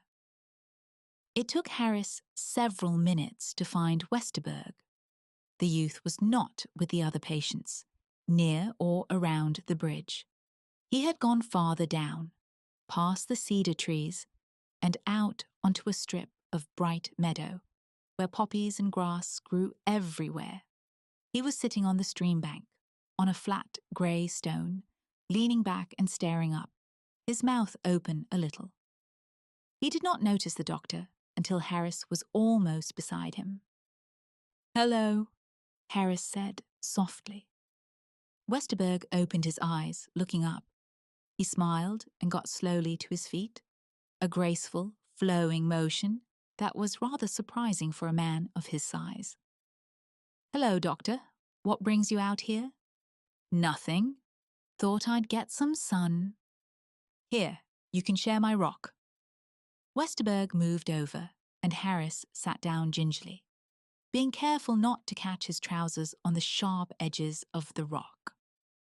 He lit a cigarette and gazed silently down at the water. Beside him, Westerberg had resumed his strange position, leaning back, resting on his hands, staring up with his eyes shut tight. "Nice day," the doctor said. "Yes." "Do you come here every day?" "Yes." "You like it better out here than inside?" "I can't stay inside," Westerberg said. "You can't?" "How do you mean, can't?" "You would die without air, wouldn't you?" the corporal said. "And you'd die without sunlight?" Westerberg nodded. "Corporal, may I ask you something? Do you plan to do this the rest of your life? Sit out in the sun on a flat rock? Nothing else?" Westerberg nodded. "How about your job? You went to school for years to become a patrolman. You wanted to enter the patrol very badly. You were given a fine rating and a first-class position. How do you feel, giving all that up? You know, it won't be easy to get back in again. Do you realize that?" "I realize it." "And you're really going to give it all up?" "That's right." Harris was silent for a while. At last, he put his cigarette out and turned toward the youth. "All right, let's say you give up your job and sit in the sun. Well, what happens then? Someone else has to do the job instead of you. Isn't that true? The job has to be done. Your job has to be done. And if you don't do it, someone else has to." "I suppose so." "Westerberg, suppose everyone felt the way you do. Suppose everyone wanted to sit in the sun all day. What would happen? No one would check ships coming from outer space. Bacteria and toxic crystals would enter the system and cause mass death and suffering. Isn't that right? If everyone felt the way I do, they wouldn't be going into outer space. But they have to. They have to trade. They have to get minerals and products and new plants. Why? To keep society going. Why? Well, Harris gestured. People couldn't live without society. Westerberg said nothing to that. Harris watched him, but the youth did not answer. "Isn't that right?" Harris said. "Perhaps. It's a peculiar business, doctor. You know, I struggled for years to get through training. I had to work and pay my own way, washed dishes, worked in kitchens, studied at night, learned, crammed, worked on and on. And you know what I think now?" "What?" "I wish I'd become a plant earlier." Dr. Harris stood up. "Westerberg, when you come inside, will you stop off at my office? I want to give you a few tests if you don't mind." The shock box? Westerberg smiled. I knew that would be coming around. Sure, I don't mind. Nettled, Harris left the rock, walking back up the bank a short distance. About 3, Corporal? The corporal nodded. Harris made his way up the hill to the path toward the hospital building. The whole thing was beginning to become more clear to him. A boy who had struggled all his life. Financial insecurity. Idealized goal. Getting a patrol assignment. Finally reached it. Found the load too great. And on asteroid Y3, there was too much vegetation to look at all day. Primitive identification and projection on the flora of the asteroid. Concept of security involved in immobility and permanence. Unchanging forest. He entered the building. A robot orderly stopped him almost at once. Sir, Commander Cox wants you urgently, on the vidphone. Thanks. Harris strode to his office. He dialed Cox's letter, and the commander's face came presently into focus. Cox, this is Harris. I've been out talking to the boy. I'm beginning to get this lined up now. I can see the pattern. Too much load too long. Finally gets what he wants, and the idealization shatters under the... Harris, Cox barked. Shut up and listen. I just got a report from Y3. They're sending an express rocket here. It's on the way. An express rocket? 5 more cases like Westerberg. All say they're plants. The garrison chief is worried as hell. Says we must find out what it is, or the garrison will fall apart. Right away. Do you get me, Harris? Find out what it is. Yes, sir, Harris murmured. Yes, sir. By the end of the week, there were 20 cases, and all, of course, were from asteroid Y3. Commander Cox and Harris stood together at the top of the hill, looking gloomily down at the stream below. 16 men and 4 women sat in the sun along the bank, none of them moving, none speaking. An hour had gone by since Cox and Harris appeared, and in all that time the 20 people below had not stirred. I don't get it, Cox said, shaking his head. I just absolutely don't get it. Harris, is this the beginning of the end? Is everything going to start cracking around us? It gives me a hell of a strange feeling to see those people down there, basking away in the sun, just sitting and basking. Who's that man there with the red hair? That's Ulrich Deutsch. He was second in command at the garrison. Now look at him. Sits and dozes with his mouth open and his eyes shut. A week ago, that man was climbing, going right up to the top. When the garrison chief retires, he was supposed to take over. Maybe another year at the most. All his life he's been climbing to get up there. And now he sits in the sun. Harris finished. That woman, the brunette with the short hair, career woman, head of the entire office staff of the garrison. And the man beside her, janitor, and that cute little gal there with the bosom.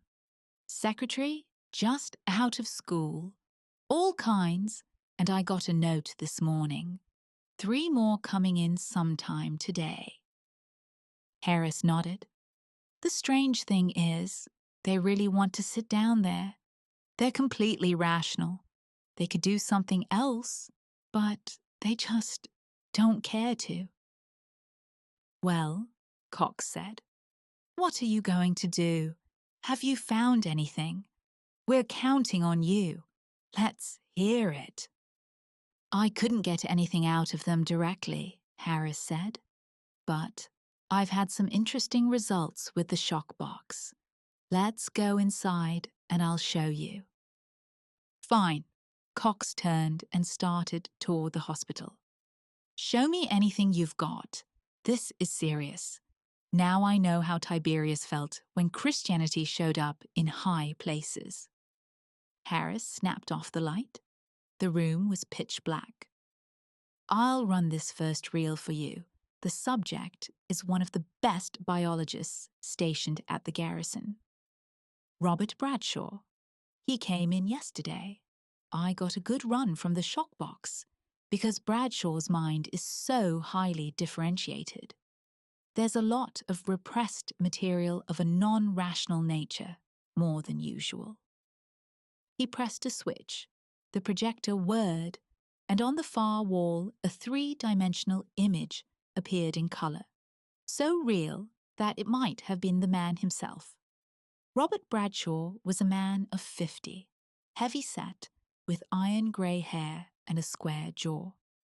He sat in the chair calmly, his hands resting on the arms, oblivious to the electrodes attached to his neck and wrist. "There I go," Harris said. "Watch." His film image appeared, approaching Bradshaw. "Now, Mr. Bradshaw," his image said, "this won't hurt you at all, and it'll help us a lot." The image rotated the controls on the shock box. Bradshaw stiffened, and his jaw set, but otherwise he gave no sign.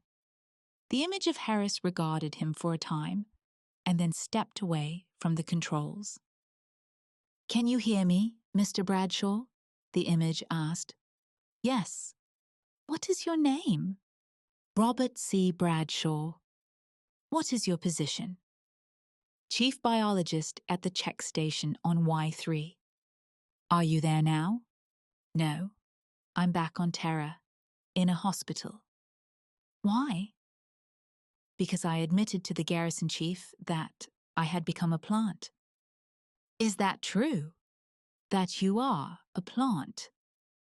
"Yes, in a non-biological sense. I retain the physiology of a human being, of course." "What do you mean, then, that you're a plant?" "The reference is to attitudinal response, to Weltanschauung." "Go on." "It is possible for a warm-blooded animal, an upper primate, to adopt the psychology of a plant to some extent." "Yes." "I refer to this, and the others, they refer to this also." "Yes." "How did this occur, your adopting this attitude?" Bradshaw's image hesitated, the lips twisting. "See," Harris said to Cox. "Strong conflict. He wouldn't have gone on if he had been fully conscious." Yes?" "I was taught to become a plant." The image of Harris showed surprise and interest. "What do you mean you were taught to become a plant?" "They realized my problems and taught me to become a plant. Now I'm free from them, the problems." "Who? Who taught you?" "The Pipers." "Who?" "The Pipers." "Who are the Pipers?" There was no answer. "Mr. Bradshaw, who are the Pipers?" After a long, agonized pause, the heavy lips parted. "They live in the woods." Harris snapped off the projector, and the lights came on. He and Cox blinked. "That was all I could get," Harris said. "But I was lucky to get that. He wasn't supposed to tell, not at all. That was the thing they all promised not to do. Tell who taught them to become plants. The Pipers who live in the woods on asteroid Y3. You got the story from all 20? "No." Harris grimaced. "Most of them put up too much fight. I couldn't even get this much from them." Cox reflected. "The Pipers. Well, what do you propose to do? Just wait around until you can get the full story? Is that your program?" "No," Harris said. "Not at all. I'm going to Y3 and find out who the Pipers are." myself." The small patrol ship made its landing with care and precision, its jets choking into final silence. The hatch slid back, and Dr. Henry Harris found himself staring out at a field, a brown, sun-baked landing field. At the end of the field was a tall signal tower. Around the field on all sides were long grey buildings, the garrison check station itself. Not far off, a huge Venusian cruiser was parked, a vast green hulk, like an enormous lime. The technicians from the station were swarming all over it, checking and examining each inch of it for lethal life forms and poisons that might have attached themselves to the hull. "All out, sir," the pilot said. Harris nodded. He took hold of his 2 suitcases and stepped carefully down. The ground was hot underfoot, and he blinked in the bright sunlight. Jupiter was in the sky, and the vast planet reflected considerable sunlight down onto the asteroid. Harris started across the field, carrying his suitcases. A field attendant was already busy opening the storage compartment of the patrol ship, extracting his trunk. The attendant lowered the trunk into a waiting dolly and came after him, manipulating the little truck with bored skill. As Harris came to the entrance of the signal tower, the gate slid back and a man came forward. An older man, large and robust, with white hair and a steady walk. "How are you, Doctor?" he said, holding his hand out. "I'm Lawrence Watts, the garrison chief." They shook hands. Watts smiled down at Harris. He was a huge old man, still regal and straight in his dark blue uniform, with his gold epaulets sparkling on his shoulders. "Have a good trip?" Watts asked. "Come on inside and I'll have a drink fixed for you. It gets hot around here with the big mirror up there." "Jupiter?" Harris followed him inside the building. The signal tower was cool and dark, a welcome relief. "Why is the gravity so near Terra's? I expected to go flying off like a kangaroo. Is it artificial?" "No. There's a dense core of some kind to the asteroid, some kind of metallic deposit. That's why we picked this asteroid out of all the others. It made the construction problem much simpler, and it also explains why the asteroid has natural air and water. Did you see the hills?" "The hills?" "When we get up higher in the tower, we'll be able to see over the buildings. There's quite a natural park here, a regular little forest, complete with everything you'd want. Come in here, Harris. This is my office." The old man strode at quite a clip, around the corner and into a large, well-furnished apartment. "Isn't this pleasant? I intend to make my last year here as amiable as possible." He frowned. "Of course, with Deutsch gone, I may be here forever." "Oh well," he shrugged. "Sit down, Harris." "Thanks." Harris took a chair, stretching his legs out. He watched Watts as he closed the door to the hall. "By the way, any more cases come up?" "2 more today," Watts was grim. "Makes almost 30 in all. We have 300 men in this station. At the rate it's going—" "Chief, you spoke about a forest on the asteroid. Do you allow the crew to go into the forest at will? Or do you restrict them to the buildings and grounds?" Watts rubbed his jaw.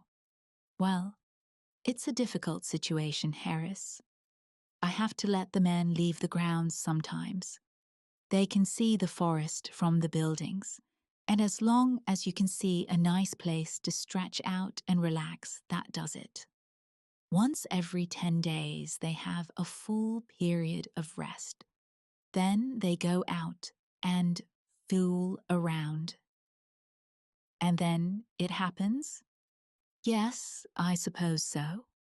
But As long as they can see the forest, they'll want to go. I can't help it.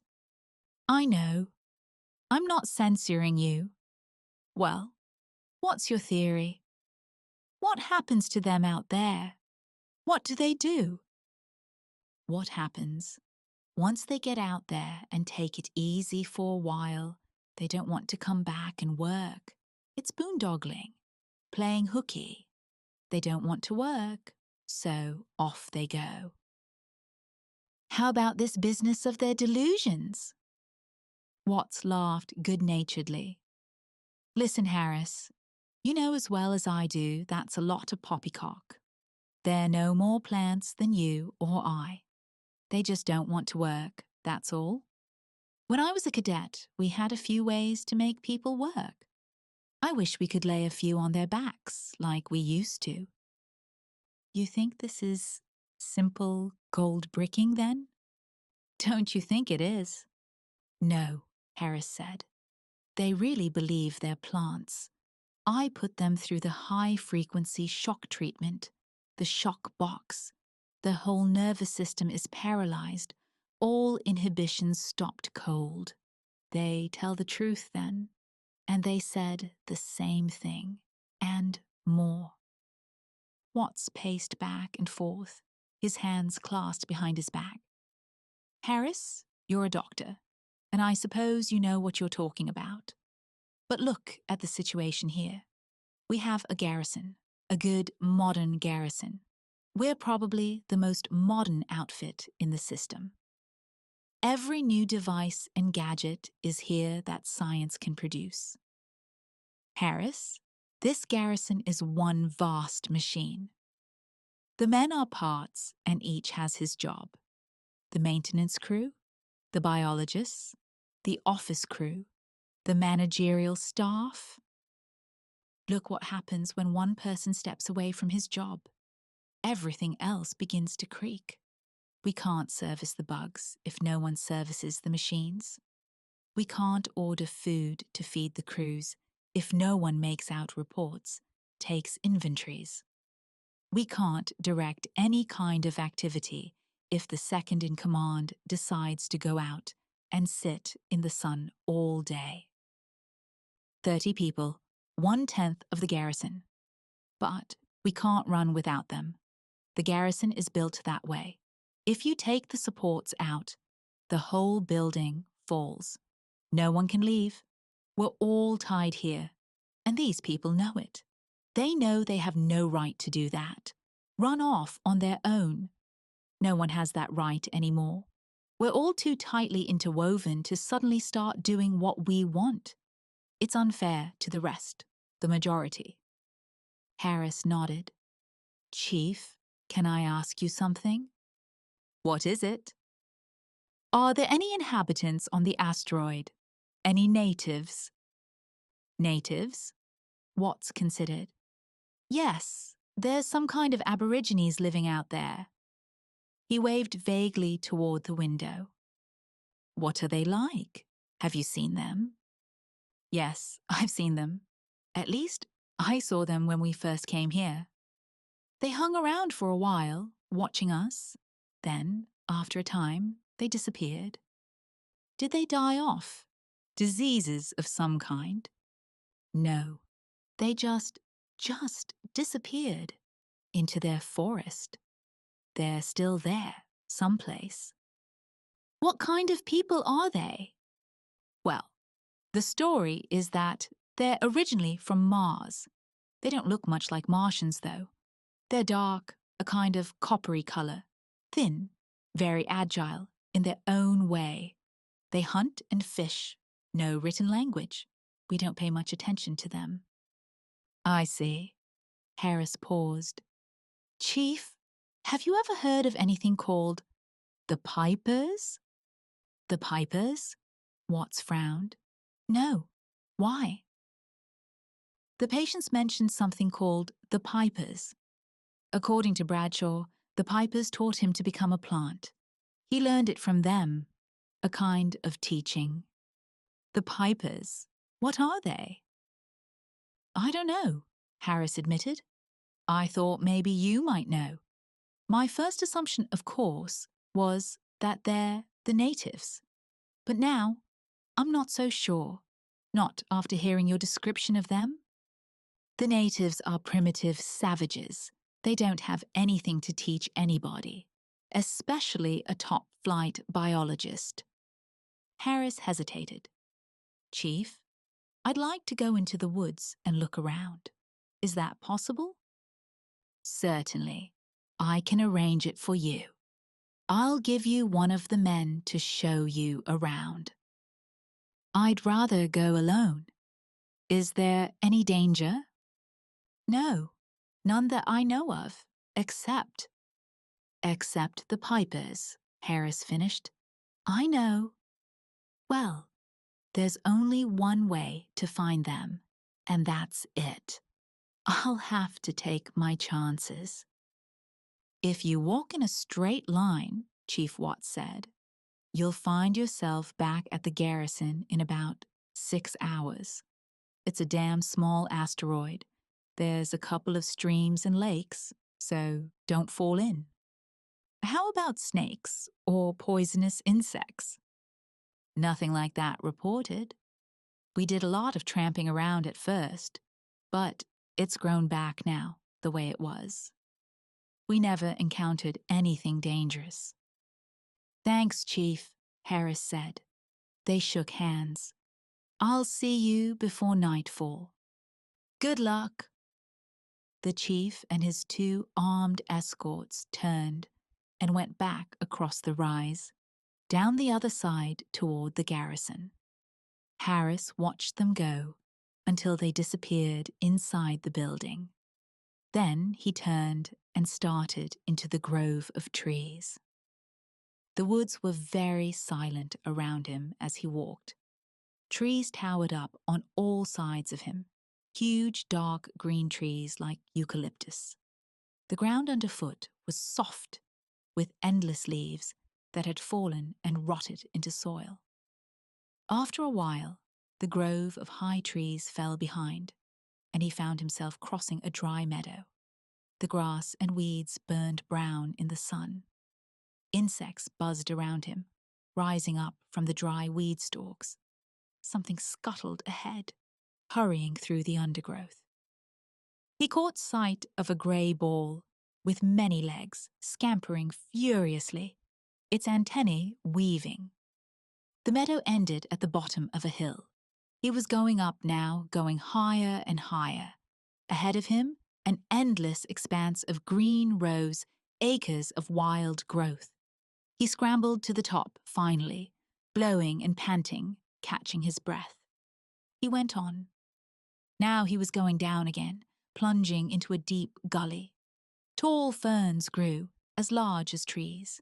He was entering a living Jurassic forest, ferns that stretched out endlessly ahead of him. Down he went, walking carefully. The air began to turn cold around him. The floor of the gully was damp and silent. Underfoot, the ground was almost wet. He came out on a level table. It was dark, with the ferns growing up on all sides, dense growths of ferns, silent and unmoving. He came upon a natural path, an old stream bed, rough and rocky, but easy to follow. The air was thick and oppressive. Beyond the ferns, he could see the side of the next hill, a green field rising up. Something grey was ahead. Rocks, piled up boulders, scattered and stacked here and there. The stream bed led directly to them. Apparently, this had been a pool of some kind, a stream emptying from it. He climbed the first of the boulders awkwardly, feeling his way up. At the top, he paused, resting again. As yet, he had had no luck. So far, he had not met any of the natives. It would be through them that he would find the mysterious pipers that were stealing the men away, if such really existed. If he could find the natives, talk to them, perhaps he could find out something. But, as yet, he had been unsuccessful. He looked around. The woods were very silent. A slight breeze moved through the ferns, rustling them. But that was all. Where were the natives? Probably they had a settlement of some sort, huts, a clearing. The asteroid was small. He should be able to find them by nightfall. He started down the rocks. More rocks rose up ahead, and he climbed them. Suddenly, he stopped, listening. Far off, he could hear a sound, the sound of water. Was he approaching a pool of some kind? He went on again, trying to locate the sound. He scrambled down rocks and up rocks, and all around him there was silence, except for the splashing of distant water. Maybe a waterfall, water in motion, a stream. If he found the stream, he might find the natives. The rocks ended and the stream bed began again. But this time it was wet, the bottom muddy and overgrown with moss. He was on the right track. Not too long ago, this stream had flowed, probably during the rainy season. He went up on the side of the stream, pushing through the ferns and vines. A golden snake slid expertly out of his path. Something glinted ahead, something sparkling through the ferns. Water, a pool. He hurried, pushing the vines aside and stepping out, leaving them behind. He was standing on the edge of a deep pool sunk in a hollow of grey rocks, surrounded by ferns and vines.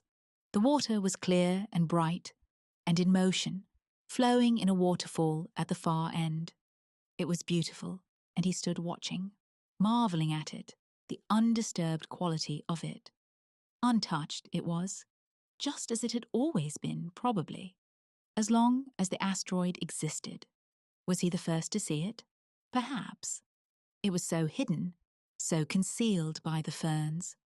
It gave him a strange feeling, a feeling almost of ownership. He stepped down a little toward the water, and it was then he noticed her. The girl was sitting on the far edge of the pool, staring down into the water, resting her head on one drawn-up knee. She had been bathing. He could see that at once. Her coppery body was still wet and glistening with moisture, sparkling in the sun. She had not seen him. He stopped, holding his breath, watching her. She was lovely, very lovely, with long, dark hair that wound around her shoulders and arms. Her body was slim, very slender, with a supple grace to it that made him stare. Accustomed as he was to various forms of anatomy, how silent she was. Silent and unmoving, staring down at the water. Time passed, strange, unchanging time, as he watched the girl. Time might even have ceased, with the girl sitting on the rock staring into the water, and the rows of great ferns behind her, as rigid as if they had been painted there. All at once the girl looked up. Harris shifted, suddenly conscious of himself as an intruder. He stepped back. "I'm sorry," he murmured. "I'm from the garrison. I didn't mean to come poking around." She nodded without speaking. "You don't mind?" Harris asked presently. No. So she spoke Terran. He moved a little toward her, around the side of the pool. "I hope you don't mind my bothering you. I won't be on the asteroid very long. This is my first day here. I just arrived from Terra." She smiled faintly. "I'm a doctor, Henry Harris." He looked down at her, at the slim, coppery body, gleaming in the sunlight, a faint sheen of moisture on her arms and thighs. "You might be interested in why I'm here." He paused. "Maybe you can even help me." She looked up a little. "Oh? Would you like to help me?" She smiled. "Yes, of course." "That's good. Mind if I sit down?" He looked around and found himself a flat rock. He sat down slowly, facing her. cigarette?" "No." "Well, I'll have one." He lit up, taking a deep breath. "You see, we have a problem at the garrison. Something has been happening to some of the men, and it seems to be spreading. We have to find out what causes it, or we won't be able to run the garrison." He waited for a moment. She nodded slightly. How silent she was. Silent and unmoving, like the ferns. "Well, I've been able to find out a few things from them, and one very interesting fact stands out.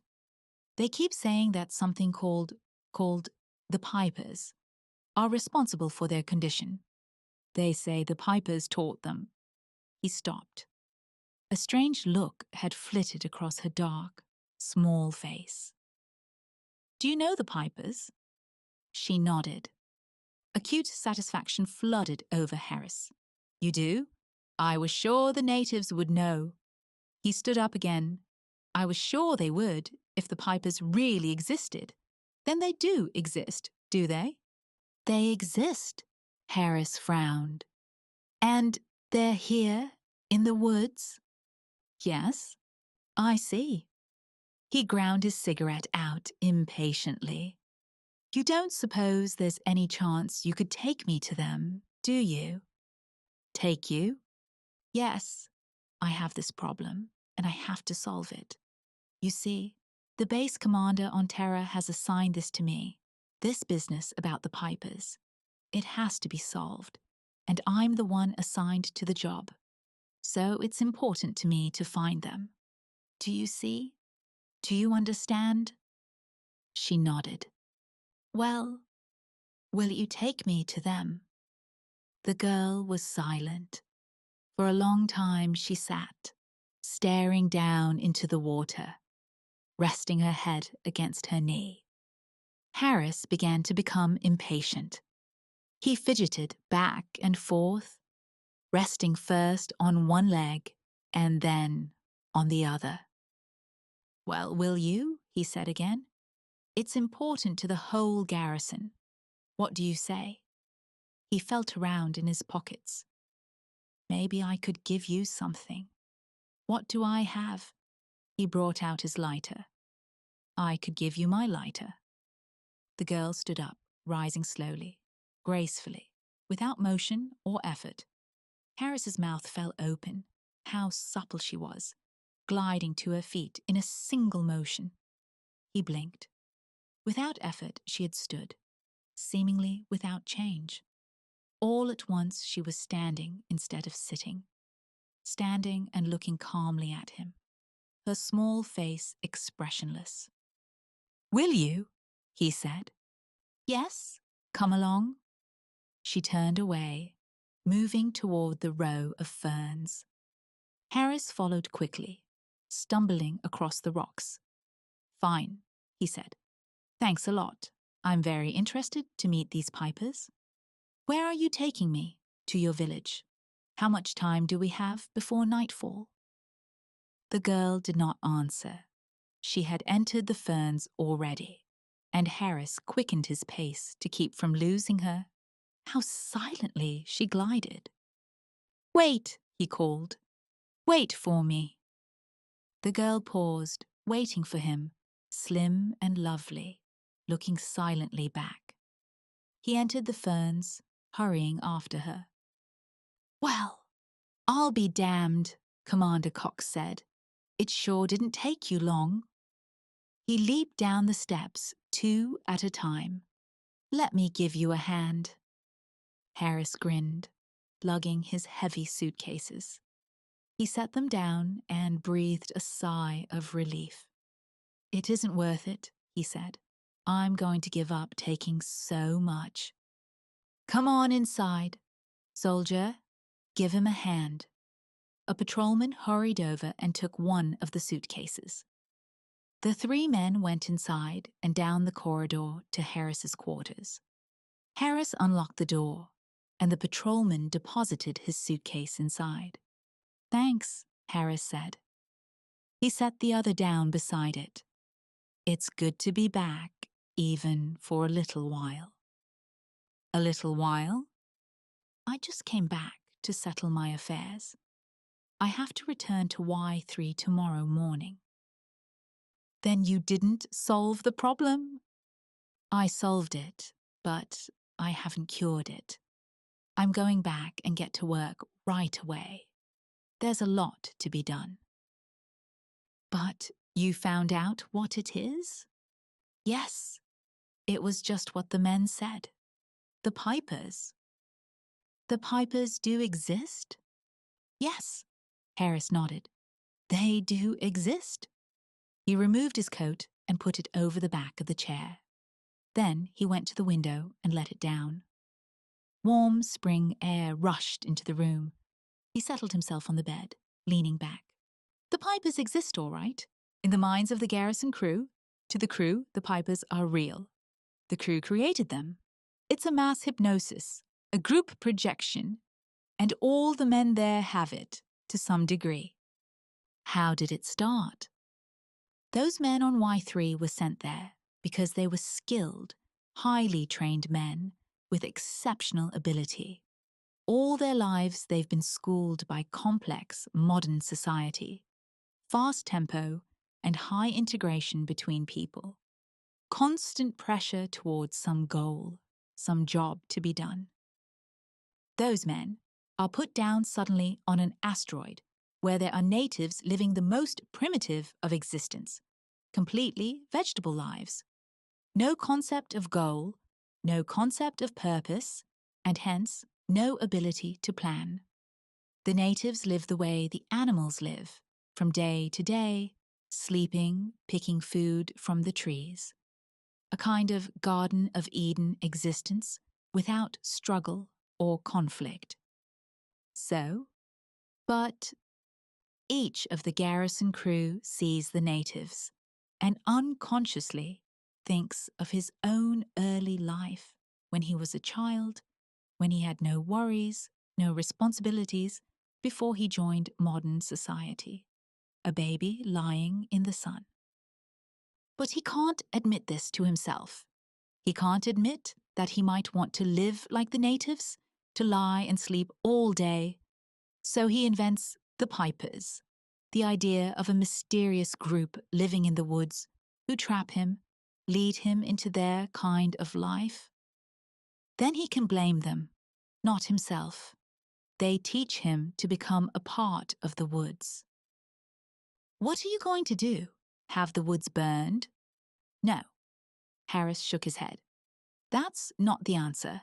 The woods are harmless. The answer is psychotherapy for the men. That's why I'm going right back, so I can begin work.